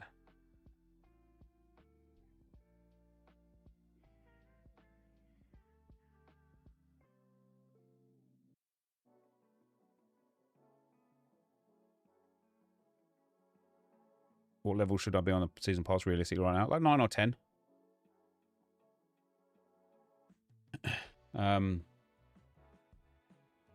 Is the Benfica lineup out? Benfica Chelsea. What time do they kick off? It'll be out in a few hours. How does that help now then? I think Dalman plays right wing for Saka at 67 minutes. Odegaard for Eze to get some fitness. Not sure Nwaneri gets game time. I think he will. Oh, Bruges Atalanta's out as well. Michele starts. Forbes, Zolis, Vanaken, the usual suspects for Bruges. Okay, I've got a couple of lineups in there. That's good enough. However, in classic So Rare fashion, now it's not like he can't get subbed on and score, but it is frustrating having Rodrigo. I've got Rodrigo as captain in my like second best lineup at rare. I don't have him in any lineups at limited, fortunately. But yeah, he's I've got him in with Raya, Fran Garcia, Kimmich, Saka, and Rodrigo captain. That's a bit annoying. Never mind. Not to whinge because I appreciate the lengths and effort you're supposedly going for enhanced experience, but it's 2 weeks in, I'm losing the urge to just get on the game. Yeah, well, that's the thing. I was trying to explain this earlier in stream. I mean, people were able to understand what I was saying. It wasn't a problem. Objective-wise, I've done everything there is to be done outside of the real long-term stuff that requires, you know, weeks on the game. Like, okay, these guys, I could absolutely go out of my way to do these now, but they are just happening over time anyway, so I'm not stressed there. The live events, I'm waiting for the gauntlet to come back so I can try and win that for the second time. Everything else has been done. Evos, I want to pack a few extra players. I can't get packs for the players. SBCs are basically all done. My rivals points are done. Like, I'm literally sat here like, what do I do? And then the answer is, I want to play rivals for bounties. That, I think, would be the best thing. I would really enjoy playing rivals for bounties. The problem I'm having is, I'm now about 10 to 12 games since my last bounty, and my last bounty didn't work because I had the team of the week in the team, but it didn't count it. The bounty before that was also team of the week related and cancelled as well. And the bounty before that required us to do something where because the guy rage quit, I got an X at the end of the game saying I didn't do it. So my last 3 bounties, I haven't even been able to complete, even though I've completed them. And that's been over about a 30 game, 25 game window. I honestly feel like bounties should be like every game or every other game. I don't know how much it would impact the economy, maybe a lot, but playing a game doesn't guarantee the bounty. Like, you still have to win the bounty. Do you know what I mean? Like,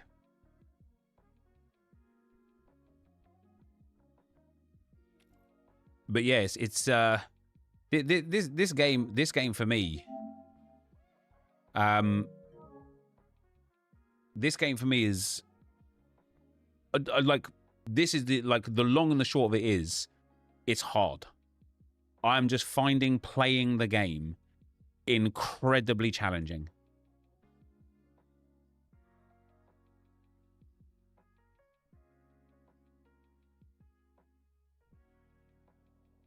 I'm bored playing the game, doing them silver cards as a chore. Yeah, I'm doing them with squad battles to get squad battles rewards and get those silver cards and other objectives all at the same time. Kind of is a real big help. Is that not a good thing? I mean, in certain areas, yes, but everywhere, no.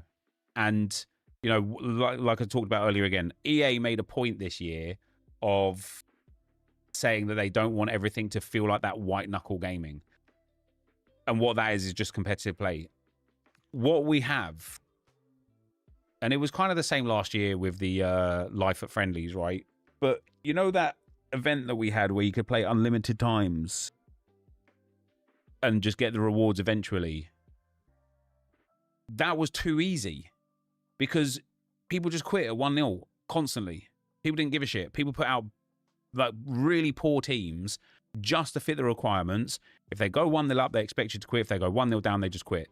And it's like, well, this isn't good. This isn't fun either, right? Like, then, like, there has to be a middle ground, and there just isn't. Like, everything is either hyper sweaty or golden goal too easy. Like, you might as well not even play it. And I don't know. I'm not getting on with the game right now. And obviously, like, struggling to actually play the game efficiently is a big part of why I'm probably not enjoying it as much. If I was winning a lot more, I'd probably be enjoying it a lot more. And if I was winning a little bit easier, you know, if every game wasn't me grinding my dick off to try and to just get a win, maybe I would be enjoying it more as well. If I was just getting some, not easy wins, but easier wins, more comprehensive victories, more games where I'm like 2, 3, 4 goals up and a bit more casual playing, rather than, like, you know, in that last game, I was like 3 goals up, the guy gets back to 3-2. I go 5-2 up, he gets it back to 5-3. Like, it's just relentless. It's just relentless. And I don't think EA can fix it. Like, I don't think there's a fix, because it's, as much as EA make the game, it's the community that plays the game in the way they play the game that makes the game less fun to play.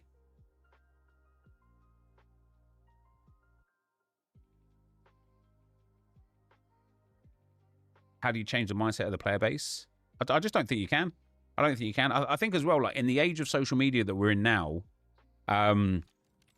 anytime there's an exploit found, 1 million people know about it 10 minutes later. It goes viral on Twitter, on TikTok, on Instagram Reels, on YouTube Shorts, and, you know, a handful of content creators immediately make content around it. So if there was, like, if right now in this moment, I figured out by accident a way to score directly from the corner every single time without fail, within about 2 hours, everybody would be doing it in every game that you ever came up in. And that never used to be the case, right? We never used to have access to information that easily. And so we're left in a world now where even, like, lower skilled players are able to competently play because they just know the best methods to play immediately. There's no actual, like, learning or enjoying or engaging, or, like, I don't, like, and listen, I want it as well. I want to know how to play the easiest way as well. I'm no different. I'm in the exact same boat as everybody else. But because of that, the general average skill level of everybody has increased significantly. Not even exploits. It's a here's the thing to cover up that you're a bit shit. That's why everyone's dropping back and hitting counters. Yeah, and the counters is crazy. The counters for me, I don't think we've ever experienced a game, not at least in my recent memory, that is so heavily counter driven.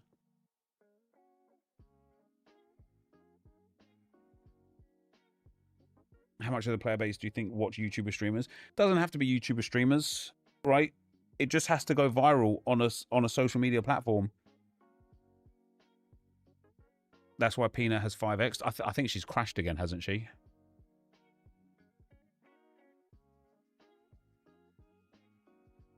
Oh, she's back up to 37,000.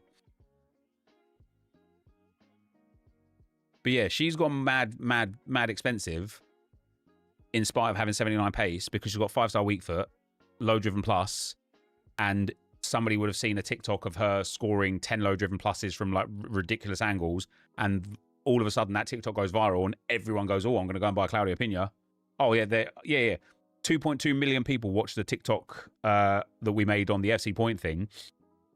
You don't have to be a hardcore viewer to see content that's like shorts specifically.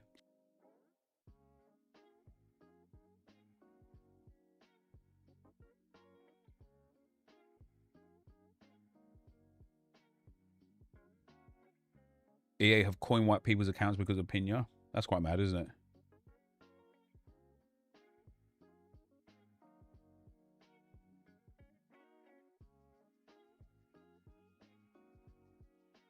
I also think there's considerably less casuals playing these days. Yeah, there is a lot of the people, a lot of my like in real life friends and whatnot just don't play this game anymore. They play it like, you know, a couple of days and then that's it. They're gone. And part of that is because maybe they've just grown up, but I think a lot of that is because people just don't enjoy the game. And again, it's made like it is very possible that I am the exception these days and not the rule. You know, it's very possible that I'm not enjoying it. And so because I'm not enjoying it, I think it's an unenjoyable game. At which point I think everyone thinks it's an unenjoyable game. But maybe some of you guys absolutely loving the game. I genuinely don't know.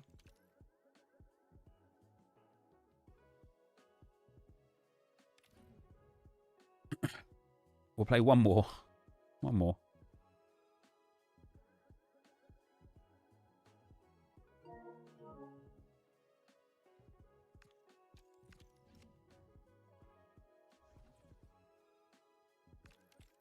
The bad game for being bad at or worse than you'd expect to be. I didn't really even expect to be anything this year. What I wanted to do this year was kind of take the time to learn the game. I just don't know if I've got it in me. I just don't know if I can. I don't know how to learn the things I'm bad at because everything is so situational. So ultimately, the thing I need to learn is situational awareness, right? How the fuck do you learn that? How do you learn situational awareness? What are we going to get from this one? Well, it's so loud in here, isn't it? The fans are really up for this one, and I'm sure the managers will be reminding them, remember what you need to focus on and block out all of that noise. Zubimendi. And it's on now. Come on now.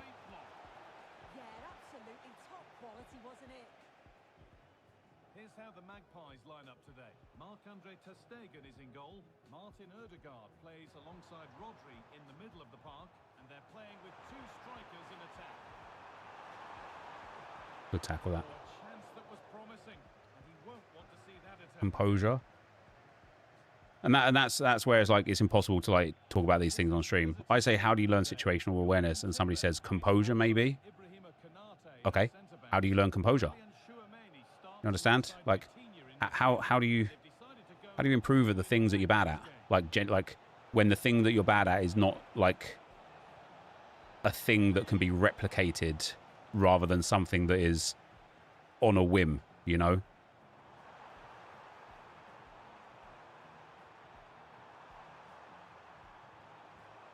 the momentum is lost. Coutinho. Zubimendi. swear my own players bait me so much, man. Well, it's no surprise to see who we focused on as our player to watch in this game. You would presume that he'd play a really big part. Well, the way he strikes the ball is so good. The technique and the amount of power that he can generate from distance is incredible. Goalkeepers and defenders, they've got to be on their toes when he's on the ball. I've put enough power on that to go to the midfielder there. Frimpong. Rodri.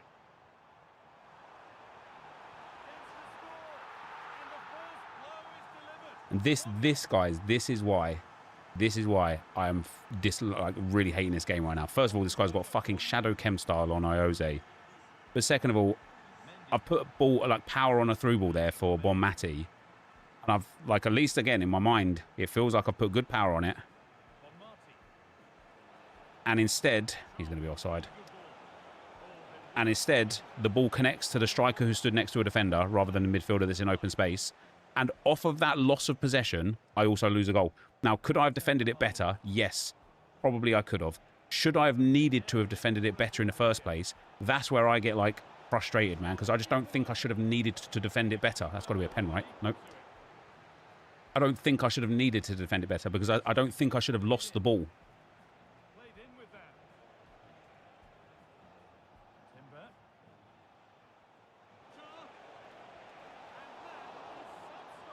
Come on now, man. And again, this is like, man, like everything that's happening in this game is literally like a testament to why I'm not enjoying this game right now. I need somebody to explain to me how I haven't scored a goal. And the chance slips away. That was top draw, wasn't it? Martin Odegaard.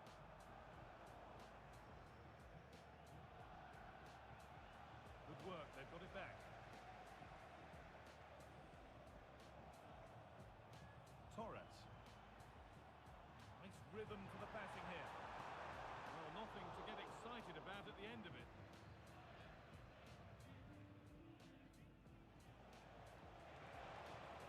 Lovely setup. Thank you. At last, Chaboon. Last. The goal. Because you aimed it straight at the keeper. But I didn't. I didn't. And then that was the second shot as well that I think should have gone in. Intercepted. Great reading of the game. Nicola Pepe. Vitinha. Now, this has to be taken cleanly and held onto. Hasn't Pepe got like silver finesse? Iose Perez. Torres. And there it is again, man. Surely. Just absolutely horrendously fucking punished because my player can't control the ball. And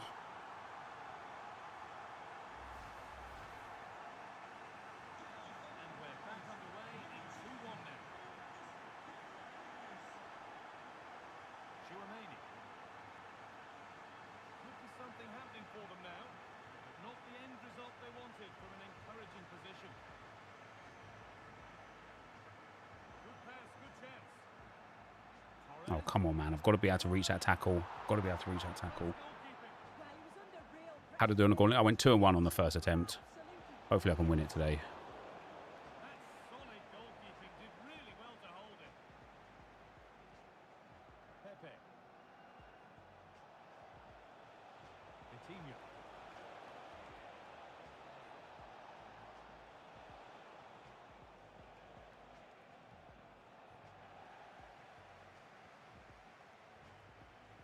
Rodri. Oh, brilliant anticipation. I passed that straight away game. Fuck off, man. Fuck off. It's a good ball in behind. Vitinha. Zubimendi. They could level it here. Chouameni. And it's there. Oh, dearie me. Draws them back on level terms.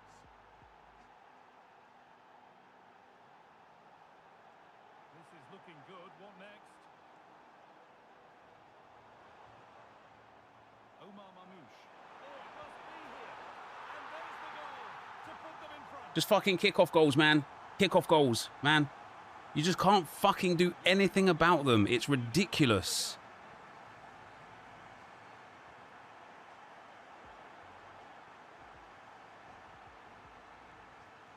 Martin Odegaard.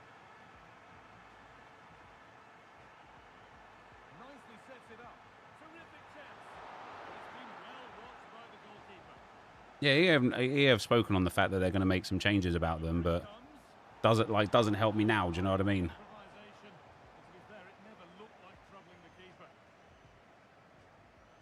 Is that not a free kick? That's outrageous. And that's going to be it for the first 45 minutes.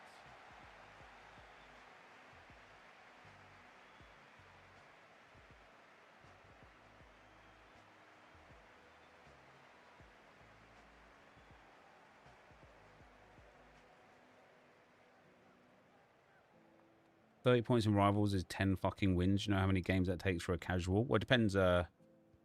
Depends what division you're in, really, doesn't it? Also, if you're on a streak, you get bonus points, and if you hit bounties, you get bonus points as well. You're rubbish at draft, mate. Thanks, Tiger.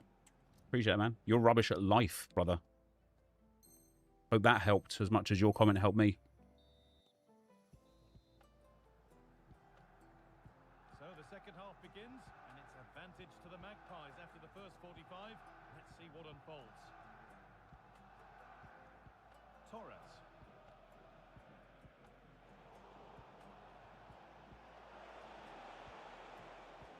The Magpies come away with it.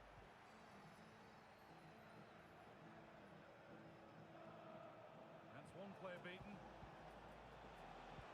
No, that's just for sure, mania. Yeah, come on. To square things up. It's got to be. See how long he takes to... This is what I'm saying in the box, man. How long has it Schumanni taken to, like, initiate that shot, for fuck's sakes? Beaten easily here. Torres. Oh, it's still in there, but he can't do anything to keep that one out. You can see the frustration, tinged with fury, at not getting more protection from those. Let's ban that Mo guy in the YouTube chat, please, mods. Thanks very much. It's going again at 4-2.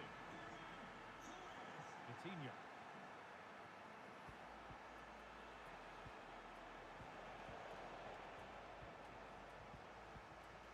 Perfectly anticipated, really well won. Yes, so alert, read it well. Oh, it's just... Martin Odegaard. Ball back with the Mate, that happens all too many times, man. and the forward progress continues. That happens all too many times. Where I win the possession back and I can't actually move before I've lost the possession again. Didn't get a penalty there. There's a chance for the break here. Well, it looked promising, but only I've done a up to fake point. shot there. Oh, it's triggering. The Magpies moving the ball forward. What can they do from here? The pass was read and the ball has changed hands.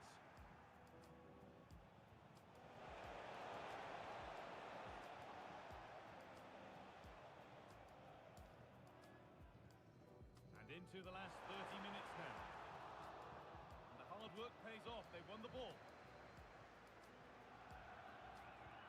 Can you just run? Like, why is Charboom just fucking standing still, man? Trent Alexander-Arnold. Mamouche. Brilliant. Brilliant. He's in here. He's tried the trick, and that's comfortably gathered. Yeah, it was a nice idea, but the execution just wasn't there, was it? Charbon Kun.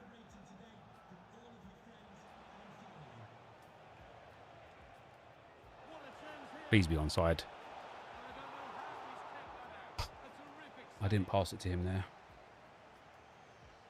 and they go short with the corner. It's the half a gap. It's One- there. one more. Hope restored. They're back in this game. So it's 4-3 now as the game restarts.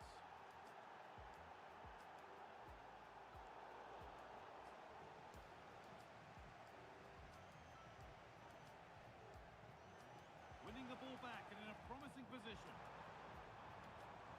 This could be. Oh, it's in. A delightful I am just sick of it, man. I'm sick of it.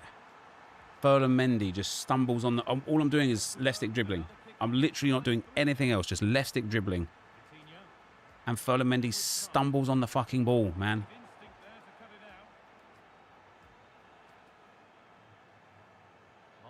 Oh, my days. Where's my back line?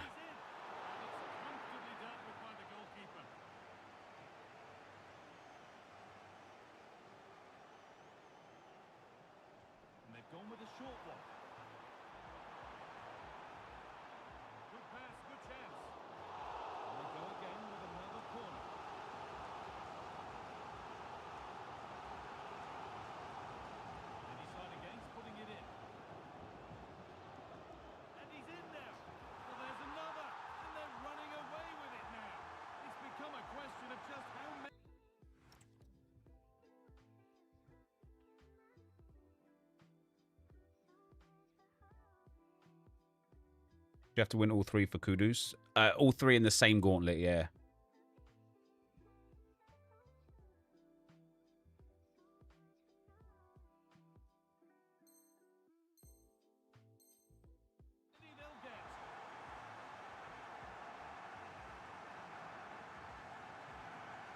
Great goal, Nep. Fuck off, you moron.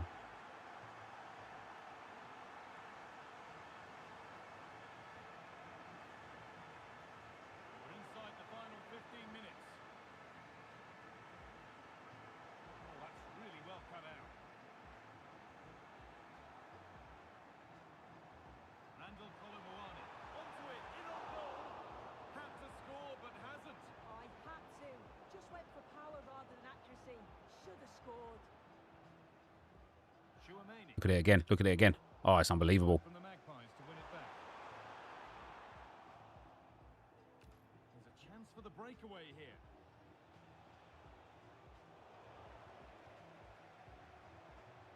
Decent move looked to be building, but that's it for now.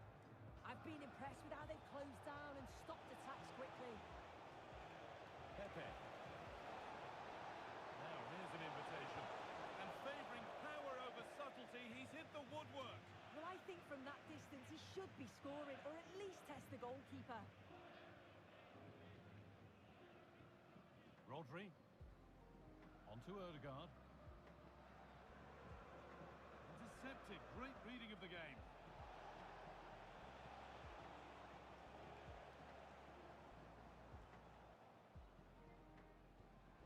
Rodri. Fantastic pass if that comes off. Brilliant tackle. The chance has gone. Nicola Pepe. And on to Charbonneau. Teeing up the chance now. The attack. How lucky can you get, man? Might get caught on the break here. So switched on to sense the threat and deal with it. That was a big chance. Probably should have done better, in my opinion. Charbonneau. Big chance. Oh, sensational from the goalkeeper. Yeah, his reaction speed is outstanding. And stop what... Am I staying until 6 PM content? No. No, it won't be. That's supposed to be a roulette, EA. Cool. Drifting into a useful position here. A simple chance. Sometimes. And another. Ball to the good now. Any ideas of this being a contest surely over? Well, here's the replay, and it's so impressive how quickly they go from back to front. But it's poor defending. They're just chasing shadows.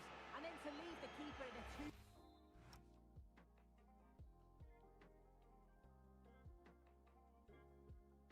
Why do you no longer stream 6 PM content?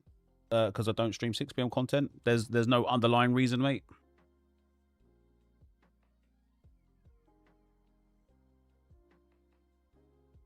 I don't understand why this guy's being so toxic. Well, we all know why this guy is being so toxic.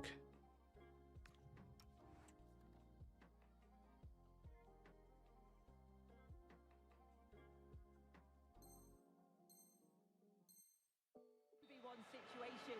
He had absolutely no chance. So that will Painful game to play, guys. This is a painful game to play. It really is. Win or lose, man. Like the last game we won. And the guy was much better than this guy as well. But both of them, painful. Painful games to play.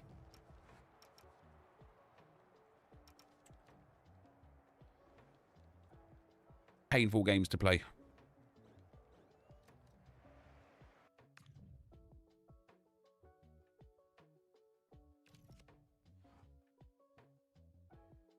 Should have maybe put some Evos in there to get some of the Evos done. Never mind. Should stop playing, or just watch, or just stop watching me play it, Robbo. Instead, that's the same thing in your world. If you stop watching me play it, exact same outcome as me stopping playing it. I'm 100% expecting a message from that guy. There was zero reason to keep pausing it and watching full celebrations there.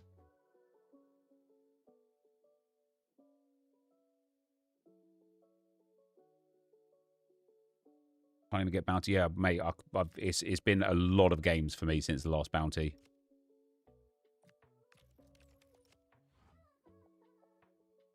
Maybe it's because I keep bouncing between Division 5 and Division 4. I've literally won like every single Division 4 game to get promoted back up to Division 5 literally about 6 times. And then every time I get into Division 4, I immediately lose the next game every single time.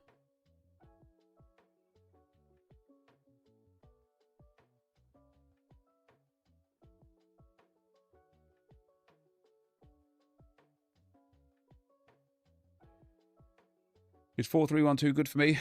Formations are irrelevant at this point because I can't play the game properly because I'm just not good enough at the game. It doesn't matter, mate. I could use 5 at the back, 3 at the back, 4 at the back, any variants of any formation and any tactics you want, and it won't make a single shred of difference.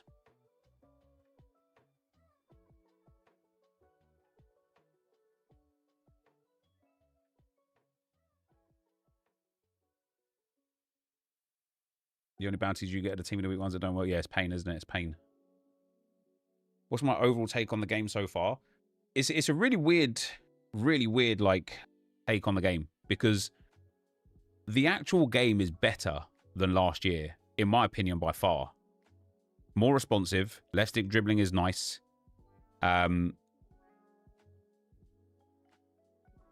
Like there are certain things that were fun at the start, like using Enforcer and shielding and stuff like that was fun. But with that being said, and again, it might just be a me thing, man. It might be a me thing, but this game is just a chore to play. It is exhausting to play, guys. It is exhausting to play. Even though I will stand by the fact that it is a better game than what it was before, it is exhausting to play.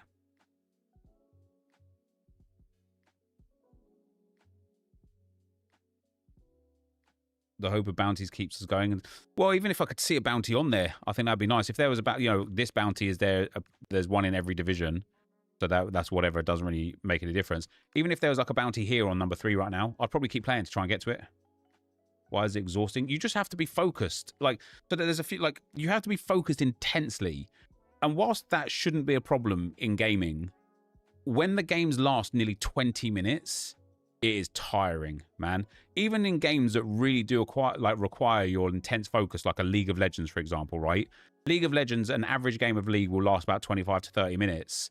But a lot of that is you like going back to base, buying, and then walking to lane. You get like pockets of 20 to 30 seconds where you don't have to be locked in.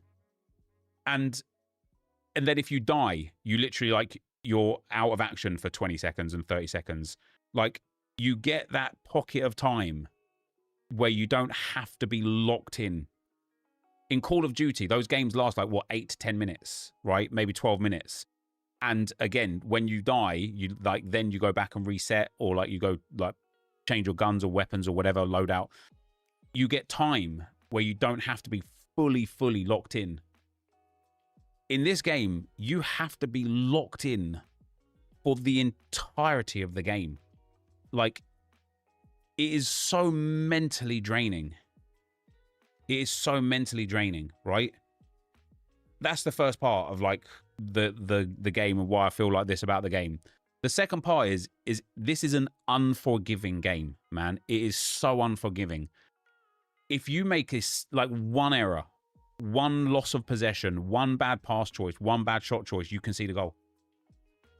And it's like, it is too much. Now think, I play this game for a living. I don't get paid by EA. Let's not confuse the two. I earn my money from playing this game, and I'm exhausted from it. I can only imagine the people that go and have like a regular job and come back and then want to try and sit down. Oh, let's have some fun playing some of this game. You fucking can't. It is so intense all the time.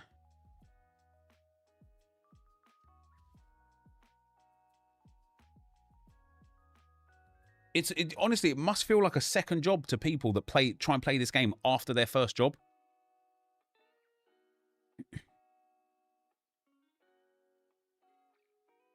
Apart from Rivals and Champs, maybe they should keep open those tournaments with no entry cap or requirement.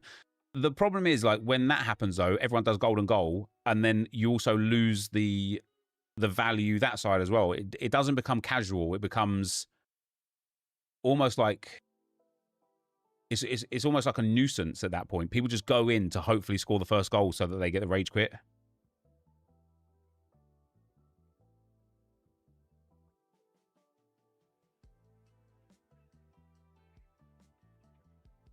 Never once in my life have I celebrated after a goal in this game, but you just have to. Mate, I'm literally like whinging more and more and more about this game. The more I'm playing it. I don't even celebrate wins, man. I don't find winning.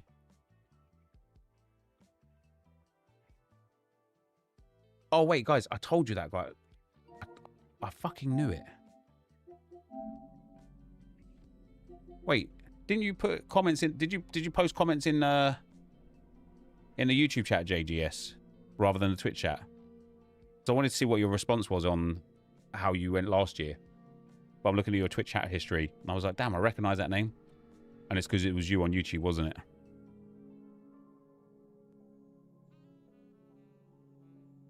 I get home from work around 5 and hang out with friends or family until about 9, then play until around midnight, and it really does feel like clocking into a new job. The game looks like it's going to get rid of the casuals like me, as any live friendly, I just get smashed. Played the Cornerstones thing 5 times, and played the last tournament winners 3 out of that. Don't have a chance, which is sad. Haven't even tried Gauntlet yet. Gauntlet is a lot easier for what it's worth. Yeah, I wasn't following on Twitch, so I couldn't type here. Got ranked 2 most weekends, but was hit and miss. Yeah, fair enough. All online gaming was turned into a mess the last 5 years or so. Everything is too competitive. It is crazy. It is crazy. And I get it, right? Probably you're watching this stream right now, and you're sitting there thinking, "Fuck me, this guy just complains a lot." And I am complaining a lot right now because I'm just not having fun, man. And the killer is that I want to have fun. I want to play this game. I want to go, like, there used to be times, we're going back a fair few years, even like FIFA 22, FIFA 21, where I would just play for the sake of playing. I would just go in a call with like whoever I was like chatting to in those moments and sit there and just play the fucking game for a game after game after game. Didn't get anything for it, didn't get any rewards for it, didn't gain anything for it. There was no bounties, there was no objectives or evolutions or anything. Just for fun. I would go and play it.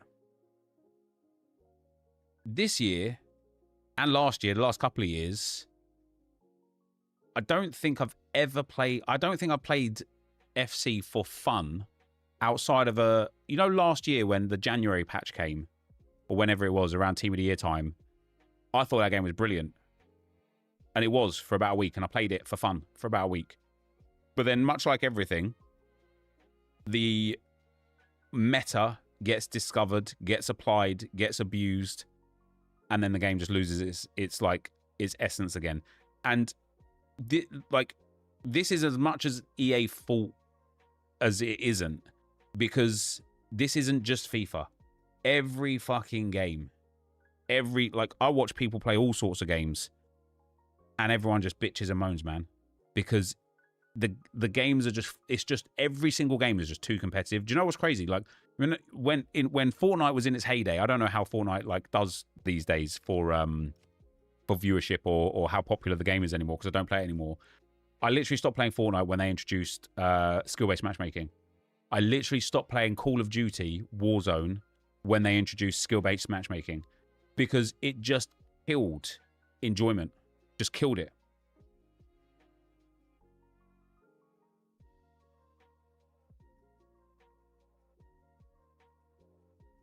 Maybe it's the fact that the pros culture have creeped into much past couple of years. While I'm slowly going off multiplayer games, everything is about how to be the best instead of having fun. But like, here's the thing though, like winning is fun, perceived fun anyway, right? Winning is perceived to be fun. And for the most part, winning is fun. It's very rare that you'll lose a game and go, oh my God, that was a lot of fun. Just doesn't really happen. Maybe in like Fall Guys or something like that, right? But it's very rare that you lose a game of FIFA specifically and go, oh, that was good fun. So winning is fun. Like part of the allure of having fun is winning games. But with that being said, it is such an extreme right now that people will win in spite of fun just to have won. You know, I saw a guy yesterday. I can't remember who I was watching. I think it was Orzio, but I can't remember who I was watching.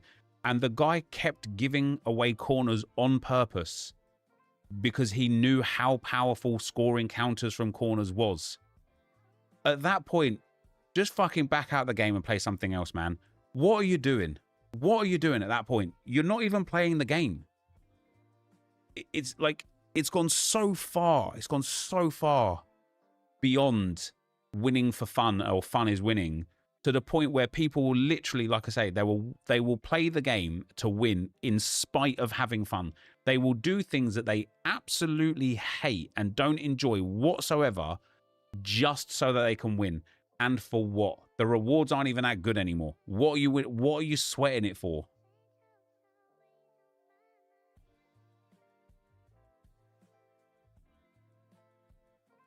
Do you think going back to a seasons format would help instead of rivals?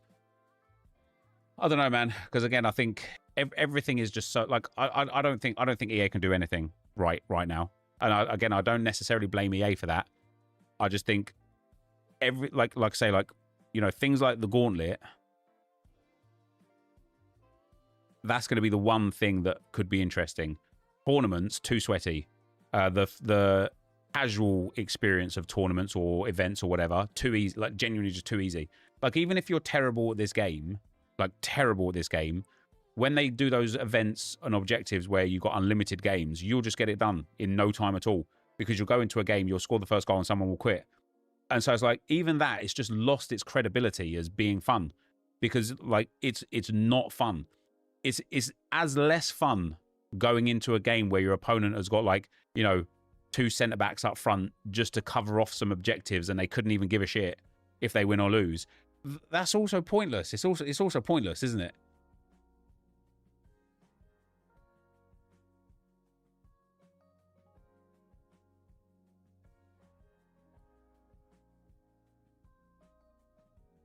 It will most likely change in the next few months to years with the new owners.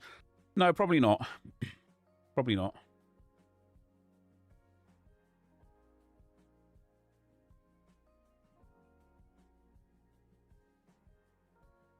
I don't think EA need to be to blame. His community need all spoon feeding instead of learning the game.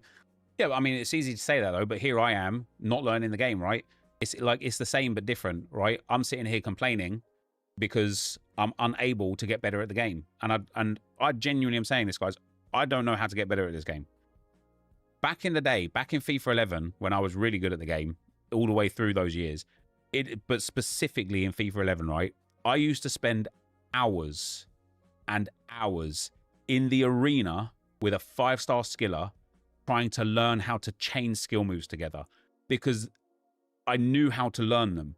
I had a booklet in front of me that had all of the skill moves on, and I was like, right, I want to learn how to chain this skill move into that skill move into that skill move. And I just got the muscle memory down. I just kept doing it and doing it and doing it until I could do it without thinking. Then I went into a game and tried to apply it, but I started absolutely slaughtering people in there because I'd learned I'd gone out of my way to learn how to actually improve at something. I don't know how to learn on this game. I don't know how to learn how to press better, because it's not a one-size-fits-all solution. There's not something someone can say where they say, oh, if you just do this, you'll press people, because it's all situational. And so again, it comes back to what we were saying earlier. How do you learn situational awareness? And that is a genuine question. How do you get better at it? How do you learn how to not dive in? How do you learn how to take an extra half second in the box? How do you learn how to press but then play a switch at the right time? How do you learn?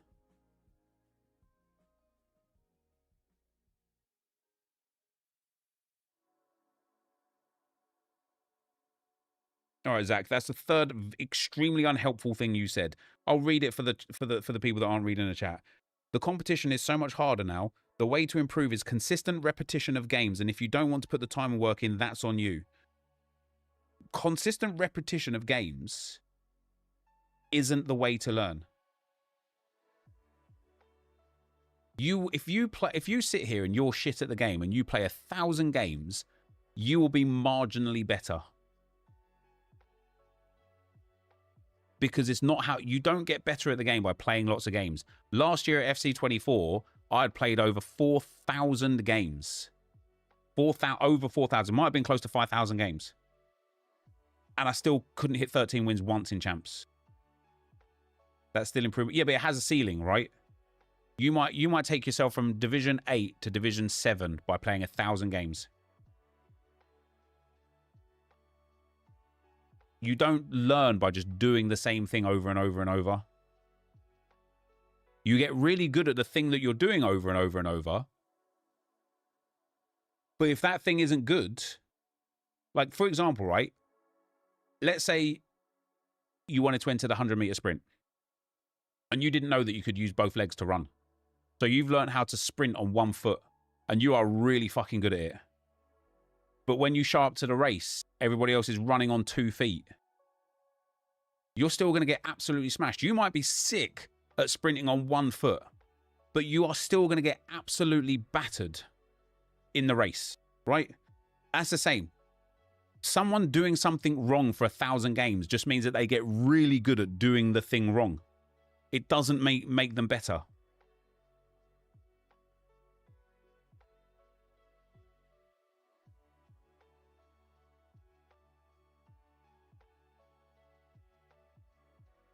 Okay, Zach, you're going out of your way to miss the point at this stage.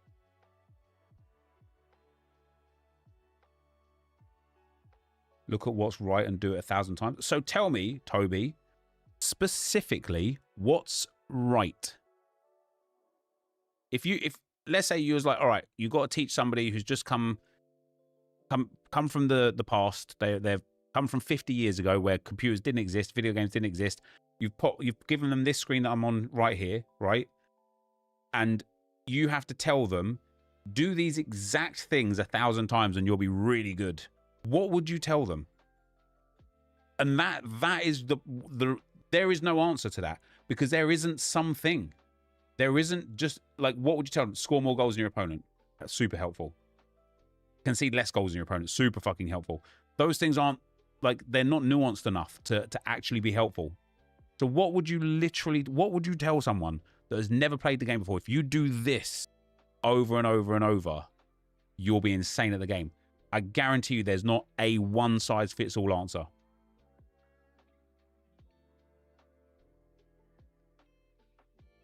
Philo, so that does help. That is certainly something. Okay, Zach. Again, you are going out of your way to miss the point. You just said, I'm not trying to be a dick, mate. I respect you a lot, but in my opinion, you need to keep playing and try and learn and improve. I've just explained to you that just playing doesn't help you learn and improve. And so your response to that was, I'll just play more. Just play loads, mate. That's not how you learn, and it's not how you improve.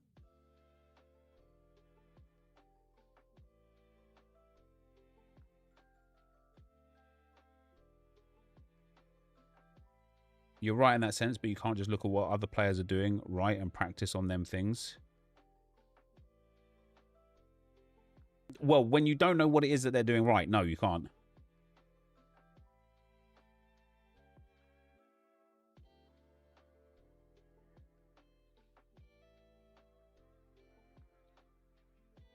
We tell children to practice more and they will get better. I'm sure It's the same for adults. Yeah, but it's okay. I can't believe I have to explain this. It's practice with a purpose, not just practicing, right? You need to study what you're doing wrong and look at what your opponent is doing right if you're struggling, and then practice that. Super fucking helpful, Zach. Honestly, you're trolling at this point. If you put another dumb comment in, I'm just going to ban you. Again, you could say a kid, tell somebody practice makes perfect. Sure. Sure. But it has to be like dedicated practice. For example, if you put a piano in front of someone and say, just play the piano, just practice, practice, and you'll get well good at the piano, they probably will start to pick up on things over a really prolonged period of time, right? They might be able to play a tune or, you know, figure out all of the keys and what all of the keys make for different notes. But if you give them a tutor and a music sheet and teach them how to read music and understand melody and tempo and such, they'll be able to do that way quicker. So there's a difference between practicing and practicing with a purpose, right? You can't just say to someone, just do it fucking loads and you'll get good at it, because that is not the reality of the situation.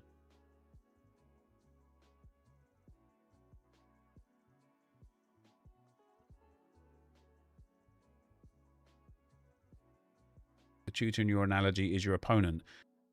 So, okay, so if the tutor in my analogy is an opponent, imagine having a new tutor every single time you sat down to play the piano. Then what? Because that's what you're saying, right? Just get a new tutor. Imagine if a football club had a new manager every game. Well, new tactics today, lads. New manager, new tactics, new play style. Wouldn't. Yeah, and your opponent isn't trying to help you. The tutor is trying to help you, right? Yeah, what if the tutor spoke French? Yeah, what if the tutor was like Japanese? Now you're sitting there going like, I don't know what you're saying. Please, I just want to... You can't. What is it I'm specifically trying to be better at? Just like all of it, mate. I just want to like defend better, attack better, play better, win more. Like...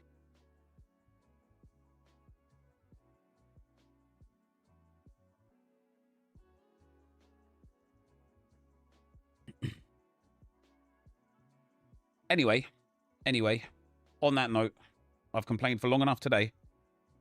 I'm very much looking forward to coming back tomorrow to complain more. So if that's something you sound like you'd be interested in, make sure to hit that follow button.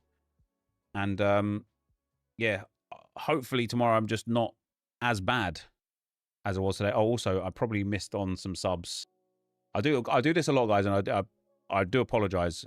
For some reason, the subs don't come through the thing that I use. So I have to go backwards to read them. And so here we go. Zolin, thank you for the Prime, brother. Maestro, thanks for the 2 months, man. Coulter Creative, thanks for the 6 months. Josh Excels with the 29 months. Thank you very much. Jack with the 5 months. I Just Trick with the 18 months. They're the ones I missed today. So appreciate that, guys. Before you leave, swap Bonmati and Vitinha. Mate, Vitinha's too good. Look at that. 92 goals and 94 assists in 113 games, and you want me to swap? You want me to put him at centre mid? That's outrageous. I will say, for some reason, maybe because he's on box to box, but it is Chouameni who is always the player in the position for the goals since I switched into this formation, and his shooting is just not good enough for it. Maybe I should have Bonmati as box to box. She has got decent defensive stats. I just don't know if she has the roles for it. Anyway, guys, thank you very much for watching.